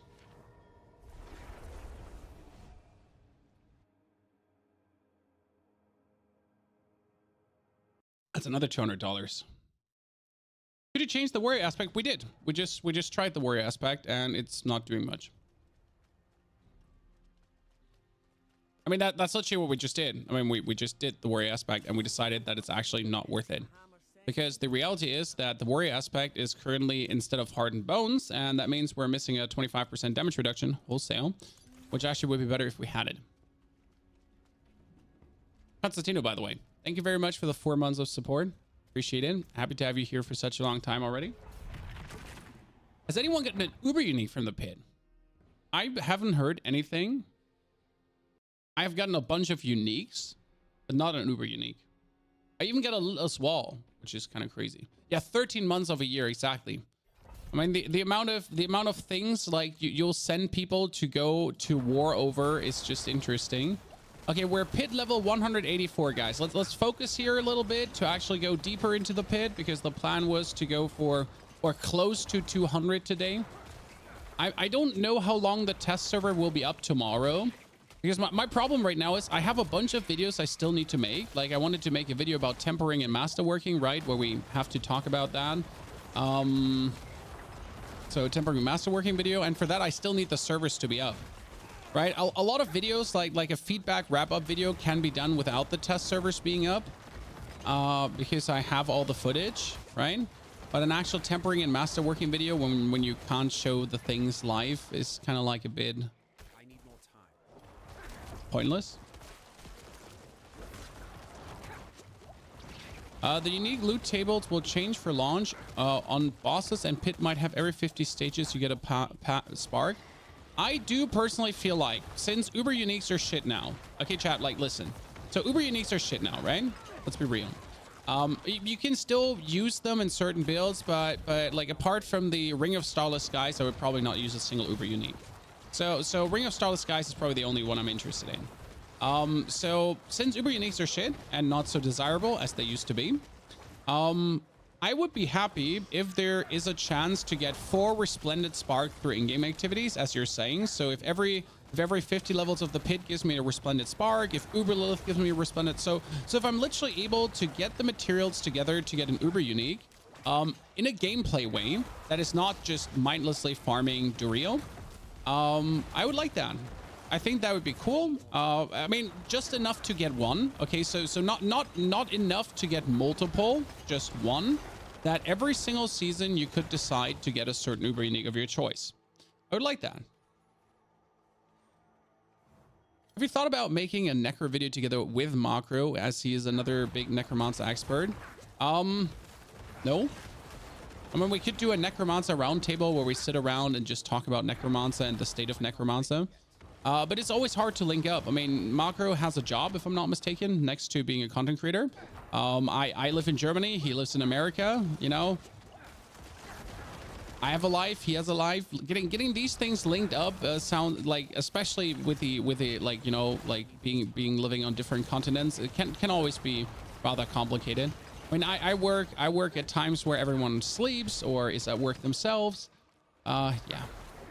And I'm very inflexible in my schedule, to be honest. I mean, due to my family, you know, due to having a life next to content creation, I am relatively unflexible in my schedule. It often simply comes down to it's more hassle than benefit. You know, as much as I like to do certain things, as much as I would like to maybe link it with more creators, it often just comes down to, you know, like before I have that all scheduled and done, I've just done it myself 10 times over. I mean, you see me, like, I'm not like many other creators. I mostly do most things alone. I don't have like a ginormous friend group I have constantly working around with me. I don't have 10 other creators that I can milk for boss materials or whatsoever. I mostly enjoy my solitude and do things alone. I don't know. It is what it is. It's bad though. It's actually bad. It's way more beneficial to network with other creators. It's way more beneficial to have a group of creators to interact with, to leech off each other. I mean, you always call it leech off each other, but if you're actually friends with a bunch of successful creators and you're a successful creator themselves, it's not like leeching off each other. It's more like empowering each other, right? Like everyone profits from everyone's presence essentially. So it's actually bad to do things alone. It's not noble or good, but you know, it's just what it is. What can I say? Are barbs click intensive or chill? I don't actually know. I find Necromancer is relatively click intensive. I mean, you end of the day have to do your corpse explosions. You end of the day have to do your things. You have to go around. You have to pay attention when to use blood mist, so you're not getting yourself obliterated by whatever. See, right now the stagger is again just on point straight away. I didn't need anything else to like stagger that dude. He gets staggered regardless. By the way, the boss summons have been relatively weak this fight. I mean, seriously, there was there's some weaker boss summons. All the scandals in the German influencer bubbles. I mean, German influencer bubble is something different. The same amount of scandals are happening in the American one, only that the American bubble is vastly bigger. But yes, I mean, there's a reason why I stream in German, in English. I don't want to touch like the German influencer theme with a pole.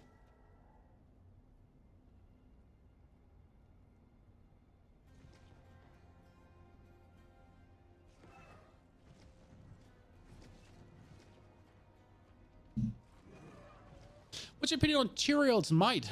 I haven't completely seen all the stats from Tyrael's Might, but it seems usable. I mean, right now, for example, I'm using Temerity to create Barrier to stay alive. Instead of Temerity, I could as well use Tyrael's Might. Right? So, it's the thing there. When is season 4? 14th of May. So we have tomorrow is the last day of PDR.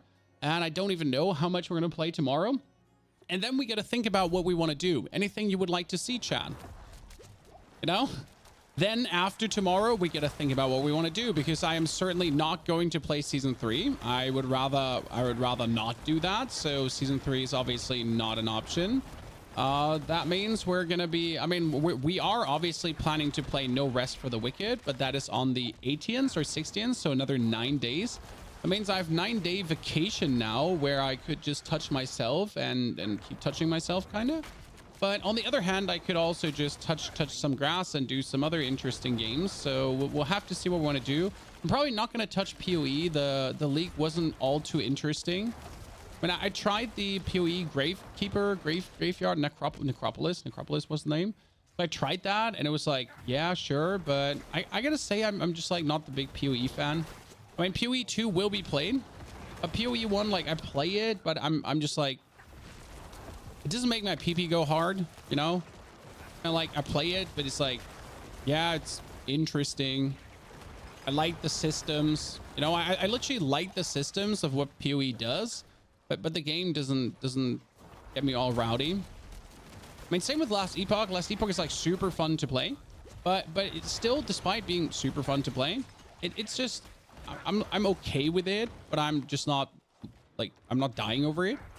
And then when I look at like when I play Diablo, I just really like Diablo. It's like really fun. I mean, apart from season 3 right now because I've done everything.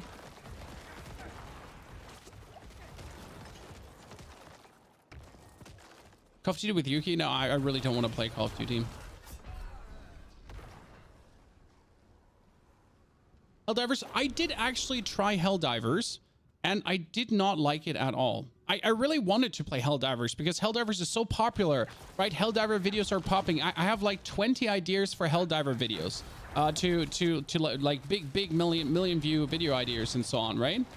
But I just don't like the game. I tried it a bit, like off stream to see, and I refunded it. I don't refund games usually because I'm like, you know, if I even remotely enjoy the game, like congratulations to the developers. But I refunded it. I don't know, like it wasn't pushing my buttons. I do love Starship Troopers, right? I'm really confused about this because, you know, I like Starship Troopers. I've always loved it, and the game is like game is kind of fun and it's kind of cool, right? It was like murdering bugs and whatsoever, and yeah, didn't do it for me. Didn't give me not at all. Not even like 5%.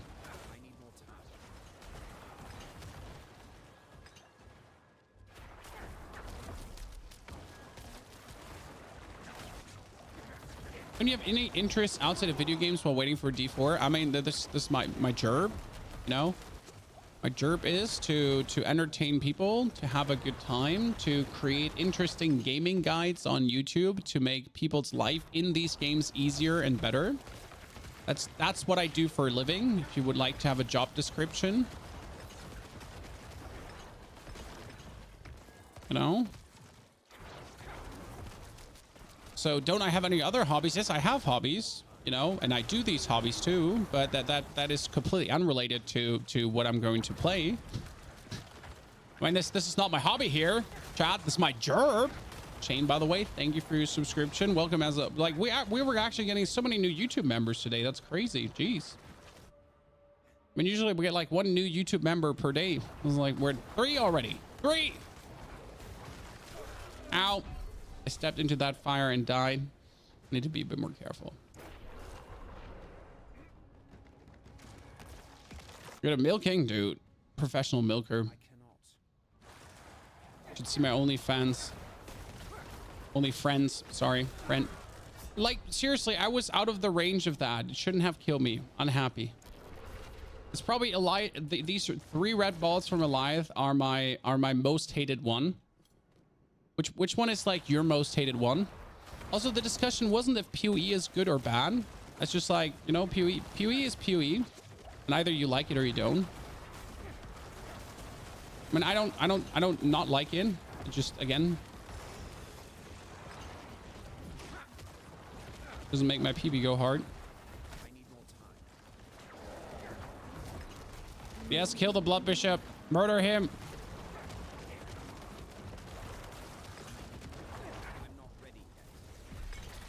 You can't kill me when I'm in Blood Mist, you nerds. Okay, there is... I mean, I was promised, ladies and gentlemen, every single pit run in a unique item. I got lied to. It feels very bad. I mean, yesterday I complained about that higher pit levels are useless because the loot doesn't get better, right? You would assume that the deeper you go into the pit, right, the more amazing the loot gets. That's the base assumption that any reasonable person would make. Correct? You're like, you know what? When we go deeper into the pit, then the game is going to be rewarding me at every step. That's what you would assume. And then like someone in chat tried to tell me that that's what's actually happening. And like after a certain level in the pit, you're getting a unique every single run. Where's my uniques? Where are they? I got promised golden goodness.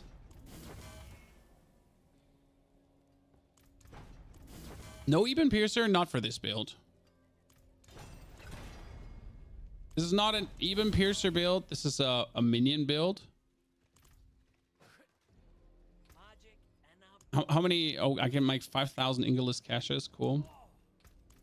I mean, you could play even Piercer in this build if you wanted to. But again, it's not that build. What unique are you missing? For my build, nothing. I'm not missing anything. I'm just complaining about, like, I want better loot when I do deeper levels of the pit. You know, it's like I don't need anything. It's just like I want to have better loot. If I'm already gonna do deeper levels of the pit, then I want the loot. Was the masterwork failed so many times? Oh, that's the great new feature called masterworking. So when you're reached like level 10 masterworking, then you have a 20% success chance. Wow, 20% success, it worked. So then you have a 20% success chance again. So you're essentially going to spend your day just sitting here and jamming the button and being very annoyed, which really stings, because I'm literally just sitting here and jamming the button and getting annoyed at every corner, right? And this is definitely something they'll be having to rework, because I really don't want to sit there and jam that button, because right now this masterwork is shit. The critical strike damage was okay. The critical strike chance is unnecessary. So the same as like my Ring of Mendeln has a shitty masterwork. So I would actually have to redo the masterwork, but I don't want to redo the masterwork. So this is very important. I don't want to redo the masterwork because I know how long it takes, right? And this is when a system gets bad. So the system allows you to redo. Okay, so the system allows me, if I want to reset my masterwork and redo it. I have the materials to do it. I have the materials. I simply don't want to do it because of the time spent at the smith. Because if I was trying to masterwork my perfect items, I would have to spend hours at the smith. So like, I mean, you could say this is the end game content, so it's okay to do that. But I feel like spending hours at something because the execution is bad doesn't make for good end game content. This is currently probably the biggest point for discussion, because a lot of people are okay with the chance. A lot of people are saying you just want everything easy. I mean, the amount of people telling me that I just want everything easy because I'm asking for a good system is like way too damn high. I'm literally just asking for a system that doesn't waste my time, that values my time, that doesn't spit me in the face, you know? Like a reasonable, good masterworking system, you know? And the amount of people that are telling you that you just want everything for free is too damn high. That literally doesn't like, some people really don't want good games. You know, you have a PDR, you have the chance to give valuable feedback, and yet you decide to be an ass and just not even try. Right? Especially like for me on PC, it's already annoying to gem my button. I think if you're sitting in front of the TV again with your controller, as 90% of the player base is, right? So if you're sitting for your TV again and you're spamming with your controller and you just see the masterwork getting failed over and over again, yeah. A casual player's nightmare. You got 30 minutes gaming time, chat. Your wife just put the children to bed. You got 30 minutes gaming time, and you decided to start masterworking your gear, and the next 30 minutes are spent in the masterworking overlay screen, failing masterworks. Yeah. I'm sorry. How would you change masterworking? Well, I would probably higher the amount of materials needed. Because right now you can see I'm in the pit 150 and I have tons of materials. So you higher the amount of material needed and you make it a 100% thingy. Because right now, even if I tried, I couldn't run out of materials. Like even if I tried, I could literally not run out of materials. So I would higher the amount of Neath Iron, Opticide, and Ingolith needed to masterwork. Maybe only Ingolith and Neath Iron, because Opticide is still like the first 4 levels. And I would remove the chance. A chance is just always stupid. I mean, there is already plenty RNG. So like right now, you have RNG to actually hit the right affix you want tempered, you want masterwork, right? So you have a 1 out of 5 chance to hit the right tempered masterworked affix, and then you have a bonus chance on top that your masterwork fails, and you just have to click another X times. to then see that you masterwork the wrong affix, to then redo it, to then temper again, to then masterwork again, to then fail again, to then do it again, to then fail again, to...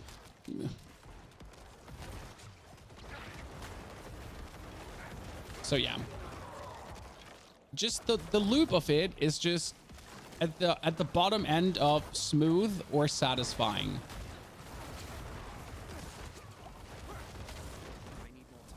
Oh, I went a bit too close to the sun.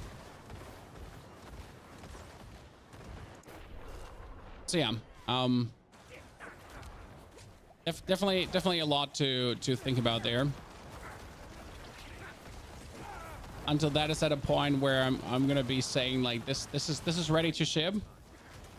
The problem is that you again have like two different people right now. One type of people are saying this is great. The system is fine as it is. But so the reason why they're saying it's fine is because they're like, this is the end game and the end game needs to be grindy. That's their argument. Okay, so you're fighting against an argument where people are saying it's the end game and the end game needs to be grindy. And that's their excuse for a system being bad and working badly. How are you going to argue against that? I mean, it's still grindy even if there's a chance, even without the chance to fail. But that's literally the level of argument you're having, you know? The people that want an end game at any cost. Even if it doesn't make sense. How does a masterwork reset work? You start from level 1 again. Yes. So let's say if to masterwork from 4 to 12, you need roughly 20 to 30 clicks. Okay, so if I want to masterwork an item to 12, you need like many clicks. So the first 4 clicks are super easy, right? So you temper an item, you take an item, you temper it. Oh, I can't temper it right now. Oh, fucking fantastic! It's a bug. And then you need like 30 to 40 clicks to have a max tempered. And then you could put the item again, and you could reset the temper if you don't like. Or you could reset the masterwork if you don't like it. And if you reset the masterwork, all the boosted stats are getting unboosted again. And then you can try again. And then you can try again. And then you can try again. And then you can try again.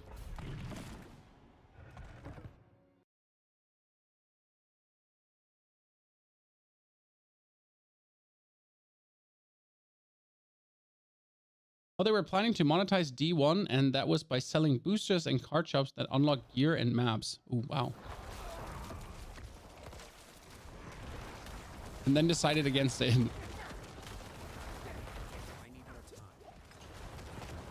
It's not only the clicks, the long animation is unnecessary. Yes, so it's the long clicks plus animation. The double trouble of these two things together right now create a very slow paced, not fun experience. And this is where we're coming back to retention based marketing, guys. So the current masterwork system seems a little bit like someone snuck in retention based gameplay.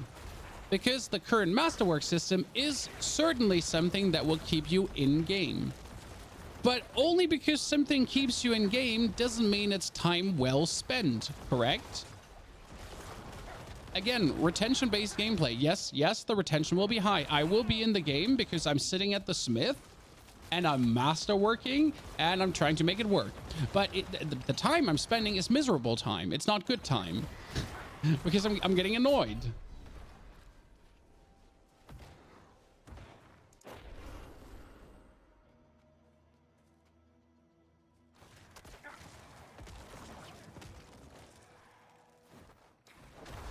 All right, I guess it's the same with the renown system, you know, and altars of Lilith. Where they were like, you know what? The altars of Lilith and so on will have people spend more time in the game. So that's good, right? Good. That's good. More time in the game means more fun. Surely. Right, chat? Surely that's what it means. Last time I checked, at least.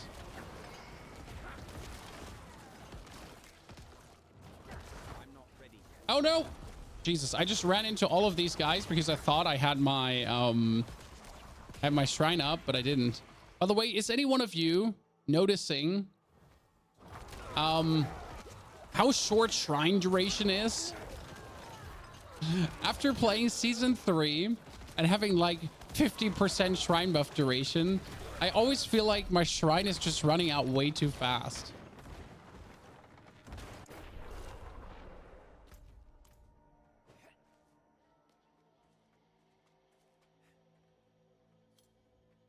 I have to say, I've not seen a single person not click the skip button on the masterworking. Yeah, I mean the animation is beautiful and so on, and I definitely looked at it one single time.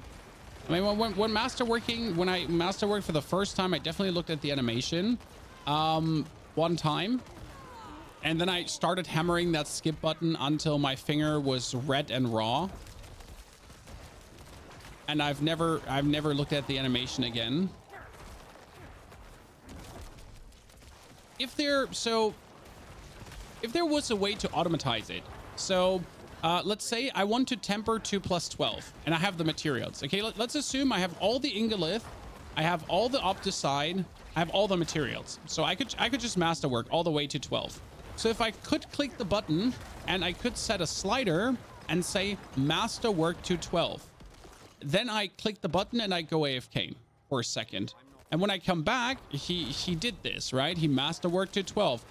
How many times it failed? I don't care, right?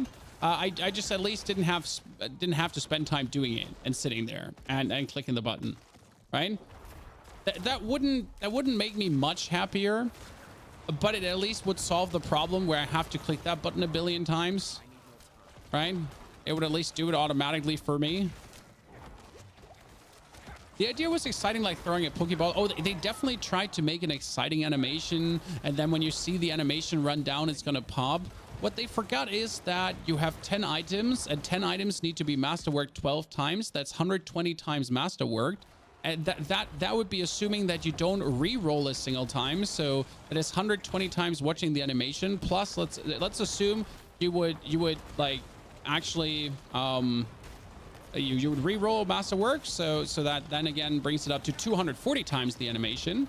So yeah, I mean they thought it would be like making a very, very cool animation, and then like it kind of turned out that it is a very cool animation, but with the amount of times you're actually going to see it,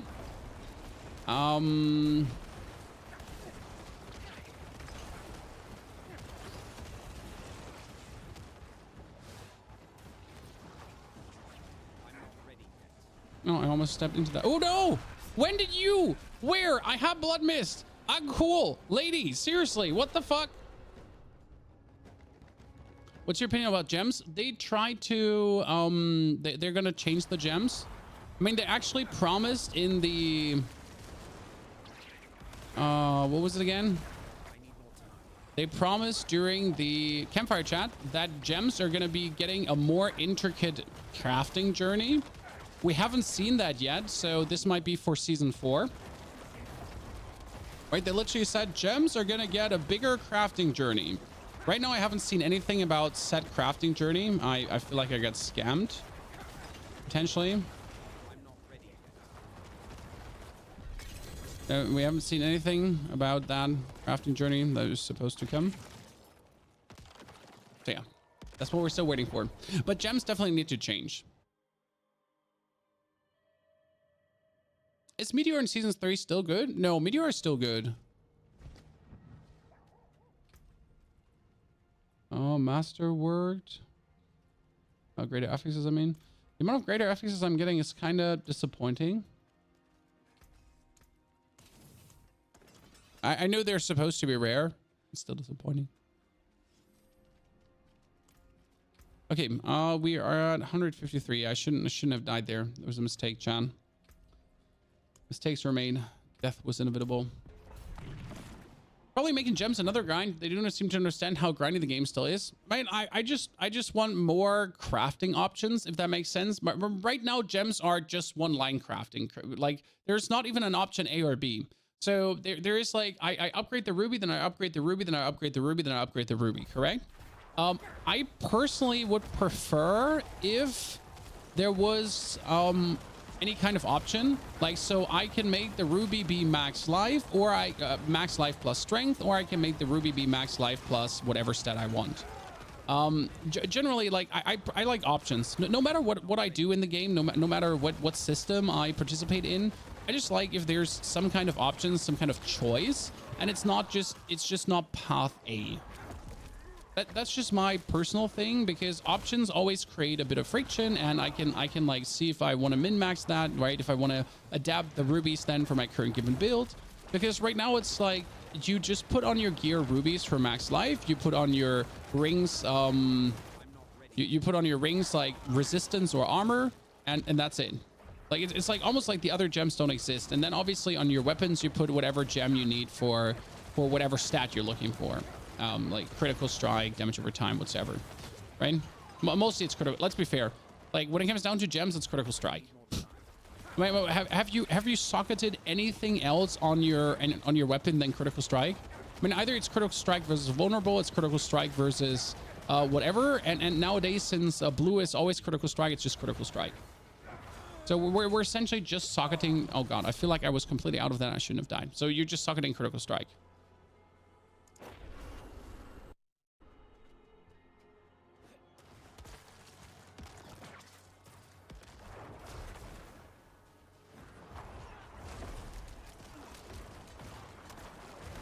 Actually stacked barrier and ultimate in my latest build. Well, see, that's crazy.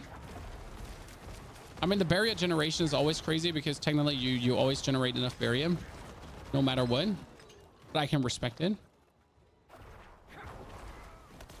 Doesn't that depend what class it is though? I mean, no matter what class you pay, critical strike is mostly the main stat, because critical strike is just OP. I mean, if critical, like the thing is, if critical strike multiplies with vulnerable and overpowered damage, you anyways always end up like either going like mostly going for critical strike because it just multiplies, right? I mean, they even had to nerf how it multiplies because it was too good, and like it was just the brain dead way to do it. I mean, I play a shadow build, I go for critical strike. I play a minion build, I go for critical strike. I play a bone build, I go for critical strike. I play an overpower build, I go for critical strike. So no matter what build I actually play in this game, I go for critical strike with a Necromancer. And I assume if the Necromancer is already like that, like, I mean, like last time I checked for priest, I was priest. Last time I checked for mage, I was doing a blizzard mage, and guess what I was maxing? Oh yeah, critical strike. Correct? So, so, which brings me back to, I would just like gems to have a bit more of a choice, anything, to just not be like a one-sided street to critical strike. I mean, if gems had something like core skills could trigger twice, cool. I would love to socket that gem, make it a low chance, but I would prefer that over critical strike.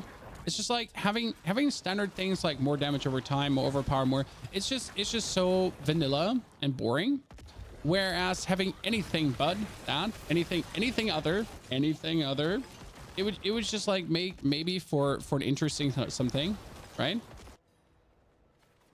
Oh, this is good because this is me just clearing you like there's no tomorrow. Nah. Oh, guys, 2 uniques, but they're useless because they're not masterworked. Sad face, sad face. So that would actually be cool, personally. But yeah, right now we do have gems that give stats, guys. So in case you missed this, I hope this is not what they meant. This gem gives willpower. This gem right now gives dexterity. Please don't be that. Please. This cannot be what they meant. Because if this is what they meant, I'm gonna lose it. That would be so terrible. Because how are you going to take 27 strength over 18% more maximum life? Any ideas what season 4 could be? It's the season of the Iron Wolves. It's the season of the Iron Wolves, where you help the Iron Wolves. The Iron Wolves used to be the mercenary gang. So there is a chance that we're either going to have a faction to support. Well, that's actually not an option. That's a certainty. So we have a faction to support, and since that faction is the Iron Wolf, which is actually like some kind of the mercenary gang, maybe we're getting mercenaries. Maybe we're getting a companion that we can equip. that buffs us with cool auras and shit. I mean, it would be a bit sad to get that because I really don't want to have one companion after I just had a companion. You know what I mean? It's like, yes, I want companions in Diablo. I want companions to exist permanently in Diablo, but not right after I just had a season of companionship, right? I mean, we're just coming out of this, right? It was just around the corner. Like maybe give me something different.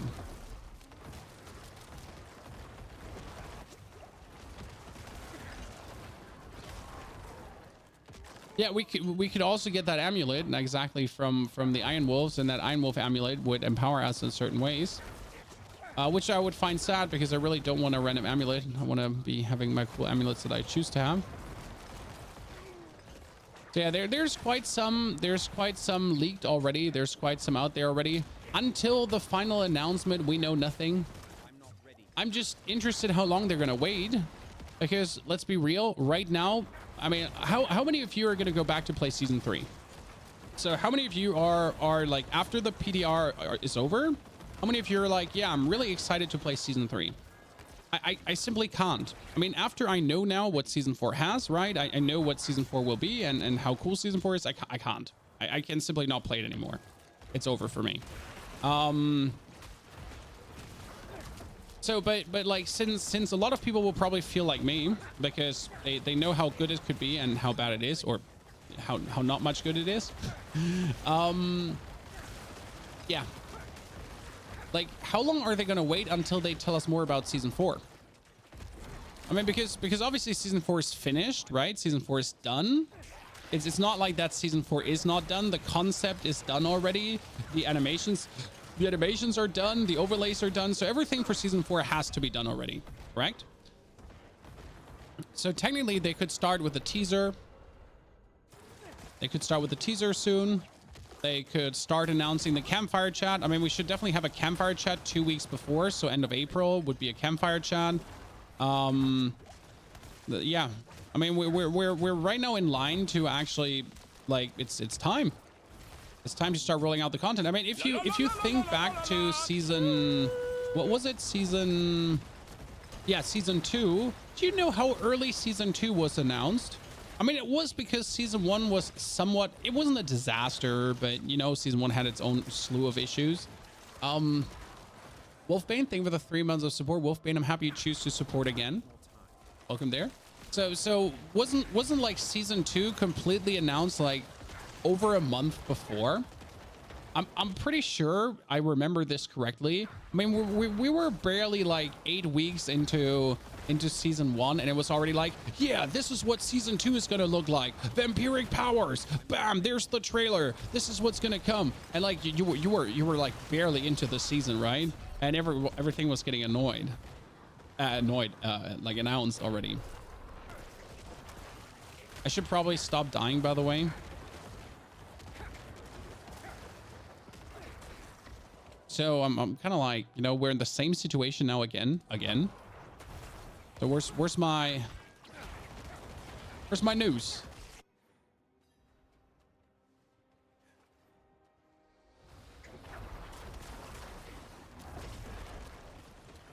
Hey, there's some season 4 stuff in the PDR, guys. There is a Helltide quest. It's called 8 the Iron Wolves.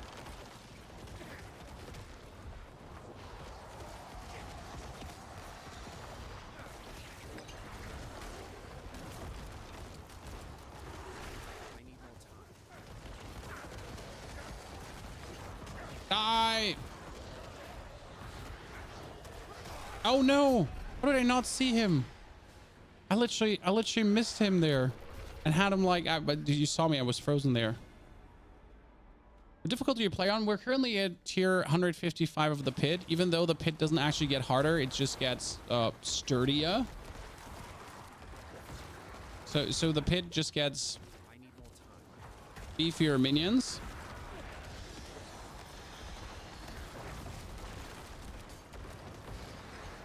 Which makes you essentially struggle.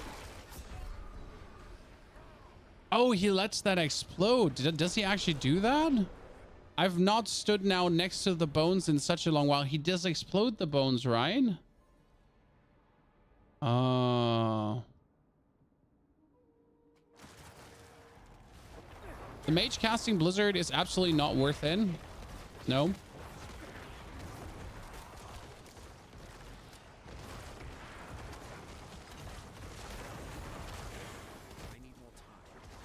I mean, it's interesting that you can actually scale the damage with all damage, but no, I don't think that the mage's casting Blizzard is in any way worth it. I mean, especially because we're actually not suffering any damage issues. Oh, that's Uber Lilith.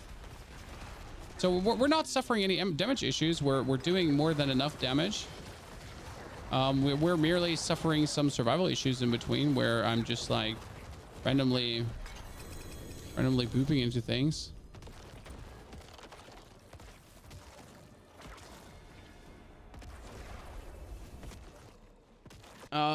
Apart from aspects, then legendaries could be better than uniques. Now, yes, I mean, uniques are mostly useless. I do have 2 uniques I'm playing for their effects, like these 2. But in comparison to actually what I could have there with the tempering, these 2 uniques are a bit lackluster. I mean, sure, Mandelen does give you a big boost damage booper, whereas this one automatically casts your things. But realistically, I don't actually need those. I'd like to see Necro Bone Armor. I would like to see anything.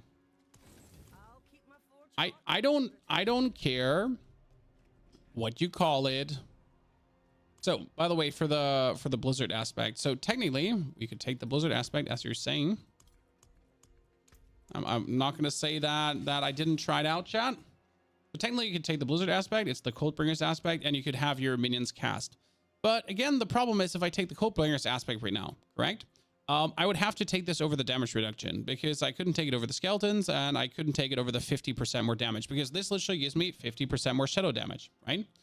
So yeah, I mean, I could get rid of the Bloodgetters aspect. So your Skeletal Priest now also empowers you. But the problem is that the Bloodgetters aspect actually continuously heals me. So it's kind of like stupid to actually go for this. Therefore, I just don't see a world where no matter what I do, this aspect will in any ways be doing better. I mean, it's 4,000 damage. Your 8 mages are casting for 4,000 damage. The problem is that Blizzard is damage over time, and damage over time doesn't crit. So like I couldn't even like I only empower shadow damage over time, and the Blizzard the Blizzard thingy is normal damage over time, freeze damage over time. So as much as I would probably like to have the bonus stagger because bonus stagger is always good, it's kind of not doing much. Why not shield versus focus for more DR? Because I need the offensive aspect on the focus. And even if I had a shield, because don't think I haven't tried it, my friend. So I had a shield. I had even been using the Litless Wall with the bonus of the Bone Storm permanently being active.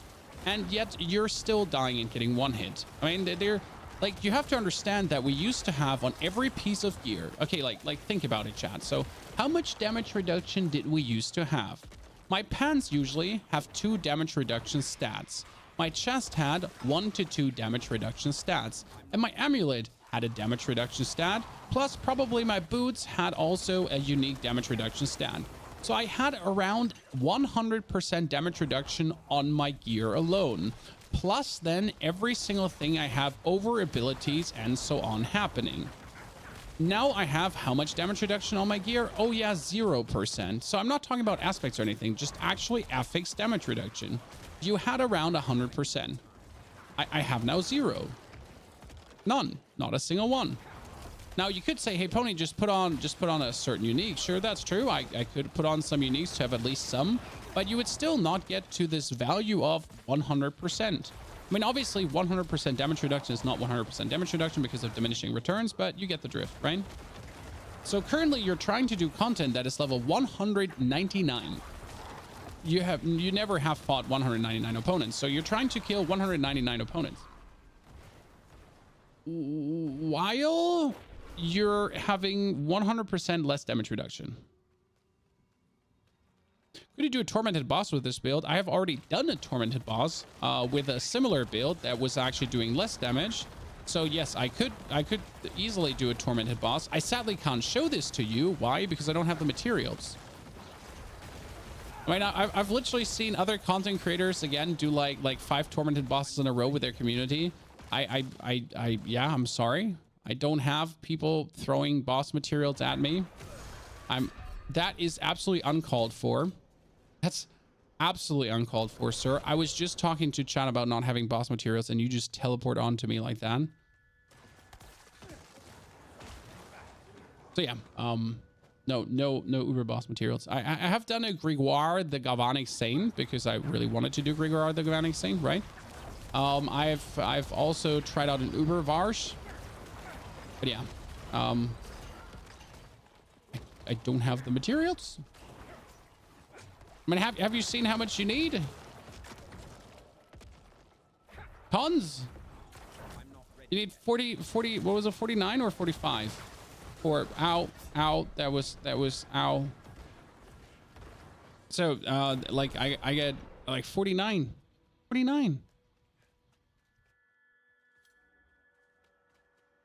A Bone Spear Necro with minions works very well. You can choose to boost your Bone Spear damage or not. So this is like a choice you got to do. Like, do you want to boost the Bone Spear damage? Don't you want to boost the Bone Spear damage? That's literally like the only thing you got to look at. For example, in this build here right now, I do boost the shadow damage, but not only to boost the shadow damage, that gotta be understood, because my shadow mages, like I'm using shadow mages, they're shadow mages. And if you actually boost the shadow damage, the actual shadow damage, not darkness scale damage, shadow damage, then your minions are receiving a bonus from that too. So I'm essentially empowering my cool mages to be even cooler than they are already, to make them even more deadly. That's currently the main approach there.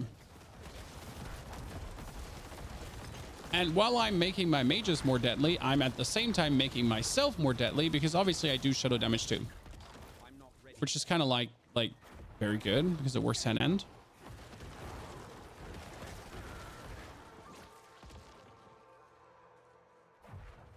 So yeah, the problem with bone kind of is that if you're boosting bone damage, you're only boosting bone damage. That's like a mistake from Blizzard, because bone damage is not physical damage. Bone damage is bone damage. And your minions, what do? They do physical damage. So if you now actually hire your bone critical strike chance and whatsoever, then, well, you're doing that. You're hiring your bone critical strike chance, your bone damage. Which is actually a scam, because there's no Paragon board on Necro that hires physical damage. There is glyphs. Okay, so there is glyphs, Paragon glyphs that hire physical damage, obviously. But there's like no physical damage Paragon board, which is kind of weird. Does any other class have that? Because it's always peeved me about Necro, right? Like I have my corpse explosion, for example, and I would really like to, well, actually make my corpse explosion more powerful, but my corpse explosion is physical damage. And there's literally not a single Paragon point, a single Paragon node I can take. I mean, legendary nodes excluded, but not a single rare node that would essentially empower my physical damage.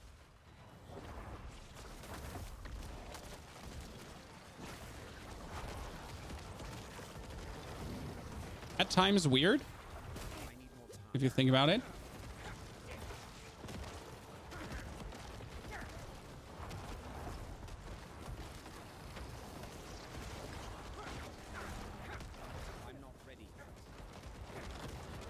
Corpse explosions! Corpse explosions! Do you notice how many corpses there are coming?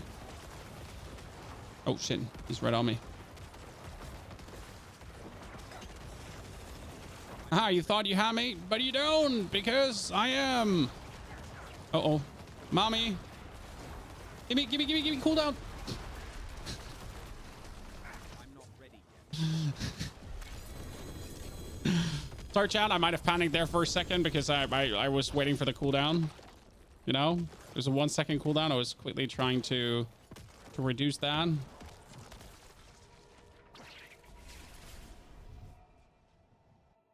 Mr. Gogson and Gosdy. Jesus Christ, I definitely mispronounced that. Thank you for the YouTube membership. Appreciation. Thank you, sir. So yeah, like if we're going through the Paragon board, technically your only physical board is the Flesh Eater board. That gives you more damage when consuming corpses, but that has potion healing, chance to execute, poison resistance, and critical strike damage. Yeah, that's it. That's it. So yeah, and then the Son of Death, which is the other neutral board, has critical strike damage, shadow resistance, and damage to injured enemies.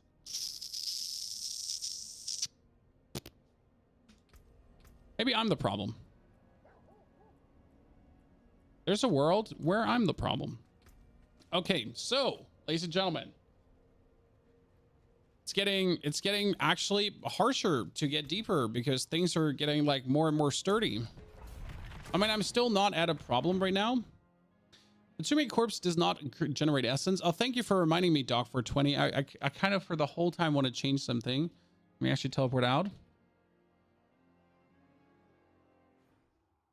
Because you can't inside here. I can't change skills, right? I cannot change skills. There's one thing I wanted to do.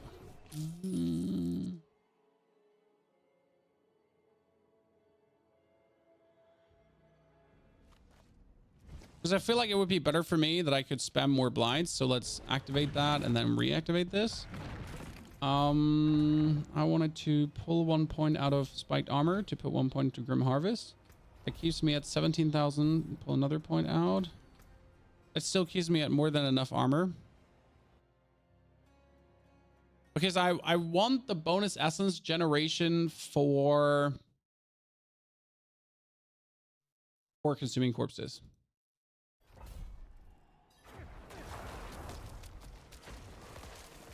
Since it allows me essentially to just spam more Blights, and more Blights is more overlapping damage over time, and more overlapping damage over time is more procs of the Shadow Blight key passive, and more Shadow Blight key passive is more damage multipliers, and more damage multipliers is more damage multipliers. Yeah, that was the end. Like after damage multipliers, you're just done. And like this, I'm essentially just continuously more or less essenced out fully, which you kind of do want to be. Right, it's like 2 or 6 essence doesn't sound like much, but I mean, 2 corpses consumed is then 12 essence instead of 4 essence, and then 4 corpses consumed is 24 instead of 8 essence. So yeah.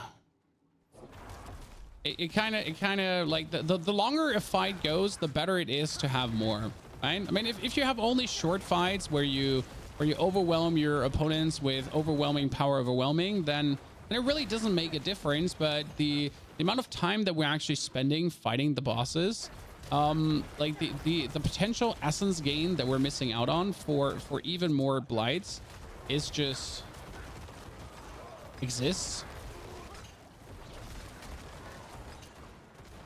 Right? By the way, chat, have you watched the Even Piercer video? On Even Piercer being completely OP? So much fun. Gotta still shout out to our boy, Macrobio Boy. The Macrobio Boy. For figuring that out.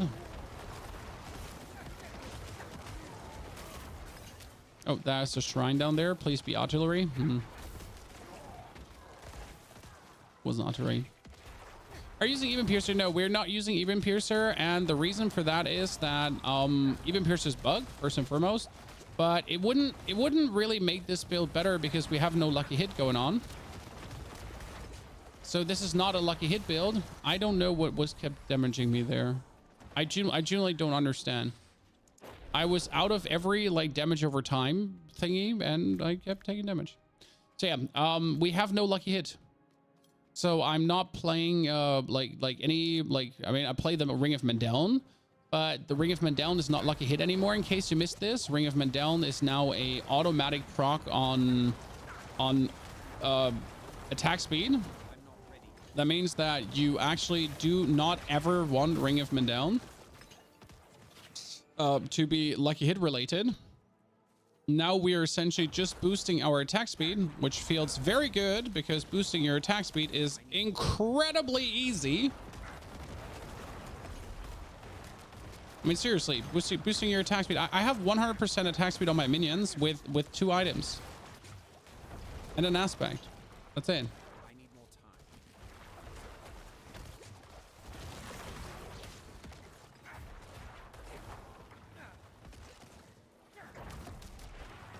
I'm not ready yet. No, no, no, no, not cool. Seriously. But I'm currently trying to be a bit more aggressive to actually push deeper into the pit, right? Because I don't only want to get 1 level per thingy done. You always want to get 2 levels. I don't actually know. What was the time constraint for 2 levels? I think it was something like was it under 6 minutes for 2 levels? I know it's like 3 minutes for 3 levels. I always forget what the 2 level thingy was. I'm not ready.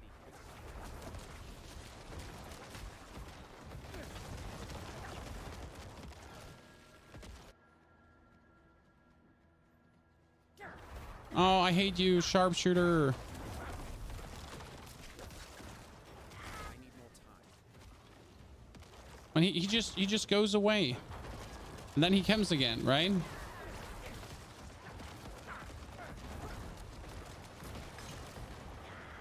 not ready yet.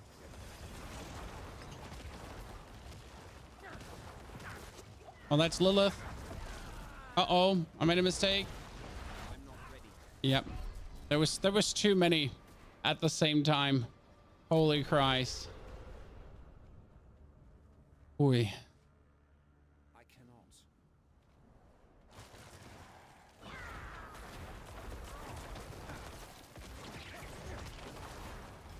cannot. There was too many boss summons.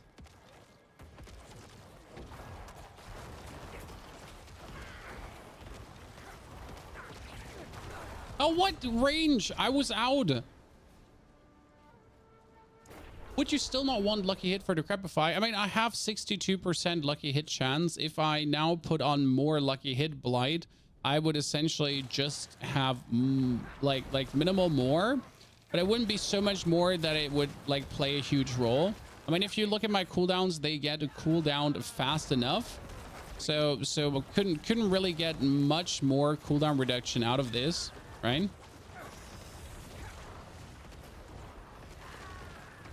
I mean, some more, yes. There's always more. I'm not ready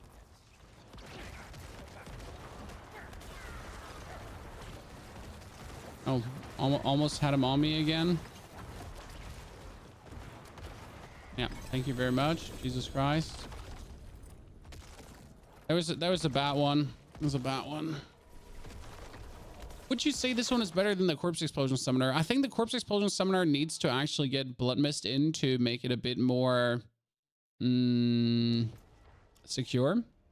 The higher ones. I mean, this is a T-Bolt's Will. Kind of like that. Another Azure Wrath. Useless.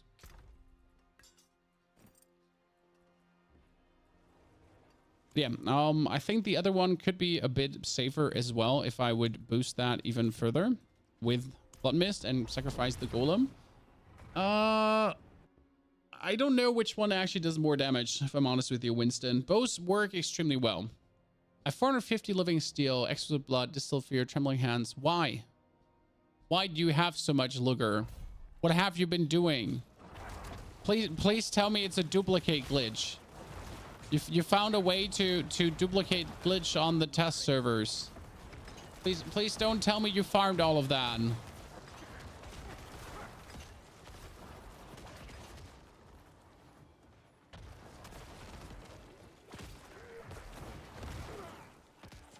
Because if you did, I'm asking why, how, why? I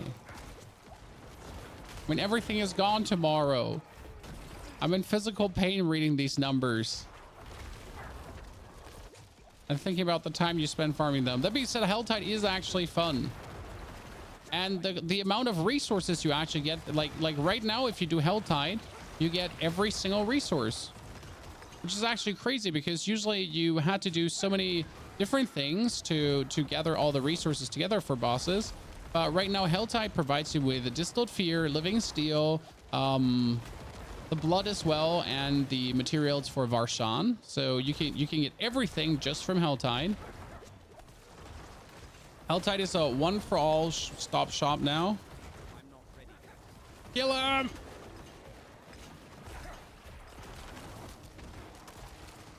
The PDR Helltide is much better than the old school Helltide. I mean, they did everything we actually asked for. It's kind of crazy because the Helltide feedback was, why don't you take the Blood Harvest and the Arcane Tremors from season 3? Why don't you take all of this and make like a new Helltide? That was the feedback we had about Helltides, and they actually did exactly that. They took season 3 and they took season 2 and they jammed that into the Helltide and made the best Helltide we've ever had. Oh, come on now. Distance, range, grappling fingers. I hate you. So yeah, it's actually like it's truly extraordinary. If that one hits me, I would just die with a one hit. I'm pretty certain. I need more time.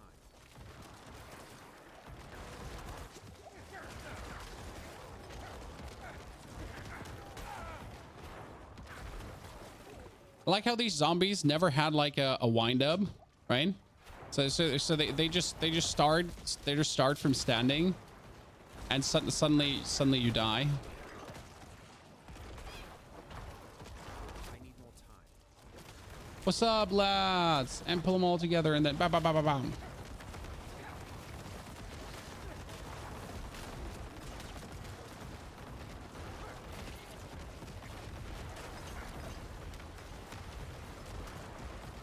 Oh, I almost get stuck there.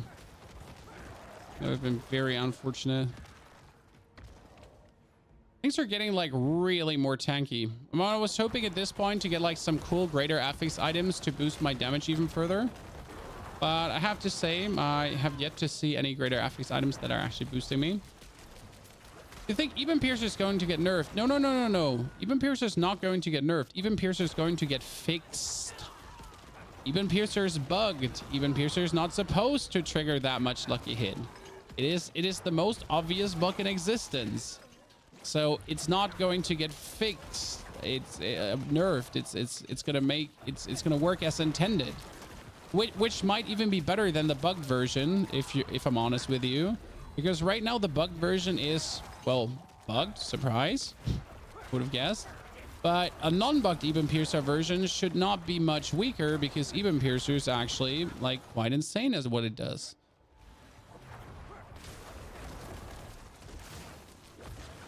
What is bugged about Even Piercer, guys? A 400% lucky hit chance. So it's literally right now that Even Piercer just over triggers lucky hit chance like there's no tomorrow, and that's leading to its own slew of issues essentially. But if Even Piercer was working as intended, it should still trigger a plenty high amount of lucky hit chance. Dude, he just got absolutely destroyed. So Even Piercer should still trigger a plenty high amount of lucky hit chance. There's another unique. Not a single item again. I mean, if I could get at least a master worked, I don't know. I don't even know what I want.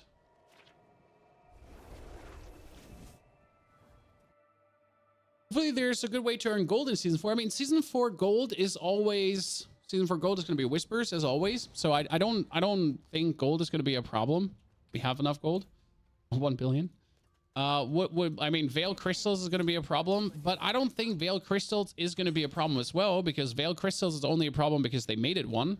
Let's be real, correct? Why is Veil Crystals a problem? Because they made it one. They could essentially just lower the Veil Crystal cost, and that's it. Okay, chat, we're almost at 160. I don't think we will get the last 40 done today, because it takes time, right? When I'm currently getting around 10 tiers done per hour, correct? I was hoping to actually do 20 tiers per hour, but we're sadly dying too much for that in between. But we have a very good build to carry us down. I think tomorrow we might actually reach tier 200 of the pit with Summoner Necro. That would make me very proud. I mean, if I wanted to get the lowest level of the pit, I wanted to get it with Summoner Necro, right? I'm not sure yet which summoner I want to do 200. I mean, I'm going to do 200 with both, like with the pure summoner and with the shadow summoner. But I think I'm going to take the shadow summoner to push it deeper. And then we're going to swap over to the pure summoner and like the Army of the Dead summoner and do the 200 as well with Anne. Because obviously we want to see if both can do it, right?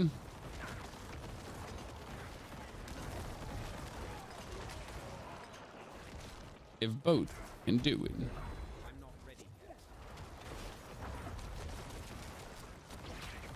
I'm distracting him, chat. Nah, I'm full focus now. The only thing that could distract me was if you would be giving me your Prime sub right now. Oh, I almost ran in and died. Oops. Because I was trying to wink. Yeah, in the CE summoner, I would remove the golem to put blood mist in at this point. I'm not ready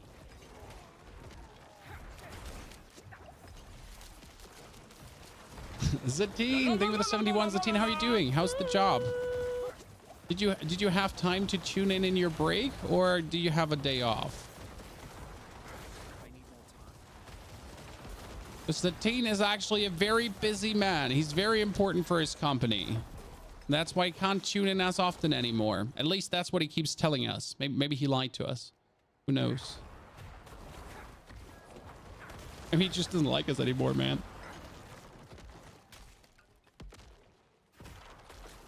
Oh, artillery shrine. Okay, this is a guaranteed success if I manage to not die to some random mambo jambo shitheadery.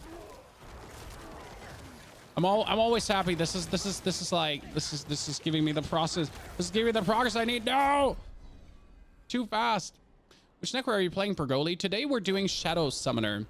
Shadow Summoner is using the Ring of Mendeln and the Ring of Sacrilegious Souls, and that's actually it. We're not using any other unique, because no other unique would help us. And we're currently boosting our shadow damage and the minions' shadow damage. So our skeletal mages are our main damage, and they're doing good damage at that. I mean, we're talking about 3 to 4 million crits upwards with the Ring of Mendeln. And the funny part is we could even trash the Ring of Mendeln and just push our minions harder, harder, and harder. Because that's the interesting part, that your minions, due to the way how new skill rank masteries work, can be pushed in ways that is like okay, where's opponents? Hello? It was a little bit empty. So they can push in ways forward that are quite nasty. I need more time. Okay, let's go. First day of dedication. Whee! Viva la Europe. I need more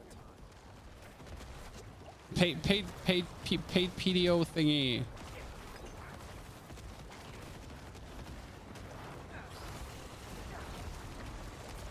Bramble. Honestly, Bramble falls like so much harder than the other.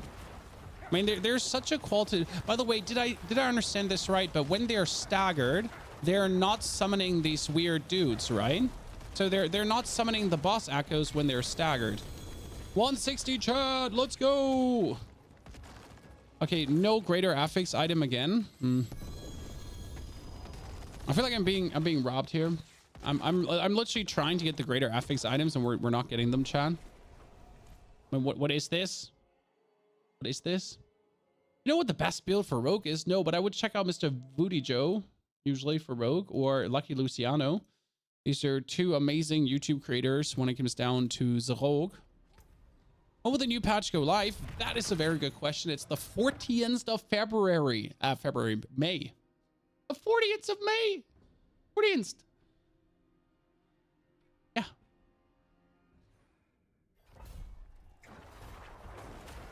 I'm not ready.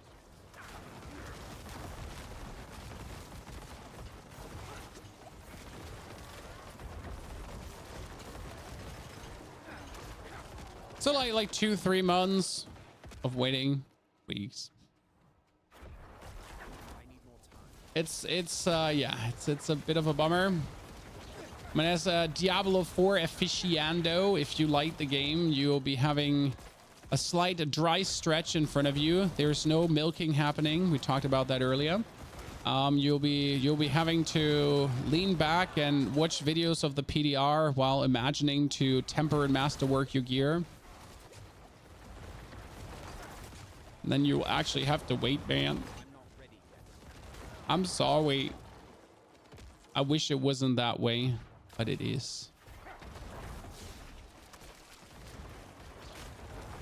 I mean, I want it right now too. I don't want to wait. Jesus, the damage numbers.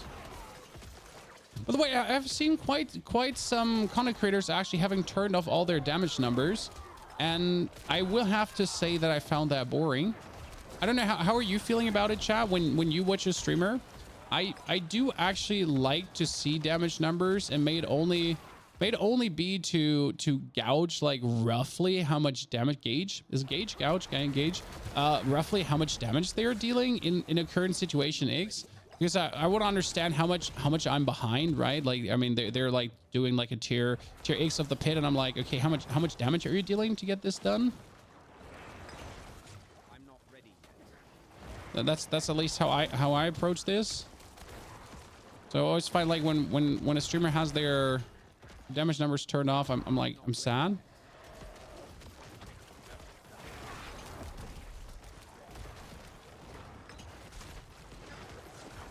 Am I the only one? I mean, I can understand it. It can get overwhelming with a lot of numbers, but I feel like there's, I mean, like in the Aber 12 Zier, it was different because, I mean, literally you couldn't see anything over damage numbers, right? But here, like in comparison to the Aber 12 Zier, the minions are actually dying, right? The enemies are dying. You can see some millions of damage popping down. By the way, this is a killer run. Jesus, we're 7 minutes and 30 in. Am I gonna get a triple? Chat, are we gonna get a triple? Jeez. What's happening? I'm not ready yet.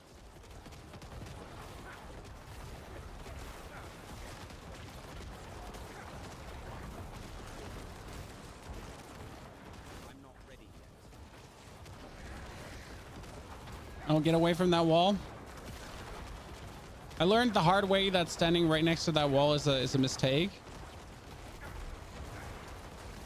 Because for some reason I forgot that wall would kill me. Okay, that's him again. Let's move away. Oh shit. I need more time. Well, that's Uber mommy. We're not gonna die to you, mommy. Aha. Finally, 2 masterworked items, chat. Finally, that's a scythe and boots.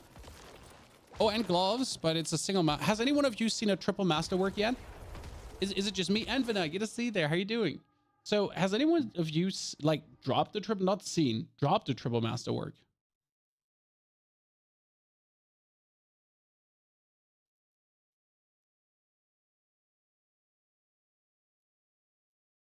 Who makes better Necro content? You're a bio boy. We both make different Necro content. I mean, I'll probably make the best Necro builds you'll find in the internet. What can I say? But Makra does a lot of research. I mean, 3 greater affixes, yes. I mean, I've seen 2, obviously, but I've not gotten a triple yet.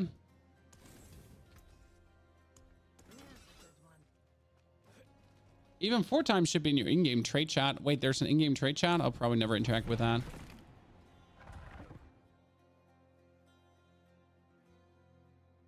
Triple. Yeah, I would like to have a triple. The problem is getting a triple and then getting the wrong affixes, right?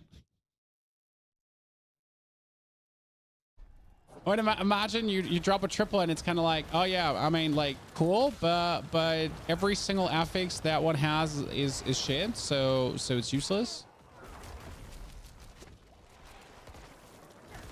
Getting a triple only for it to be useless. The pain.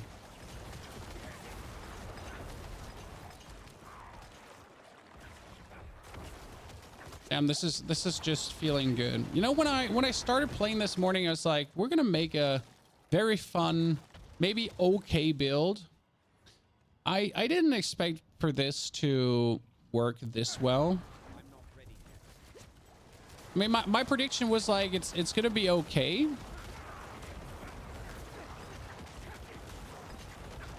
But I did not expect this outcome, which makes me rather happy. Despite like knowing all the mechanics and everything, right? You can still screw up your predictions. I mean, I thought that Crew's gloves would also be shit. So there's this new glove for Blood Surge, where the Blood Surge glove uses up corpses, and I thought, nah, whatever. It's not really going to be good, right? It is also not the craziest item in the world, but interestingly enough, it's actually using up corpses. And while it's using up corpses, it's doing all the bonuses that a Necromancer needs and gets when he's using up corpses. So it's a surprisingly efficient item for what it does. I saw unique with 4 greater affixes. That's great. When unique with 4 greater affixes can essentially not go wrong because, well, the affixes on uniques are fixed, right?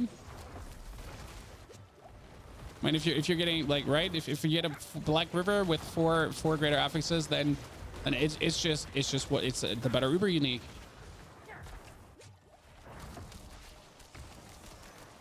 I mean, I have seen some crazy screenshots in the internet with like +7 ranks into some skills. That's actually, I mean, the plus ranks and skills on items and that in greater affix is crazy, especially if you then get some lucky master working done, correct? Even though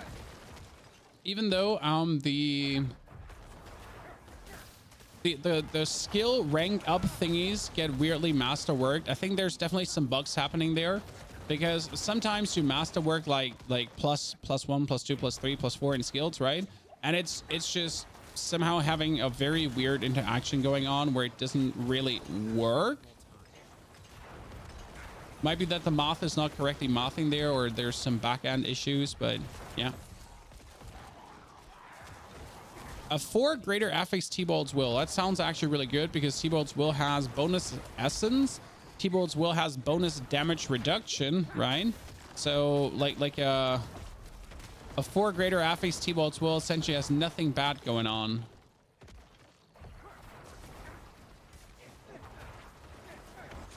I think Black River is probably for the Necro one of the best items with greater affix, because Black River consists of only item up, only skill ups, right?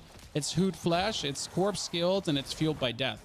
If Black River was greater affix, like Jesus, like that item has essentially nothing bad going on, right? There's not an affix that's actually bad on Black River. Black River should actually rightfully be an uber unique of what it does.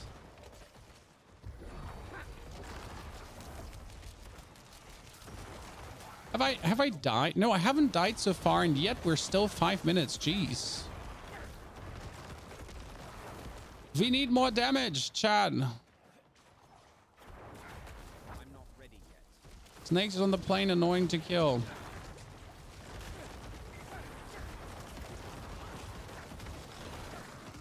Yeah, this is slowly getting slower. And we're at 163, so we're gonna get a bit deeper with this build still, I think. And again, I want to carry this actually all the way to 200, so we'll have to see. In case of skills, the masterworking just should increase the rank with 1. Yes. The biggest problem right now is that why doesn't the skill always increase by 1? Because sometimes you get like the skill up or the masterwork up, but the masterwork up of 1 times of 25% times one rank up is nothing, right? Oh shit, almost got a lies there. What? No, I was totally like, Jesus. I was totally out of range, right? Will there be a guide to this Shadow Summoner? There will most certainly be a guide to this Shadow Summoner. I mean, like today we actually made the Eben Piercer guide, and tomorrow is probably going to be... He pooped on me with a shadow right in my face. Ow. Pooped on me. Go away. I cannot use that. Thank you very much.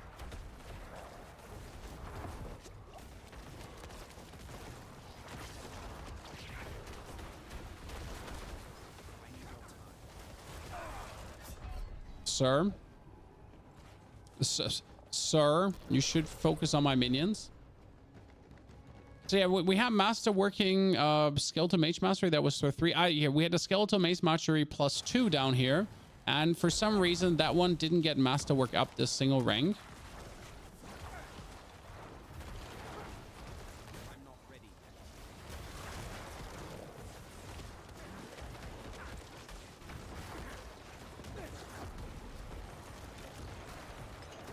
I'm not ready yet.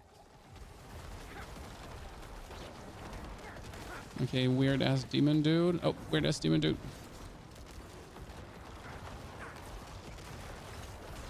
I'm not ready yet. Let's go into hiding. 11 seconds. Do it. Mastery. Eee. Not a single greater affix. Okay, we're at 164 chat. I think I get 170 today. Okay. And then tomorrow, the last 70 ranks, the last 30 ranks. Oh, holy. I mean, it's been a busy day. Yeah, probably trying to pull this through. I'm not sure if we can improve anything about this build. I mean, my affixes are at this point all max rolled.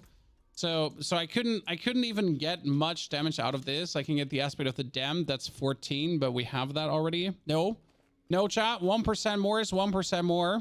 I can't actually do this because right now I need to restart the game. We don't have the blighted higher. I'm not going to do it. Oh, shit, the blighted is no 116. See, 116. It's not higher yet. But yeah, I'm like, but I could get a new amulet, I guess, because my amulet is only like movement speed, maximum life, something. It's kind of like, eh.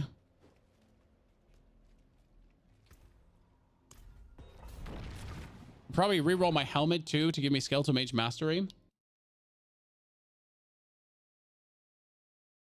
Can the blood golem overpower with his skill? He can crit. So the problem about the question if the blood golem can overpower with his skill, the answer is maybe. The problem is, in order to test that, I mean, you have a 3% overpower chance. Overpower is a fixed 3% chance that doesn't go higher. So yeah. Good luck finding that out. You know, good luck getting that tested.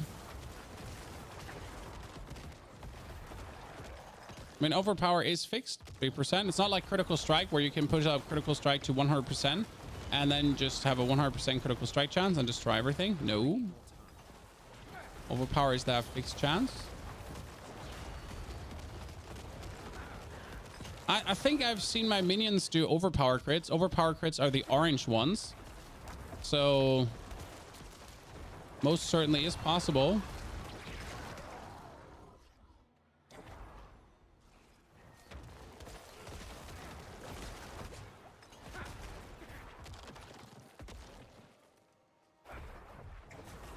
I cleared 200 with Frenzy only Barb. Hey, Barb doesn't count. If you cleared something with Barb, that's just kind of like, why didn't you do it sooner? Okay. It's like, what took you so long? Okay.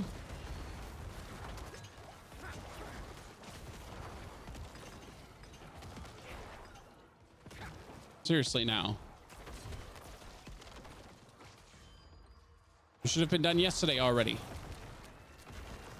When I've seen so far, I've seen druids clear tier 200s. I've seen barbarians clear tier 200s. I have not watched a mage. Does anyone have feedback on mages this season? Because I really don't know. I haven't watched any mage player. I've seen some in the open world, but I've not witnessed anyone be like super. I guess mage is strong, but I don't know. Mage strong.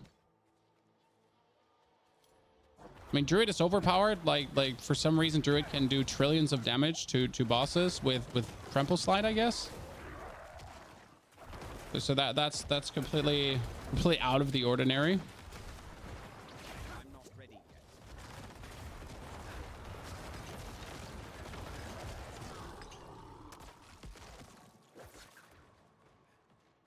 The frozen orb unique is pretty strong, but is that the only thing strong? I mean, I would assume if the frozen orb unique is strong, then you could as well just play Blizzard Sword. I'm only asking if you can still play Blizzard Sword because Blizzard Sword is live. I don't know. I really enjoy Blizzard Sword. I think that was one of the more fun playstyles I've had. Just generally strong, varied, entertaining. Come on, minions. Turn yourself into winions again. I kind of wish there was more minion uniques than Mendeln and the amulet, because right now you have the Ring of Mendeln, right? That's a minion unique, and then you have the amulet for Blood Surge players, but that's kind of like it. I mean, sure, it's 2 uniques, but I mean, minions is technically the main thing that the Necromancer has, right? Like, so it's like the main shebang. I'm kind of sad we don't have like a bigger variety of uniques. I mean, I wish I could turn minions into exploding minions, like corpse explosion style. You know, if you press the minion button, one minion runs forward to explode, and then you can just go and launch your minions like super corpse explosions. I know we have volatile skeletons from the gloves, but that's not the same. It's just volatile corpse explosions. I want to turn my minions into bombs. Bastonator did 200 PID with different sword builds. That's good to hear. Also, when I hear that so many creators have actually done the 200 PID, Jesus, how much time have they been playing the test server? I mean, I've seen Voodie's doing like 13-hour streams again. Rob is doing 13-hour streams. I've seen so many creators do like the amount of hour streams they have actually been doing is crazy. And I'm just sitting here with my standard like 4 to 6 hour streams, you know, while I'm doing the do, you know, we're creating the content, we're having a good time. Oh, no. Holy.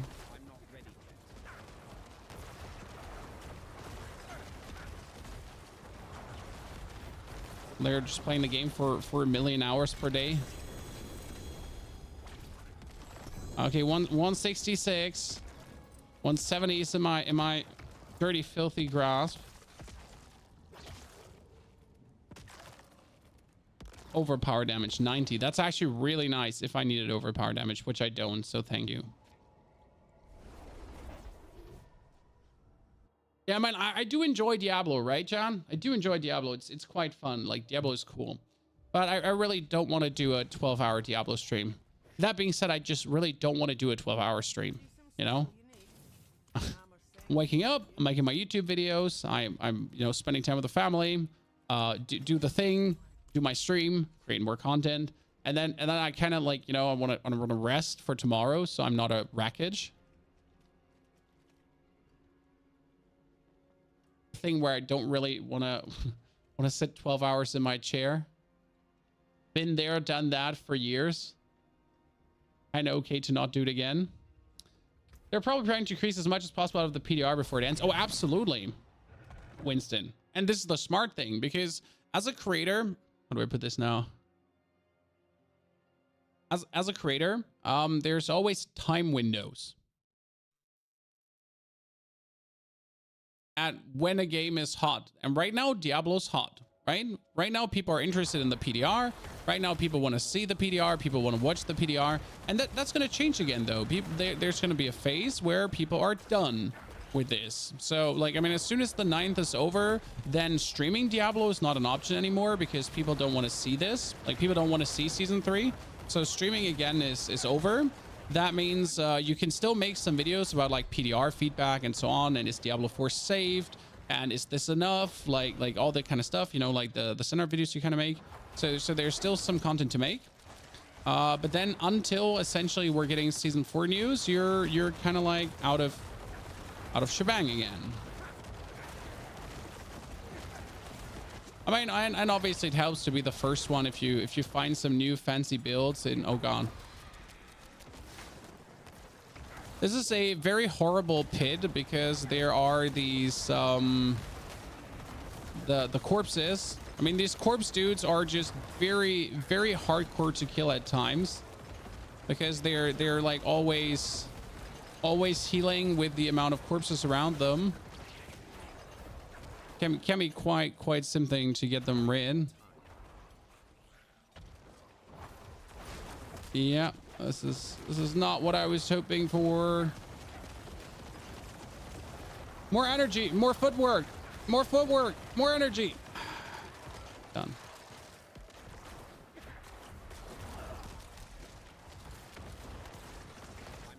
This is for a Rob will see in 40 hours. I mean, like, if you're single and don't have children, you better do that. It's a simple thing, right? If you're young and you have no obligations and this is how you're making money right now, you better offer up your soul for the company store. When I did this when I was younger, when I used to do one 24-hour stream per week, ladies and gentlemen, one 24-hour stream per week. So there was 5 days of streaming plus one 24-hour stream to then have 1 day of rest and then repeat the same thing. Was that unreasonable and crazy? It was. Did it help me to grow? Yes, it did.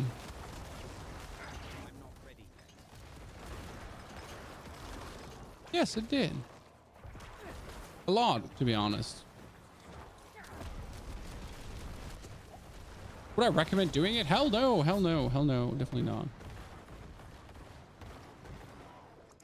Okay, this dungeon is doing me in. I mean, like, some pits are really not what you're hoping for, right? I'm not ready.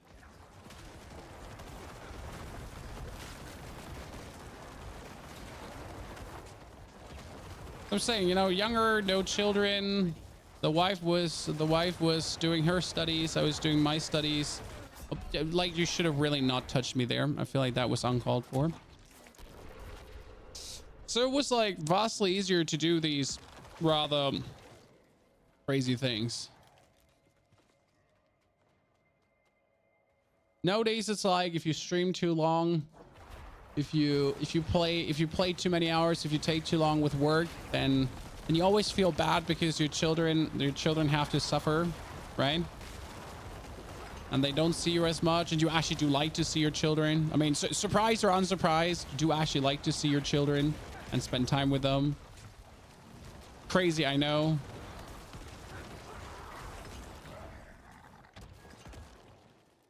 When do you start streaming at 11:30 p.m.? No, I start streaming at 8 a.m. I bring my children to kindergarten, you know, the thing where they go every day to work their job. And then at 8 a.m. German time, I start my stream like every reasonable good German would do.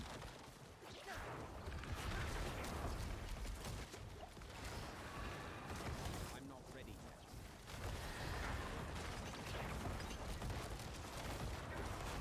But actually, I wake up at 3 a.m. and then I make my YouTube video, right? So I might start the stream at 8, but I actually wake up at 3 to then start doing my YouTube videos to, well, be able to make a living, because nowadays, merely having a stream is not enough to make a living. I mean, it actually has never been enough unless you're very fortunate and blessed and at like your very, very big hype phase on Twitch.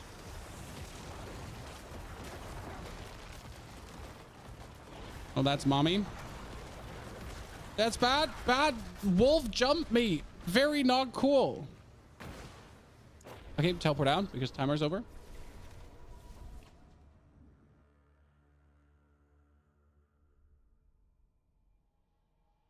Are minion builds stronger than other builds now? Minion builds are the strongest builds.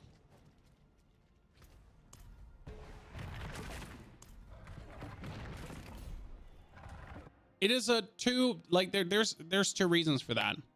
First, because minions are soaking up damage. So minions are preventing a lot of the one hits. Congratulations. Second, minions are actually doing insane damage. So not are they only soaking up damage, they're actually doing incredible amounts of damage, because finally minions are actually multiplying the way they're supposed to be multiplying. So when you before had minions that were not doing enough damage, that was simply because, well, the minion stats were simply not working like they were supposed to be working. Now that they're actually supposed to be working as they're supposed to be working, suddenly, unsurprisingly, minions are crazy. And you know what the saddest part about this is? That minions used to work exactly like this in the beta. Does anyone remember the beta? The very first beta for people. It was limited to level 25 to give you a good feeling for the game. What happened is that people were complaining that Necromancer minions were, quote unquote, too strong. In level 25. So you know when you're level 25 and Necromancer minions are too strong, then you better nerf the shit out of them, because let me check. They're too strong at level 25. Yeah. Seems reasonable. And from that point on, we've been struggling to get minions anywhere back to where they used to be. That was the downfall of the Grand Minion Empire.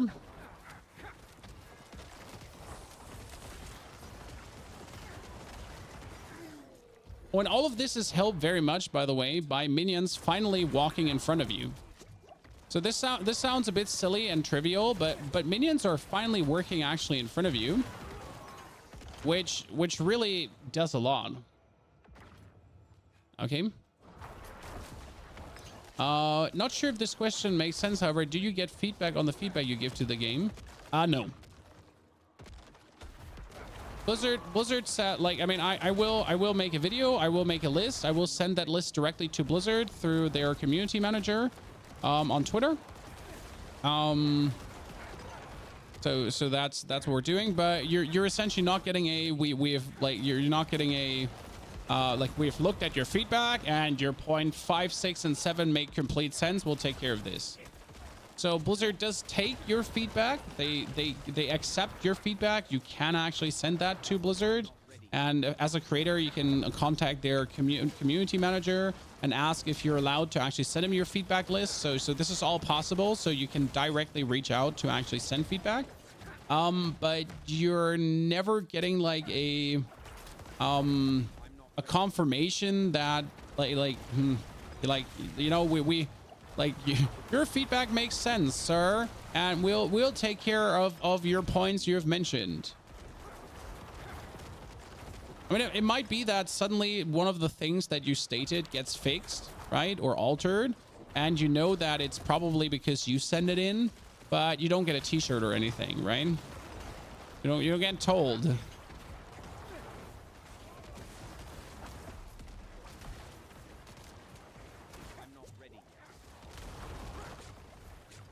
I mean, I also don't need them to give me feedback on the feedback. I just want them to fix the things, right? Like I don't need to get feedback on my feedback. I just want things fixed. Right? I mean, we're simple people. We just want stuff to work. Is that Lilith? No, that's the demon. Okay, that's good. Jeez. I thought that's gonna be Lilith for a second and I wasn't ready. I have like blood mist or anything on my sleeves there.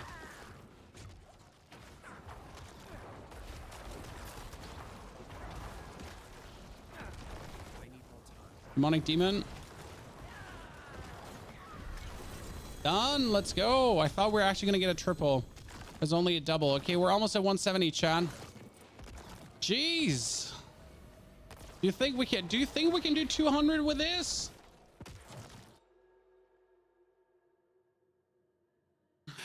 Hopefully they don't nerf them again. I don't see a single reason why minions should be nerfed, if I'm honest with you.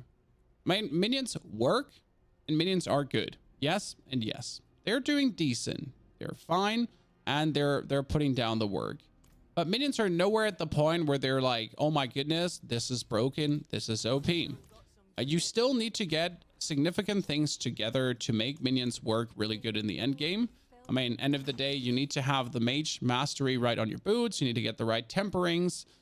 You can get the right masterworks together. So you need to have the proper gear, essentially. Then you need to have the Ring of Men down, right? If you want to do the proper damage. And you need to make sure that your Paragon board plus your skills plus your damage reduction is on point. If you're new to the game, where do you find this build? This build is only possible on the public test realm. So you can't actually play the build right now. Unless you go for the public test realm. But if you're new to the game, you better play season 3 currently. I'm not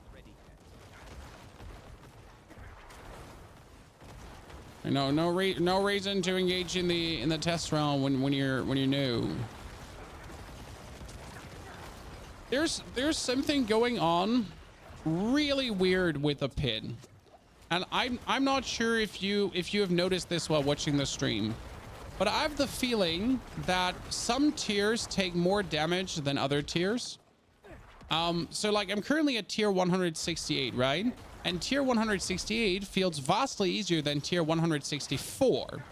But it doesn't feel easier than tier 166. So 166, the minions seem to have had more HP than here right now. But how can that be when every future tier is technically going to make minions, enemies a bit more sturdy?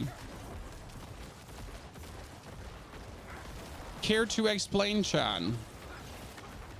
I've noticed this now with 140 and 150. That 150 felt as difficult as 150 felt, right? But that like in between, like 155 suddenly felt easy again. I mean, it could be down to the design, the layout, and the opponents we're actually facing, that some of them are just like vastly easier to kill. But no, like these guys seem to be almost taking like triple the damage as before. I'm not ready yet. Is Hellswith based on mob type? I mean, maybe I'm just saying this because the last dungeon was this zombie kind of ass dungeon, and these zombies are so annoying to kill, because they are truly annoying to kill. I mean, the zombies are healing up with like corpses close by, so you essentially have to kill them 4 or 5 times over again before you kill them. And in comparison, these snakes, they just die and then they're dead, right? So maybe that's just what's doing me in right now, but I've noticed that in multiple dungeons. Maybe I should go back now and check if it was always dungeons with these zombies in. Jesus. Maybe I should go back to check if it was dungeon with all these zombies in.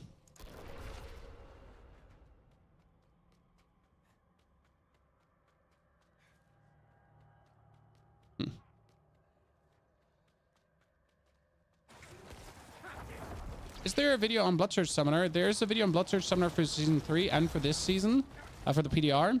But I have to say that the PDR Bloodsearch Summoner is not recommended to be played. The PDR Bloodsearch Summoner did absolutely not feel good. I mean, it works, okay? It works. You get it done. The essence issue is out of the window, so that's kind of cool. But just still from a gameplay, from a damage standpoint, from a damage output, especially compared to the summoner we're playing here right now, and to the full like pure summoner. Oh Jesus, I did not see that one hit coming. It just doesn't feel good. We'll be able to see the eclipse today. I know there's an eclipse, and that's the extent of my knowledge. So A, I know there's an eclipse. B, that's it.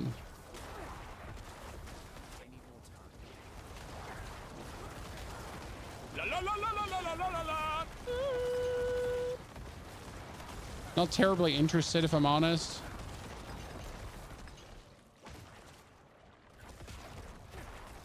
I don't even know. Could you just stare into an eclipse? Were you allowed to do that? Was looking at an eclipse not bad? Then you have to have certain googlies. Extract. And with a 63 months of subscription, Extracts, howdy. How are we feeling?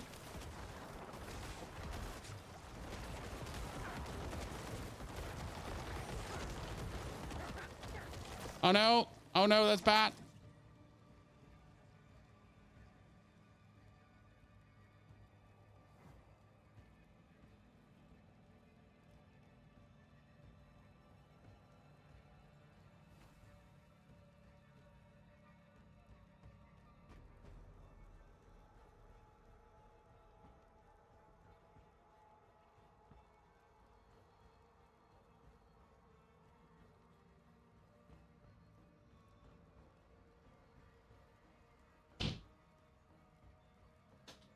Okay. Our chat, family.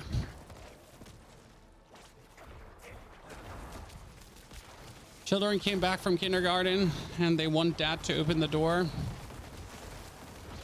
And if I don't open the door, they're sad. Can't do that to tiny humans.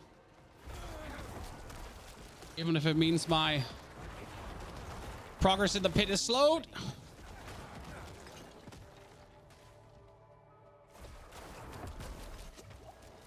Video games us live. I need more time. Okay, let's go. Fast. Don't die. Oh, please don't give me another outlaw sharpshooter.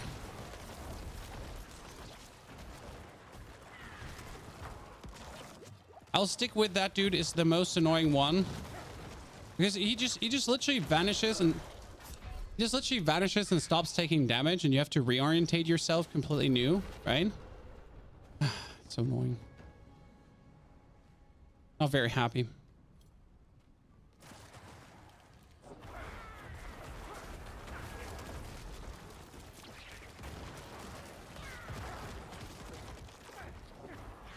I need more time.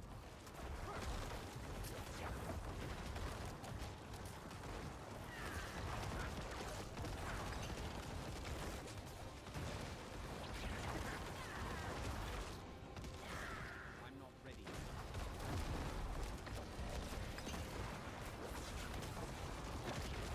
Kill him. Maximum damage. Thank you very much. Holy Christ. That was a good one. He suddenly got pooped on, right? Everywhere selling special glasses. Nah. Is there any point to open the pit above tier 100 since max level is 199? Yes. So like I will go tonight to my wife, undress in front of her, and on my chest is written pit tier 199, and she's instantly gonna like be all ready and hot because I've cleared a 199 of the pit in Diablo 4. So yeah, that's the reason why you should want to clear a tier 199 in the pit, like to impress the ladies. That's actually the main reason. Yeah. That's it. That's actually the only reason. You can also go on Reddit and brag about it, like to complete strangers in the internet. And you can be like, did you know I cleared tier 199 of the pit? Yeah. I know, crazy, right? I need more time. And then you can say, can say things like, was pretty easy, bruv. You know? Wasn't actually that hard. I wish they would scale the damage harder. The amount of times I've literally seen someone clear the tier 200 and be like, I wish it was scaling harder. I understand the sentiment, but if you actually cleared a tier 200, you should understand that the game is imbalanced and it would actually not work if the game was scaling harder. You know? It would actually not work because this is currently already breaking the game. It would break the game twice over.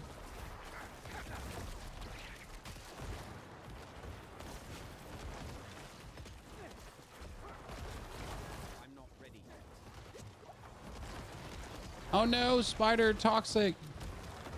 I wonder if they ever going to fix poison. I mean, they even had it in patch notes in case you didn't know this, Chad, but it used to be in patch notes where they were saying that some damage over time effects are actually overtuned and they're going to fix it. And as it turns out, these damage over time effects are still overtuned and not fixed.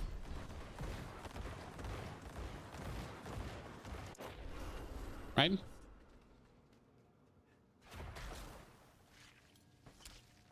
The pit looks like it could have been competitive. I mean, who says that we're not getting a pit leaderboard? I'm not sure. Oh my goodness, really? I'm not sure what a pit leaderboard would be. What's the metric there? What it would go after, right? I need more time. But no one says that we can't be getting a pit. leaderboard.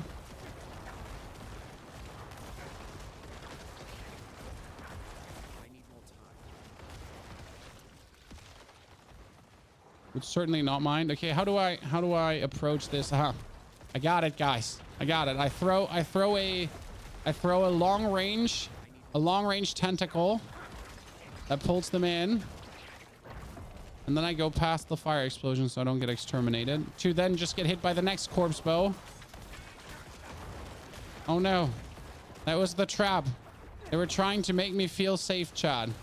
But little did you know, they had a second corpse bow in the second line of defense set up.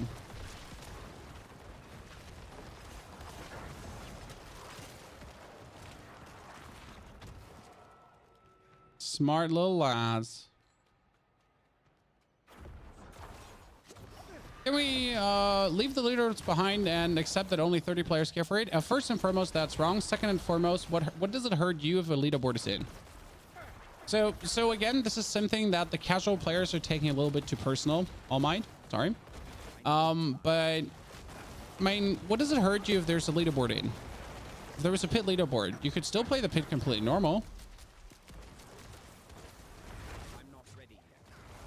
But it would give a lot of players joy. So that's kind of like the thing. I know the game is made for casual players and everything I do is advocate for casual players. But honestly, sometimes casual players, they already get everything and then they still complain, you know? They already have a whole game catered to them that is only for them. And there's nothing hardcore about the game in any capacity. But then for some reason, there's still complaints over things that shouldn't be complained about.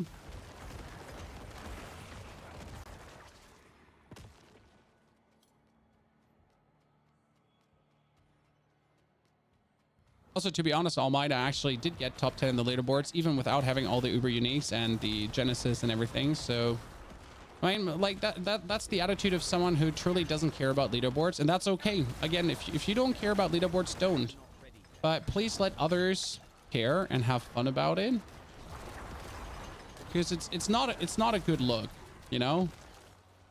If you don't like something, that's fine. But trying to pull everyone else's fun down because you don't like something is weird vibes. And you're dead. La la la la la la la la la.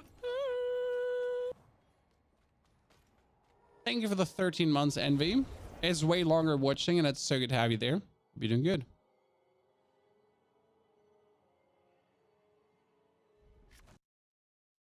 What's the new season drop on the 14th? Hey, Chad, everyone say goodbye to All Might, who's been following 3 minutes ago and started to go on a rampage about leaderboards. I think we're going to get rid of him because he's a waste of our time, effort, and simply does not understand the fact that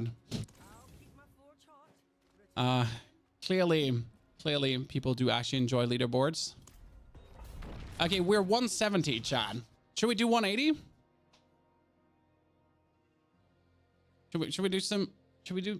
Should we push for 180 today?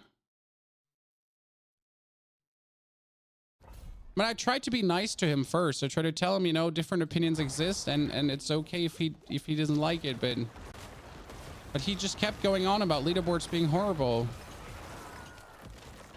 I mean, what do you expect from someone who's following 3 minutes and is completely new to a chat room and hasn't said a single word like hi before? You would certainly not expect that they would behave like reasonable human people and engage in proper discourse and share their opinion in a nice and understanding way. That'd be crazy expecting that from anyone.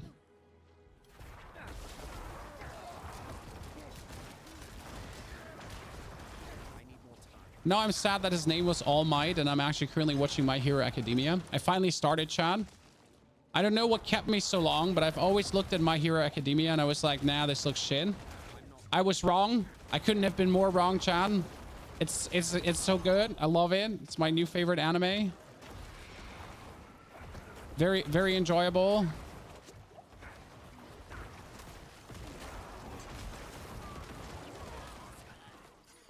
Having a good time. This is Twitch. Trippy, come on now. Our old ass community that's full of old ass people that are definitely freaking old ass, like seniors, like people there that literally need their second set of teeth already. You know, these kind of people that are watching my stream on Twitch and YouTube, like people above 30 essentially. Back problems, knee problems, you know, the usual included. Like, yeah. They're reasonable most of the time.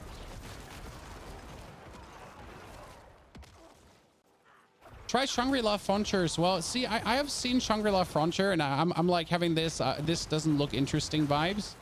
But usually when it comes down to anime, I promise myself to have no prejudices. Because I thought Fire Force, you know, I don't know if you watched the anime Fire Force. I thought it's an anime about firefighters and therefore very boring. It is actually true. It's an anime about firefighters that are fighting fire demons and they have superpowers. But I was like, nah, Fire Force looks really boring. It's probably boring. And then it turns out to be like absolutely freaking fire. Excuse my, yeah, lack of better language. Yeah, we're back to these annoying demons again that don't want to die.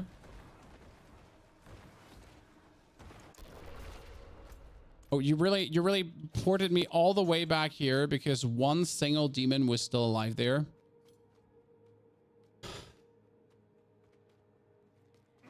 you have +3 blood mist here? No, Winston. I have nothing in blood mist. I have one single point in there right now, and it's more than enough. And the simple reason is that you do have a significant amount of lucky hit.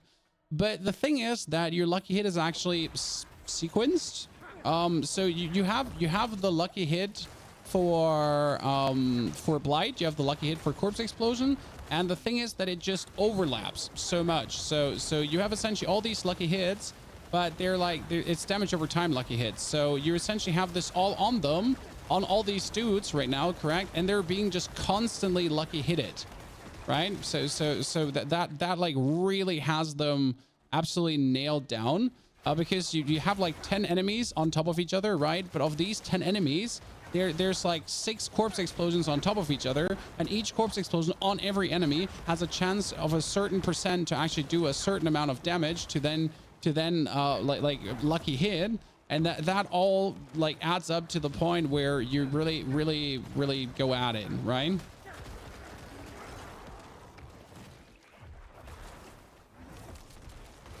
And that really leads to like your I mean, as you can see, my freaking blood mist essentially gets like straight up instant replenish. I mean, I go in here, see, and the lucky hit almost get it back like straight away. Come on, crit.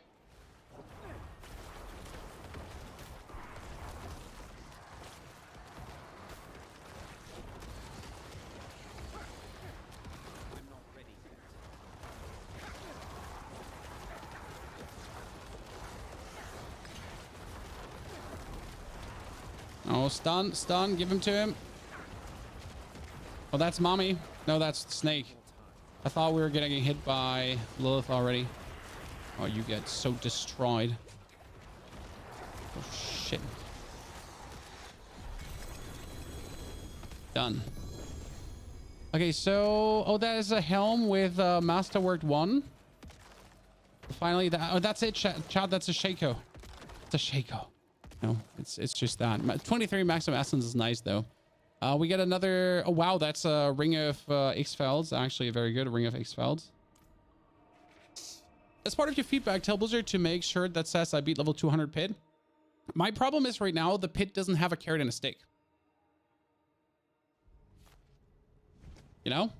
But you haven't put stats on gear. I did put stats on gear, but not the temperings, because the temperings are deeply personal to a degree. If you want to actually go for more corpse general size, if you want to go for total armor, whatever tempering you kind of feel like. So I'm missing like the carrot and a stick. Did you figure out that the bone mages work with their unique helmets? Yeah, but we're not playing the bone mages.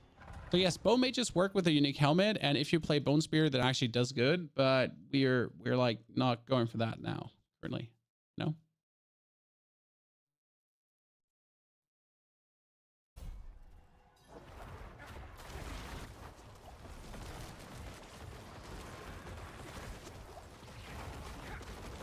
Okay, 172, ladies and gentlemen. I'm not ready yet. We're so close. We can smell the 200 already. If this continues at this pace, like, we're not gonna get it done today, but tomorrow we'll pull through like a last session, and then we'll just get the tier 200 pitfall in as a summoner. It's gonna make a very good video. I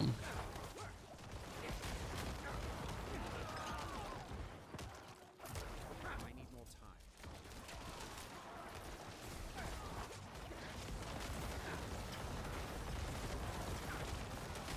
time. Wah, ha, ha, ha.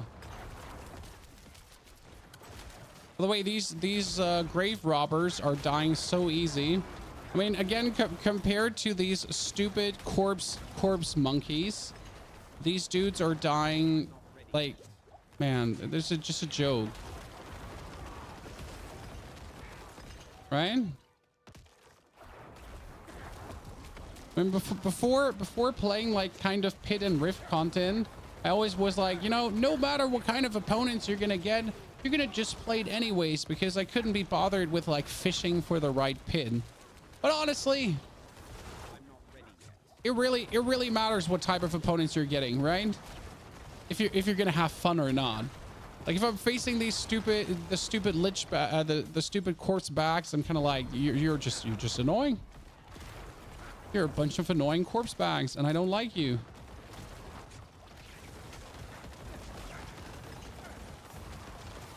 Oh, you're getting handed.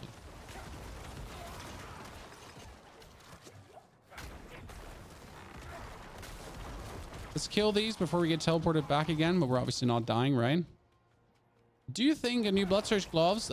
We tried the new Blood Surge gloves, and they were really cool and fun, but Blood Surge itself is struggling. The biggest problem is, okay, so how is the boss fight working right now? How is the boss fight in the pit working? So the boss fight in the pit is working following. You have the enemy in the middle, then you're trying to damage it, right? And in between, there's the summons coming that you have to avoid. Well, the problem with Blood Surge is that with Blood Surge, you have to stand right next to your opponent, correct? So in order to really do damage with Blood Surge, you have to stand right next to your opponent. That means you essentially have to dodge these bonus boss summon damage that is happening. And while you're dodging this bonus boss summon damage that's happening, you have to try to keep your blood surging up to actually do damage. And yeah, and in the meanwhile, you then have to make sure to not get hit, because if you get hit too much, you are not healthy, and then you don't have the maximum effect of the blood surge happening. So it kind of ends up like in the point like as the Abba 12 Zir, because in the Abba 12 Zir, blood surge was good until a certain level, because then at a certain level, you couldn't tank over damage anymore. Because that's what you do with overpower. You do so much damage that you overwhelm all your opponents that you're essentially tanking with damage, if that makes sense. And well, as soon as that is not working anymore, you're at the point where your build kind of feels like it's not working. Do you find poison overkill? Oh, poison is overkilled. It's not what we find or what we don't find. The damage over time effects, poison, shadow, and bleed are still overkilled. I mean, they fixed it at some point for the Abba 12 Zir, and then they somehow broke it again. So, yeah. I'm not ready yet.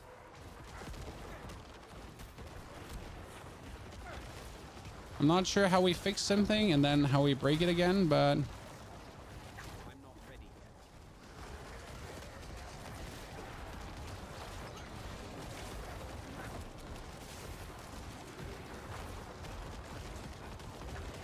do you see how many corpses there are? More corpses than we can explode.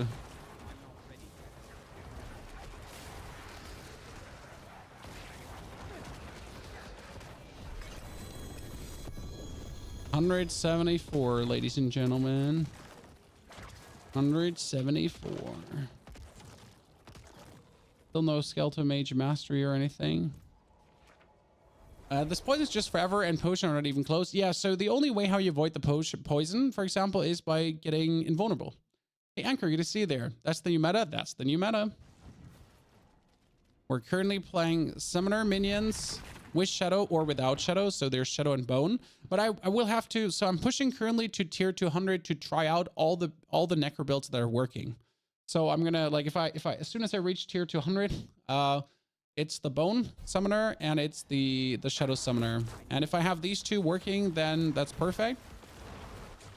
Because then we have tier 200 pit clearing builds. And we're ready. Like the best part is, so if this is working, we're ready for season 4. And they're going to get better in season 4. Why? Because season 4 still has a seasonal mechanic coming, right? So right now you see a very good, well-working minion build. But imagine this minion build now with the construct. So if we had the season 3 construct, I would do a 50% more damage multiplier. I would have the chance to create another barrier to not die. I would have my robot do vulnerable, or my robot do actually bonus damages on top of the damages I'm already dealing. So that would be if this was in season 3. But now we're getting season 4, and season 4 will make you stronger as well. Somehow, however, it's going to make you stronger, right? So we're essentially having a very good minion build that is potentially not even at the apex of what it can do. Did you try another class build along PDR?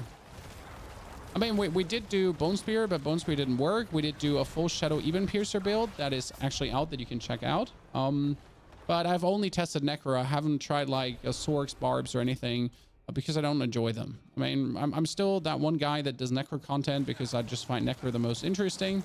I know other classes exist, but they don't give me joy.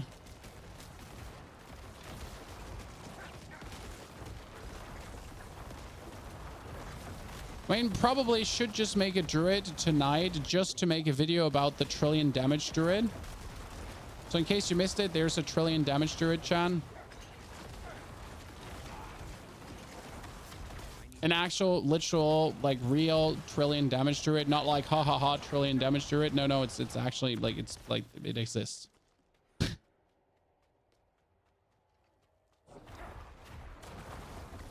I guess looking tasty for season 4. It's funny because it's right now we went from Summoner being the weakest to you can play Bone Summoner, Shadow Summoner, you can play Blood Summoner.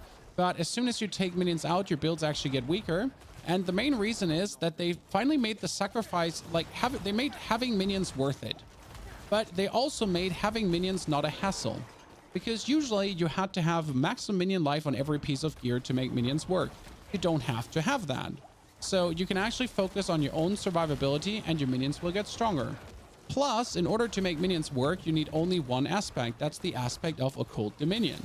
That would be then the +2 Skeletal Mages, +2 Skeletal Warriors. Done already, which is fantastic. So it's very easy to actually integrate minions in any build, which is really fun. And if you keep Shadow Mages, so if you actually decide that you want the Shadow Mages, you can get 15% more damage. Multiplicative on whatever you do. That's actually plenty OP. So finally taking your mages is not hindering you anymore, it's actually giving you more damage. Oh no, come on. The artillery shrine is holding. No, it just ran out in that very moment. Really? I'm not ready yet.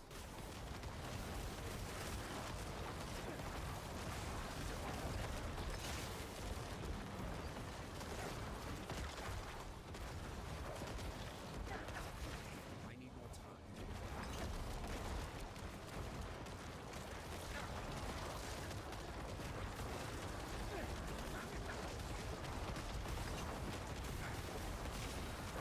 Oh, almost died there. Wasn't paying attention. Aha, you thought you had me, but we're 176, chat. We're just better. Okay, there is not a single... No, there is a single greater affix again. A wand. What build is it? Shadow Summoner build.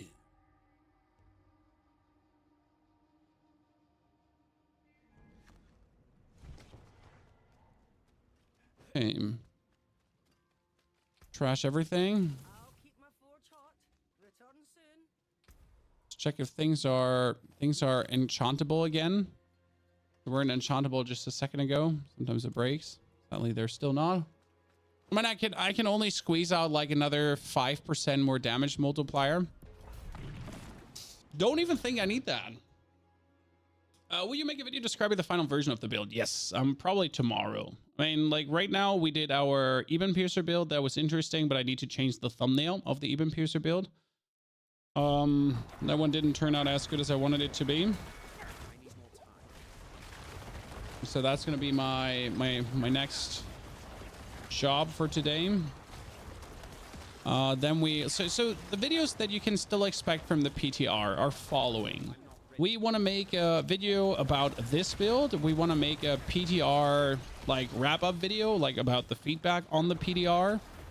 We are going to make a video on tempering and masterworking.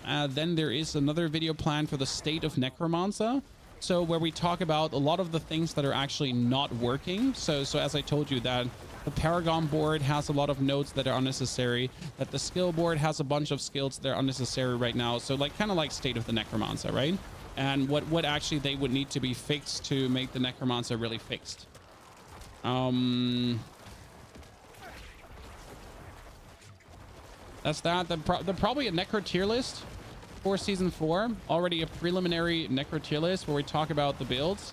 And for that, I think we have the builds to actually talk about this, so that could be interesting. That gets followed up by... I don't know yet. I think that's about it. That's still a bunch of videos down the pipeline for the next X days. I mean, again, we do... Like, I could do more videos per day, but I don't see a reason for it. Like, I think one video per day is enough because we have one video per day plus a live stream per day, right? If people want more, I'm sorry. I'm only one man, no editor, you know, doing everything myself. Can only do that much without burning out. Oh, another artillery shrine. I'm being blessed as of late here with all these. Oh shit. I should really stop like running into everyone just because I have an artillery shrine. It's kind of like this thing like where I have an artillery shrine and then it's like ah!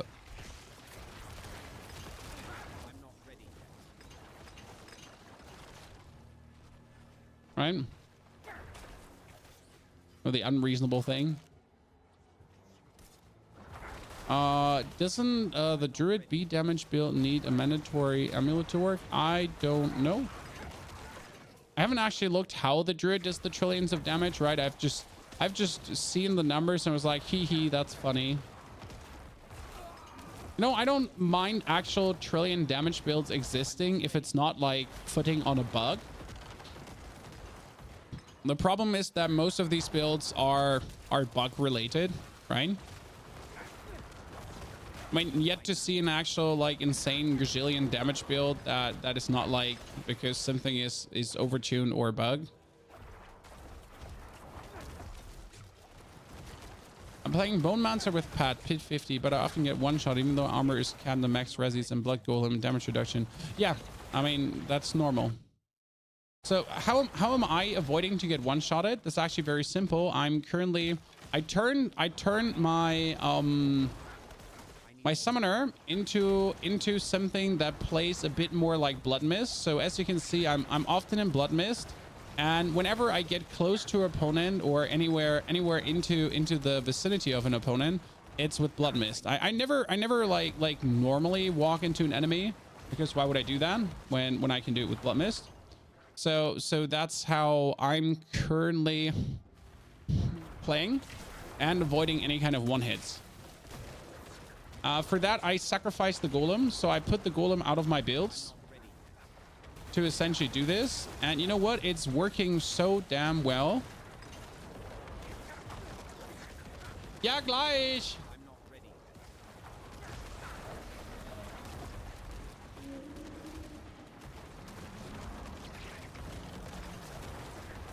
That you essentially with your cooldown reduction and everything, you're still playing a minion build, right? But instead of like trying to damage reduction to the max, you are just cheesing the system by being blood mist. And that helps you a lot with any weird one hits, because I'm essentially just unable to die. Unless, I don't know, whatever happens there. Sever would be hard to go for higher levels. No, Sever should actually work for higher levels very well. I mean, the reason why I use Blight is I have a Blight skill that currently... So with the Blight, I am... giving my minions 20% damage multiplier on myself, and that works extremely well with how I have it set up with the Ring of Mendown. But you could technically also go for the Sever and just have the Sever do a lot of damage. But I prefer to have my minions just be more dangerous than other stuff. Do you agree with the idea or even the necessity of having a teleport speed skill for the Necro? It would be great, but it will never happen. I mean, for example, what did we have in last Epoch? In last Epoch, we had the coolest Necromancer skill ever. It's like you teleport by making a blood simulacrum at a point, and then you sacrifice your own body and it explodes and you land at the blood simulacrum where you went for. Okay? That's super cool. I'll be quickly right back. I need to go for the wife. She asked me something, and then we can quickly go over the build too.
Sorry. Let's do one more tier to get to tier 80, and then we briefly recap what the build does. Also, Chad, do you know this drawing papers for kids, where you get a bunch of numbers on the paper and then you have to do the right colors to the numbers? In Germany, it's called painting after numbers. I don't actually know what that's called in English. Probably a silly name for it. Some number painting. Color by numbers in US, yeah. Color by numbers makes actually sense. I was struggling to translate in my brain what it would be called, but color by numbers actually makes perfect sense. Yeah, my daughters have that upstairs, and they had so tiny paint pots. My wife's nails were unable to open them, so I needed my unbreakable nails. My secret superpower, having nails that don't bend. You could murder a person with. I need more time.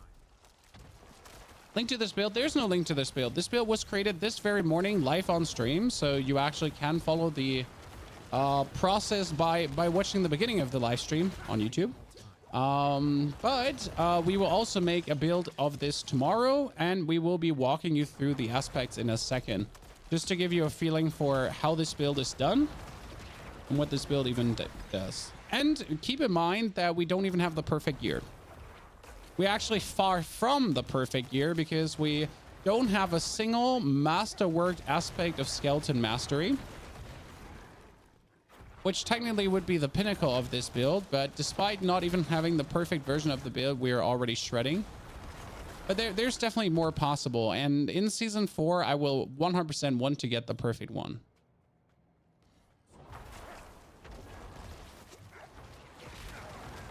We tested any Sever build. Yes, we have tested a Sever build for leveling, and it works extremely well. I haven't done a Sever build in the end game because during leveling, Sever makes sense. During end game, I don't want to be the main source of damage. So when I play a minion build, I want to do a supporting damage, which I do, right? But I want my minions to be the actual main source of the shebang happening. And that's where I just mainly go for damage over time. Especially the second reason is that we are going into the Wither board, and the Wither board has a chance to do bonus damage when damage over time is applied to an enemy. And since we are using Blight and Corpse Explosion, we are actually applying a bunch of damage over time effects, which also gives our Wither then the chance to really do a lot of bonus damage over time, which seems to be a waste to not tech into, because you're doing Blight anyways, you're doing Corpse Explosion anyways. So why would you not get that bonus damage over time on top of that with cheese and cream? I'm new to the game and looking for easy to play, strong build class. Any recommendations? I mean, Barbarian is strong, but I'm not sure how simple Barbarian is to play, honestly. I never get along with Rogue very much, so I can't recommend that. Druid takes a long while to actually pick up. I mean, usually Sorg is relatively easy to play. You just use your skills that make you unkillable, and then you kill everything with your cool magic. And so Sorg, I mean, Sorg or Necro, if I like, is usually the. I mean, Necro you need a bit of understanding later for Paragon boards and everything, but the actual Necro from a base perspective, like you just make a Bone Spear build and you're just happy. Because Bone Spear is like quite powerful, right? I mean, until you understand the intricacies of Bone Spear and that just merely spamming your skill ain't it, and then you actually need to look at your essence production and all, like, yeah. But you know, generally Necro or Sork, I would recommend as easy to play characters. Anyone disagree? And if you disagree, how dare you? I will poke your eyes out with my fingers.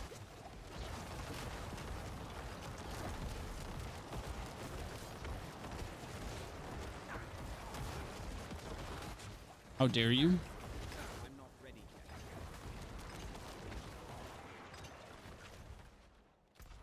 Okay, we killed everything here, but it wasn't enough to advance into the pit, chat.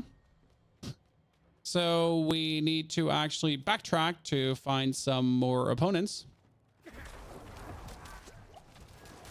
And enter ourselves into an absolute unreasonable room full of poison and other shenanigans. Yeah. Yeah, sure. You would kill me there because my left tibbity stabbity pinky toe tapped into your little shitty pool of poison. You absolutely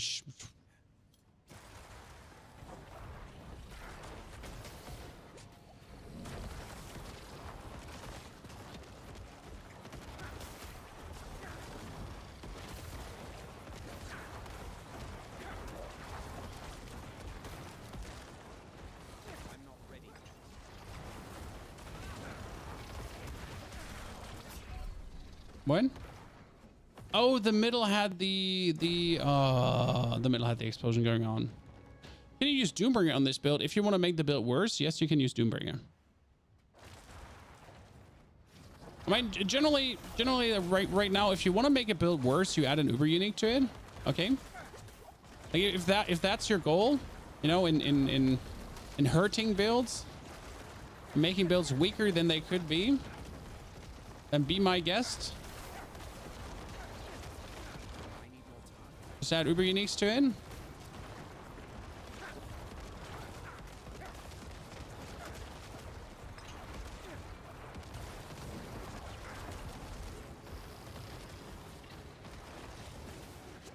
Most Uber Uniques are simply just not good right now. Really? Your poison spit in the face actually kills me? Holy Christ. Ooh.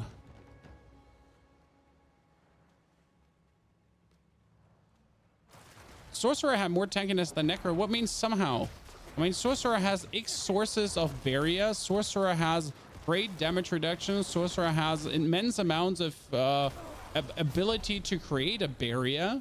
So in general, what does somewhat mean? Like swords have always been more tanky than Necro.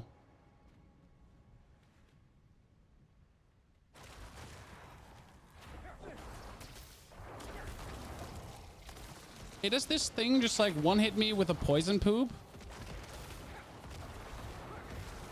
I think it actually does, right? I need more time.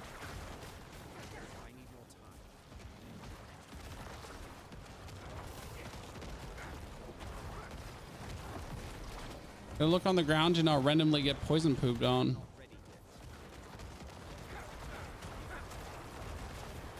See, that's what we mean right now with like damage over time. So the dude is standing here in the middle, right? And you essentially have like 20 sources of damage over time happening. I was out of that. So you have essentially like 20 sources of damage over time happening on him right now. And each source of damage over time can lucky hit, right?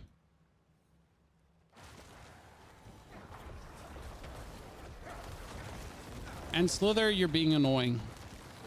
The sad part is I already know we have to fight her again. But I promise after this round that we're first going to go over the build. Right?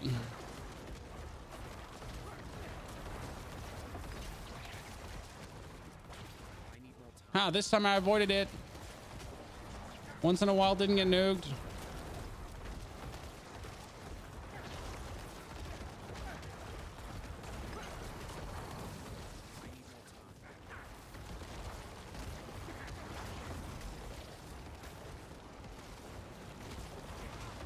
Aha, once in a while, didn't get nuked.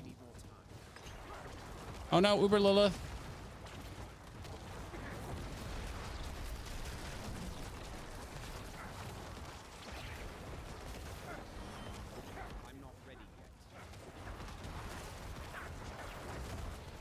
I'm not ready yet. I really don't want to fight this again.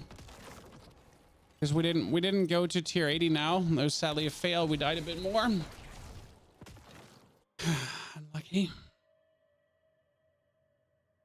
That was a rough fight, but we love these fights, right? Oh, we get another litless wall chat. That's fantastic. We got a mutilator plate finally. But I'm probably not going to make a bone build at this point anymore. Okay, so what are my aspects? We're currently having bonus skeletons. We have a bonus damage reduction and 5 in corpse explosion. We have our gloves with skeletal mage mastery and damned for bonus damage versus people affected by curse. Then temerity to give us barrier, which works well. Followed up by skeletal priest heals me and gives me bonus damage. With the Shadow Blight key passive and also the corpse tendrils into Ring of Mendeln with this Ring of Sacrilegious Souls and the bonus attack speed.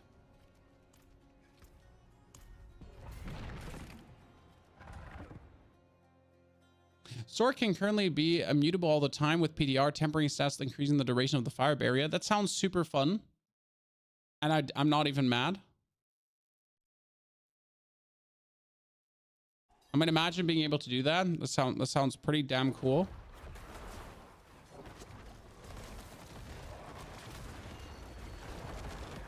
Okay, let's focus, chat, because we want the 180. I need more time. I mean, tomorrow I need to get the 200. I would be really peeved if I can't get the 200 before the PDR is over. But I also don't know how long we can play tomorrow, because tomorrow's the 9th already, the 9th. But I would assume that we can probably play all day long, and they're going to shut down the servers in the evening, but you never know. I mean, suddenly they decide that like shutting the servers down in the very morning is exactly what they should be doing, because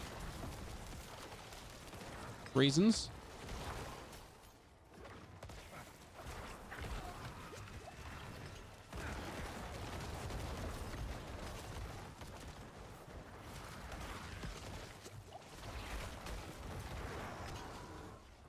Destroy. Destroy. I'm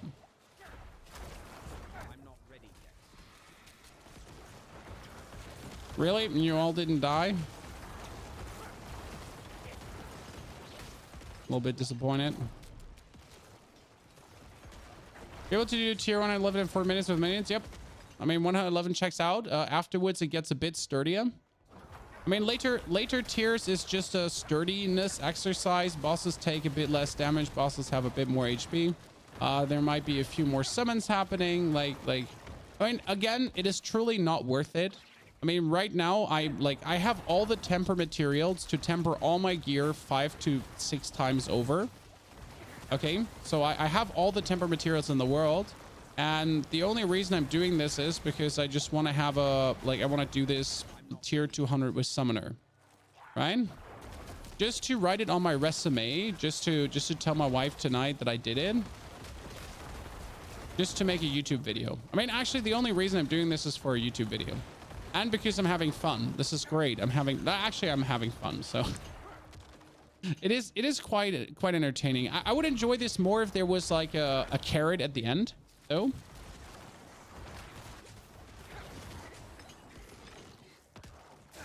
Is the mage damage the greater or the Ring of Mendown damage? The Ring of Mendown damage is still greater than the mage damage. But I think the mage damage could be greater when we really have all the mage affixes, Eliam. So that's kind of like the thing. The Ring of Mendown, though, is easier to get than all the mage affixes, because for all the mage affixes to really shine, we need the greater mage affixes, and we don't have that, right? Big question. How are we feeling about 3 affixes? I mean, as much as I like it, because it makes items easier to read, I can't shake that I'm actually missing my 4th affix. I mean, often, like, you know, right now I want the ranks in Skeleton Mage Mastery, and I also want ranks in Corpse Guilds, and then I'm kind of like, but I can't have this because it's like too much.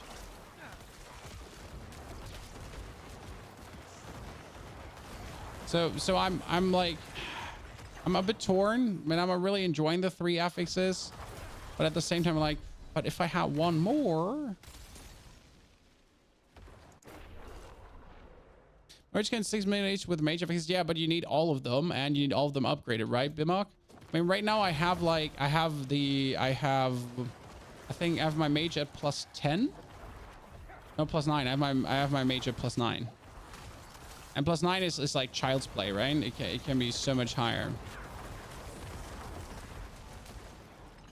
I mean, it's good enough. Like, I'm happy, but it could just be higher. Oh, Spirit Caller Frost. Spirit Caller Frost is usually okay unless he just randomly one-hits me. I mean, that's the same as it goes with almost everything, right? This is usually okay until it randomly one-hits me. But I think we're lucky on the summons, because do you see these boss summons he's doing right now? So he's having the wind summon in the middle, which is annoying, and he's having the girl summon on the side, the succubus summon. But that's actually it, and they're really not the most dangerous of summons to go with. They're usually relatively easy to avoid, as long as you avoid the middle summon, right? And don't randomly get hit by that. Boom, and that's 180. Uncalled for. I was already done. You have +3 on all gear. Yeah, +3 on all gear is literally something that I don't have. I mean, we have boots +2, we have gloves +3, we have helmet plus. No, yeah, gloves and boots. So we're missing kind of a lot. This is definitely a nice little multiplier to put this higher. But I'm not gonna like get any more unless I get greater affixes, right? I mean, that being said, I could probably reroll my helmet. I have lucky hit shots on it. Should we reroll that to get Mage Mastery, chat, for a bit more damage? Thoughts on leveling and the path to find the manuals, materials, and 2 affixes when starting with all the legendary aspect of level 1? I leveled until level 62. It was super fun. So leveling feels absolutely great. Leveling was brilliant, and I enjoyed every single second of leveling vastly. So I can't reroll. I need to restart the game, and I really don't want to restart the game right now. It's a bug, chat. So I really think leveling is going to be an absolute next level great experience. Put an aspect of shielding storm for the barrier and go for the damage on... No, aspect of shielding storm would not be an option. I mean, because with aspect of shielding storm, you actually do need a... You would need to play Bone Storm. And I'd rather currently play Temerity. Because Temerity doesn't require me to play a skill. Temerity just needs me to exist. And it's providing me a constant barrier. I mean, you see this? I have a constant barrier going on, a big barrier. And that is because I'm overhealing. It's actually a very nice tech, especially as you're using the Skeletal Priest to heal you continuously, because that's what we're doing. We're using the Skeletal Priest. The Skeletal Priest heals me because of the Skeletal Priest effectiveness. Then since the Skeletal Priest is healing me, the bonus damage multiplier is always going over to our minions. So that's how we're empowering our minions too, slash throwing of them down. And that then vice versa is making us even more powerful and even more sturdy. And if my Temerity wouldn't be such a shitty low roll, I would have it be so good that I would never die again. Thoughts on Veiled Crystals? Veiled Crystals is a huge problem, and if they don't reduce the Veiled Crystal cost or triple the amount of Veiled Crystal drop, it's going to be a disaster. I mean, I hope Blizzard sees this, because this is the most important thing they need to get right. Since we need Veiled Crystals for everything at this point. And if they screw up the thing with the Veiled Crystals, this season is going to be atrocious.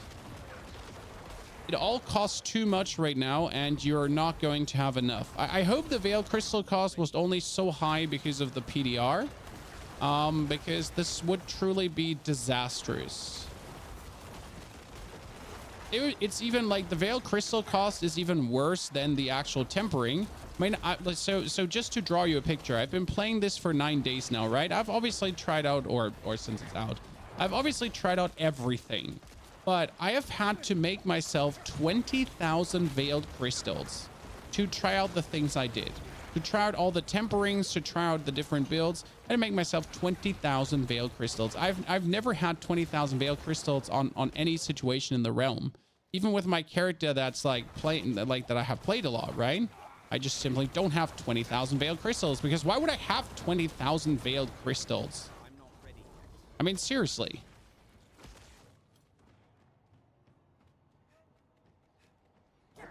In this case, would a size be a better option? No. The Life and Kill would work for the barrier, but the Skeletal Priest is good enough to give you a constant amount of barrier. Come on, chat. This is looking like it. We're on a good timer here right now. We're on a good timer.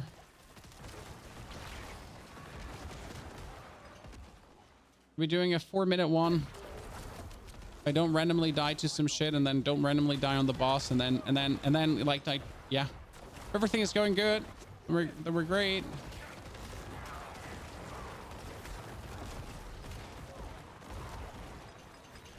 The problem is, in order to go faster, you need to go harder, and in order to go harder, you need to play riskier. But if you play riskier, you might actually die.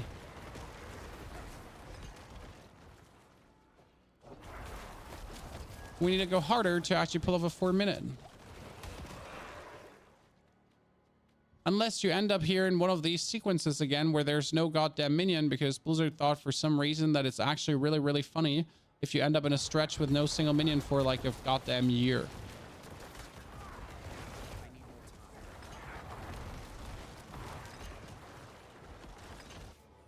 Whee!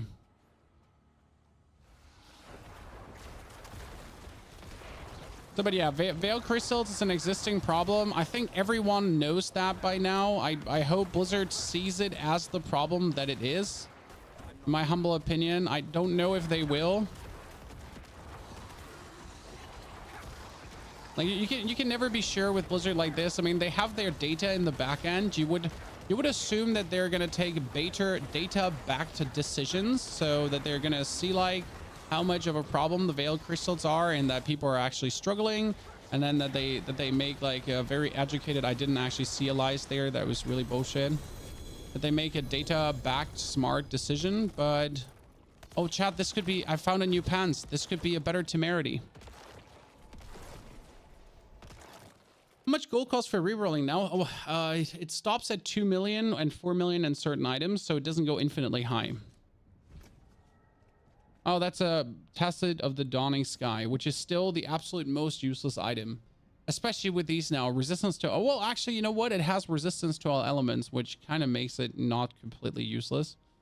But still useless. 3 Golem Mastery. No, chat! No! It could have been so good, but it's 3 Golem Mastery. Why can't you use Army of the Dead? If I wanted to use Army of the Dead, I would have to drop Blight. Then I would get 100% damage bonus on my minions, which is cool, every 50 seconds. While Blight is giving my minions a 20% damage bonus always. So what do you prefer now? A super damage boost that I can get every now and then, or a safe damage boost that I have, let me check my notes, always. That's currently the thought between Army of the Dead. Now you could say, hey Pony, why don't you drop Blood Mist to put Army of the Dead in? Possible. Possible. But I die.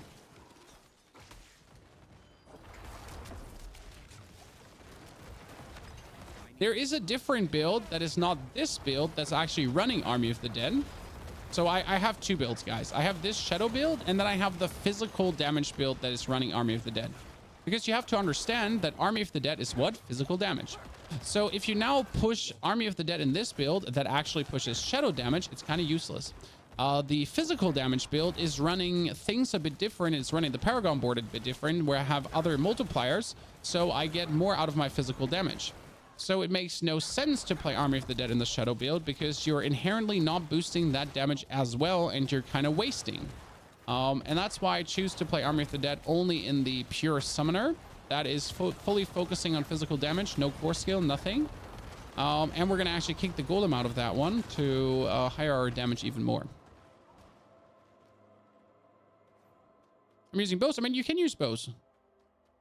Absolutely. I mean, if you're not using Corpse Explosion, then you're probably missing out on some damage multipliers otherwise. I personally would never give up on Corpse Explosion because it's just too brain dead to have. But as always, there's multiple roads lead to Rome, right? I mean, there's a chance to play bows. If it's optimal or not, only the gods knows. But it will work. I mean, you could also go for full damage and ignore defense like completely, right? I mean, if you're not planning to go for deeper levels of the pit, so let's say you're planning to clear nothing more than tier 99 pit, because technically there's no reason to ever clear over tier 99. Okay, tier 99. Then you can play the build vastly different, because tier 99 pit just simply does other damage than a tier 100 pit, because the enemies are lower scaled. Even if you choose to just do tier 80 pits, that's going to be vastly different. Then you can optimize even more for damage, and you could do it faster and more efficient, and you can do more pits in a row, and then you're good off. Choose your poison.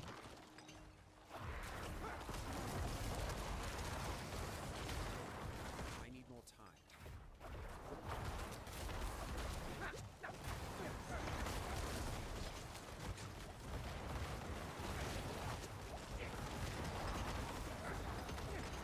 Doo-doo-doo.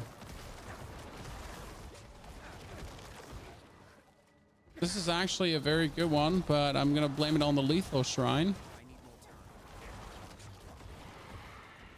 time. Right now, I wasn't sure if we could actually do 200 with this build, but I have to say now after spending the last minutes in the recent tiers, 200 is just about to fall tomorrow. We're sadly not going to get it done today. I'm sorry, Chan. I'm going to have to keep this from you, but we'll do Necromancer. We're going to do Summoner Experiments versus tier 200. Then we're going to do this build, and then we're going to do the other build. And I think that we're going to try out some more builds tomorrow. So as soon as I have reached tier 200, then we have like the end. And that's good, because then I can like try out all the different kind of builds, how they work, right? It's going to be quite cute and exciting. I'm looking forward to that. And this is, by the way, why we're playing Blood Mist, because no matter how many opponents there are, no matter how many abilities they have, no matter how annoying it gets, you can pull the blood mist out of your booty and just use it to avoid any kind of damage. It's like your get out of jail card, your I suck at positioning card. You know, if you do actually suck at positioning, you can just cheese positioning with that.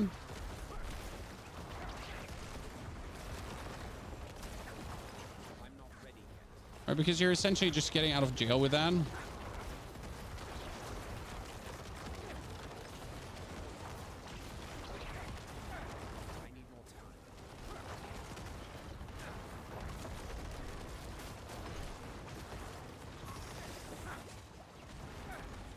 Oh wow.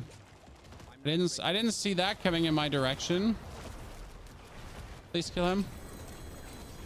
Mommy! So we've literally pushed today through 60 tiers. 60 tiers. Okay, John? We've pushed through 60 tiers.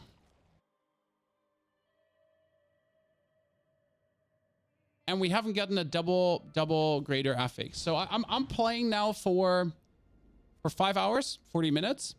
We've been jamming the pit like there's no tomorrow. And I've gotten not a single double affix. Greater affix item. Kind of sad.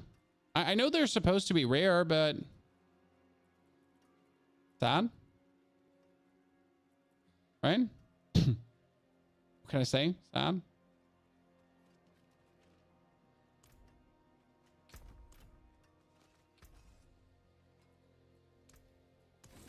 Okay, ladies and gentlemen, I'd say that's going to conclude it for today. There will be a video up with this build tomorrow, and we will be tomorrow back to a live stream going further and beating the tier 200 of the pit. Thank you for coming and watching. Don't forget to subscribe on YouTube, subscribe on Twitch, and watch the other videos that are available about all the builds. I would appreciate it. So thank you for coming and watching, lurking and chatting. Enjoy your day. Spread the word. Anyone wants to know anything, there's a Discord as well where you can ask questions. Link is in the video description. So, goodbye.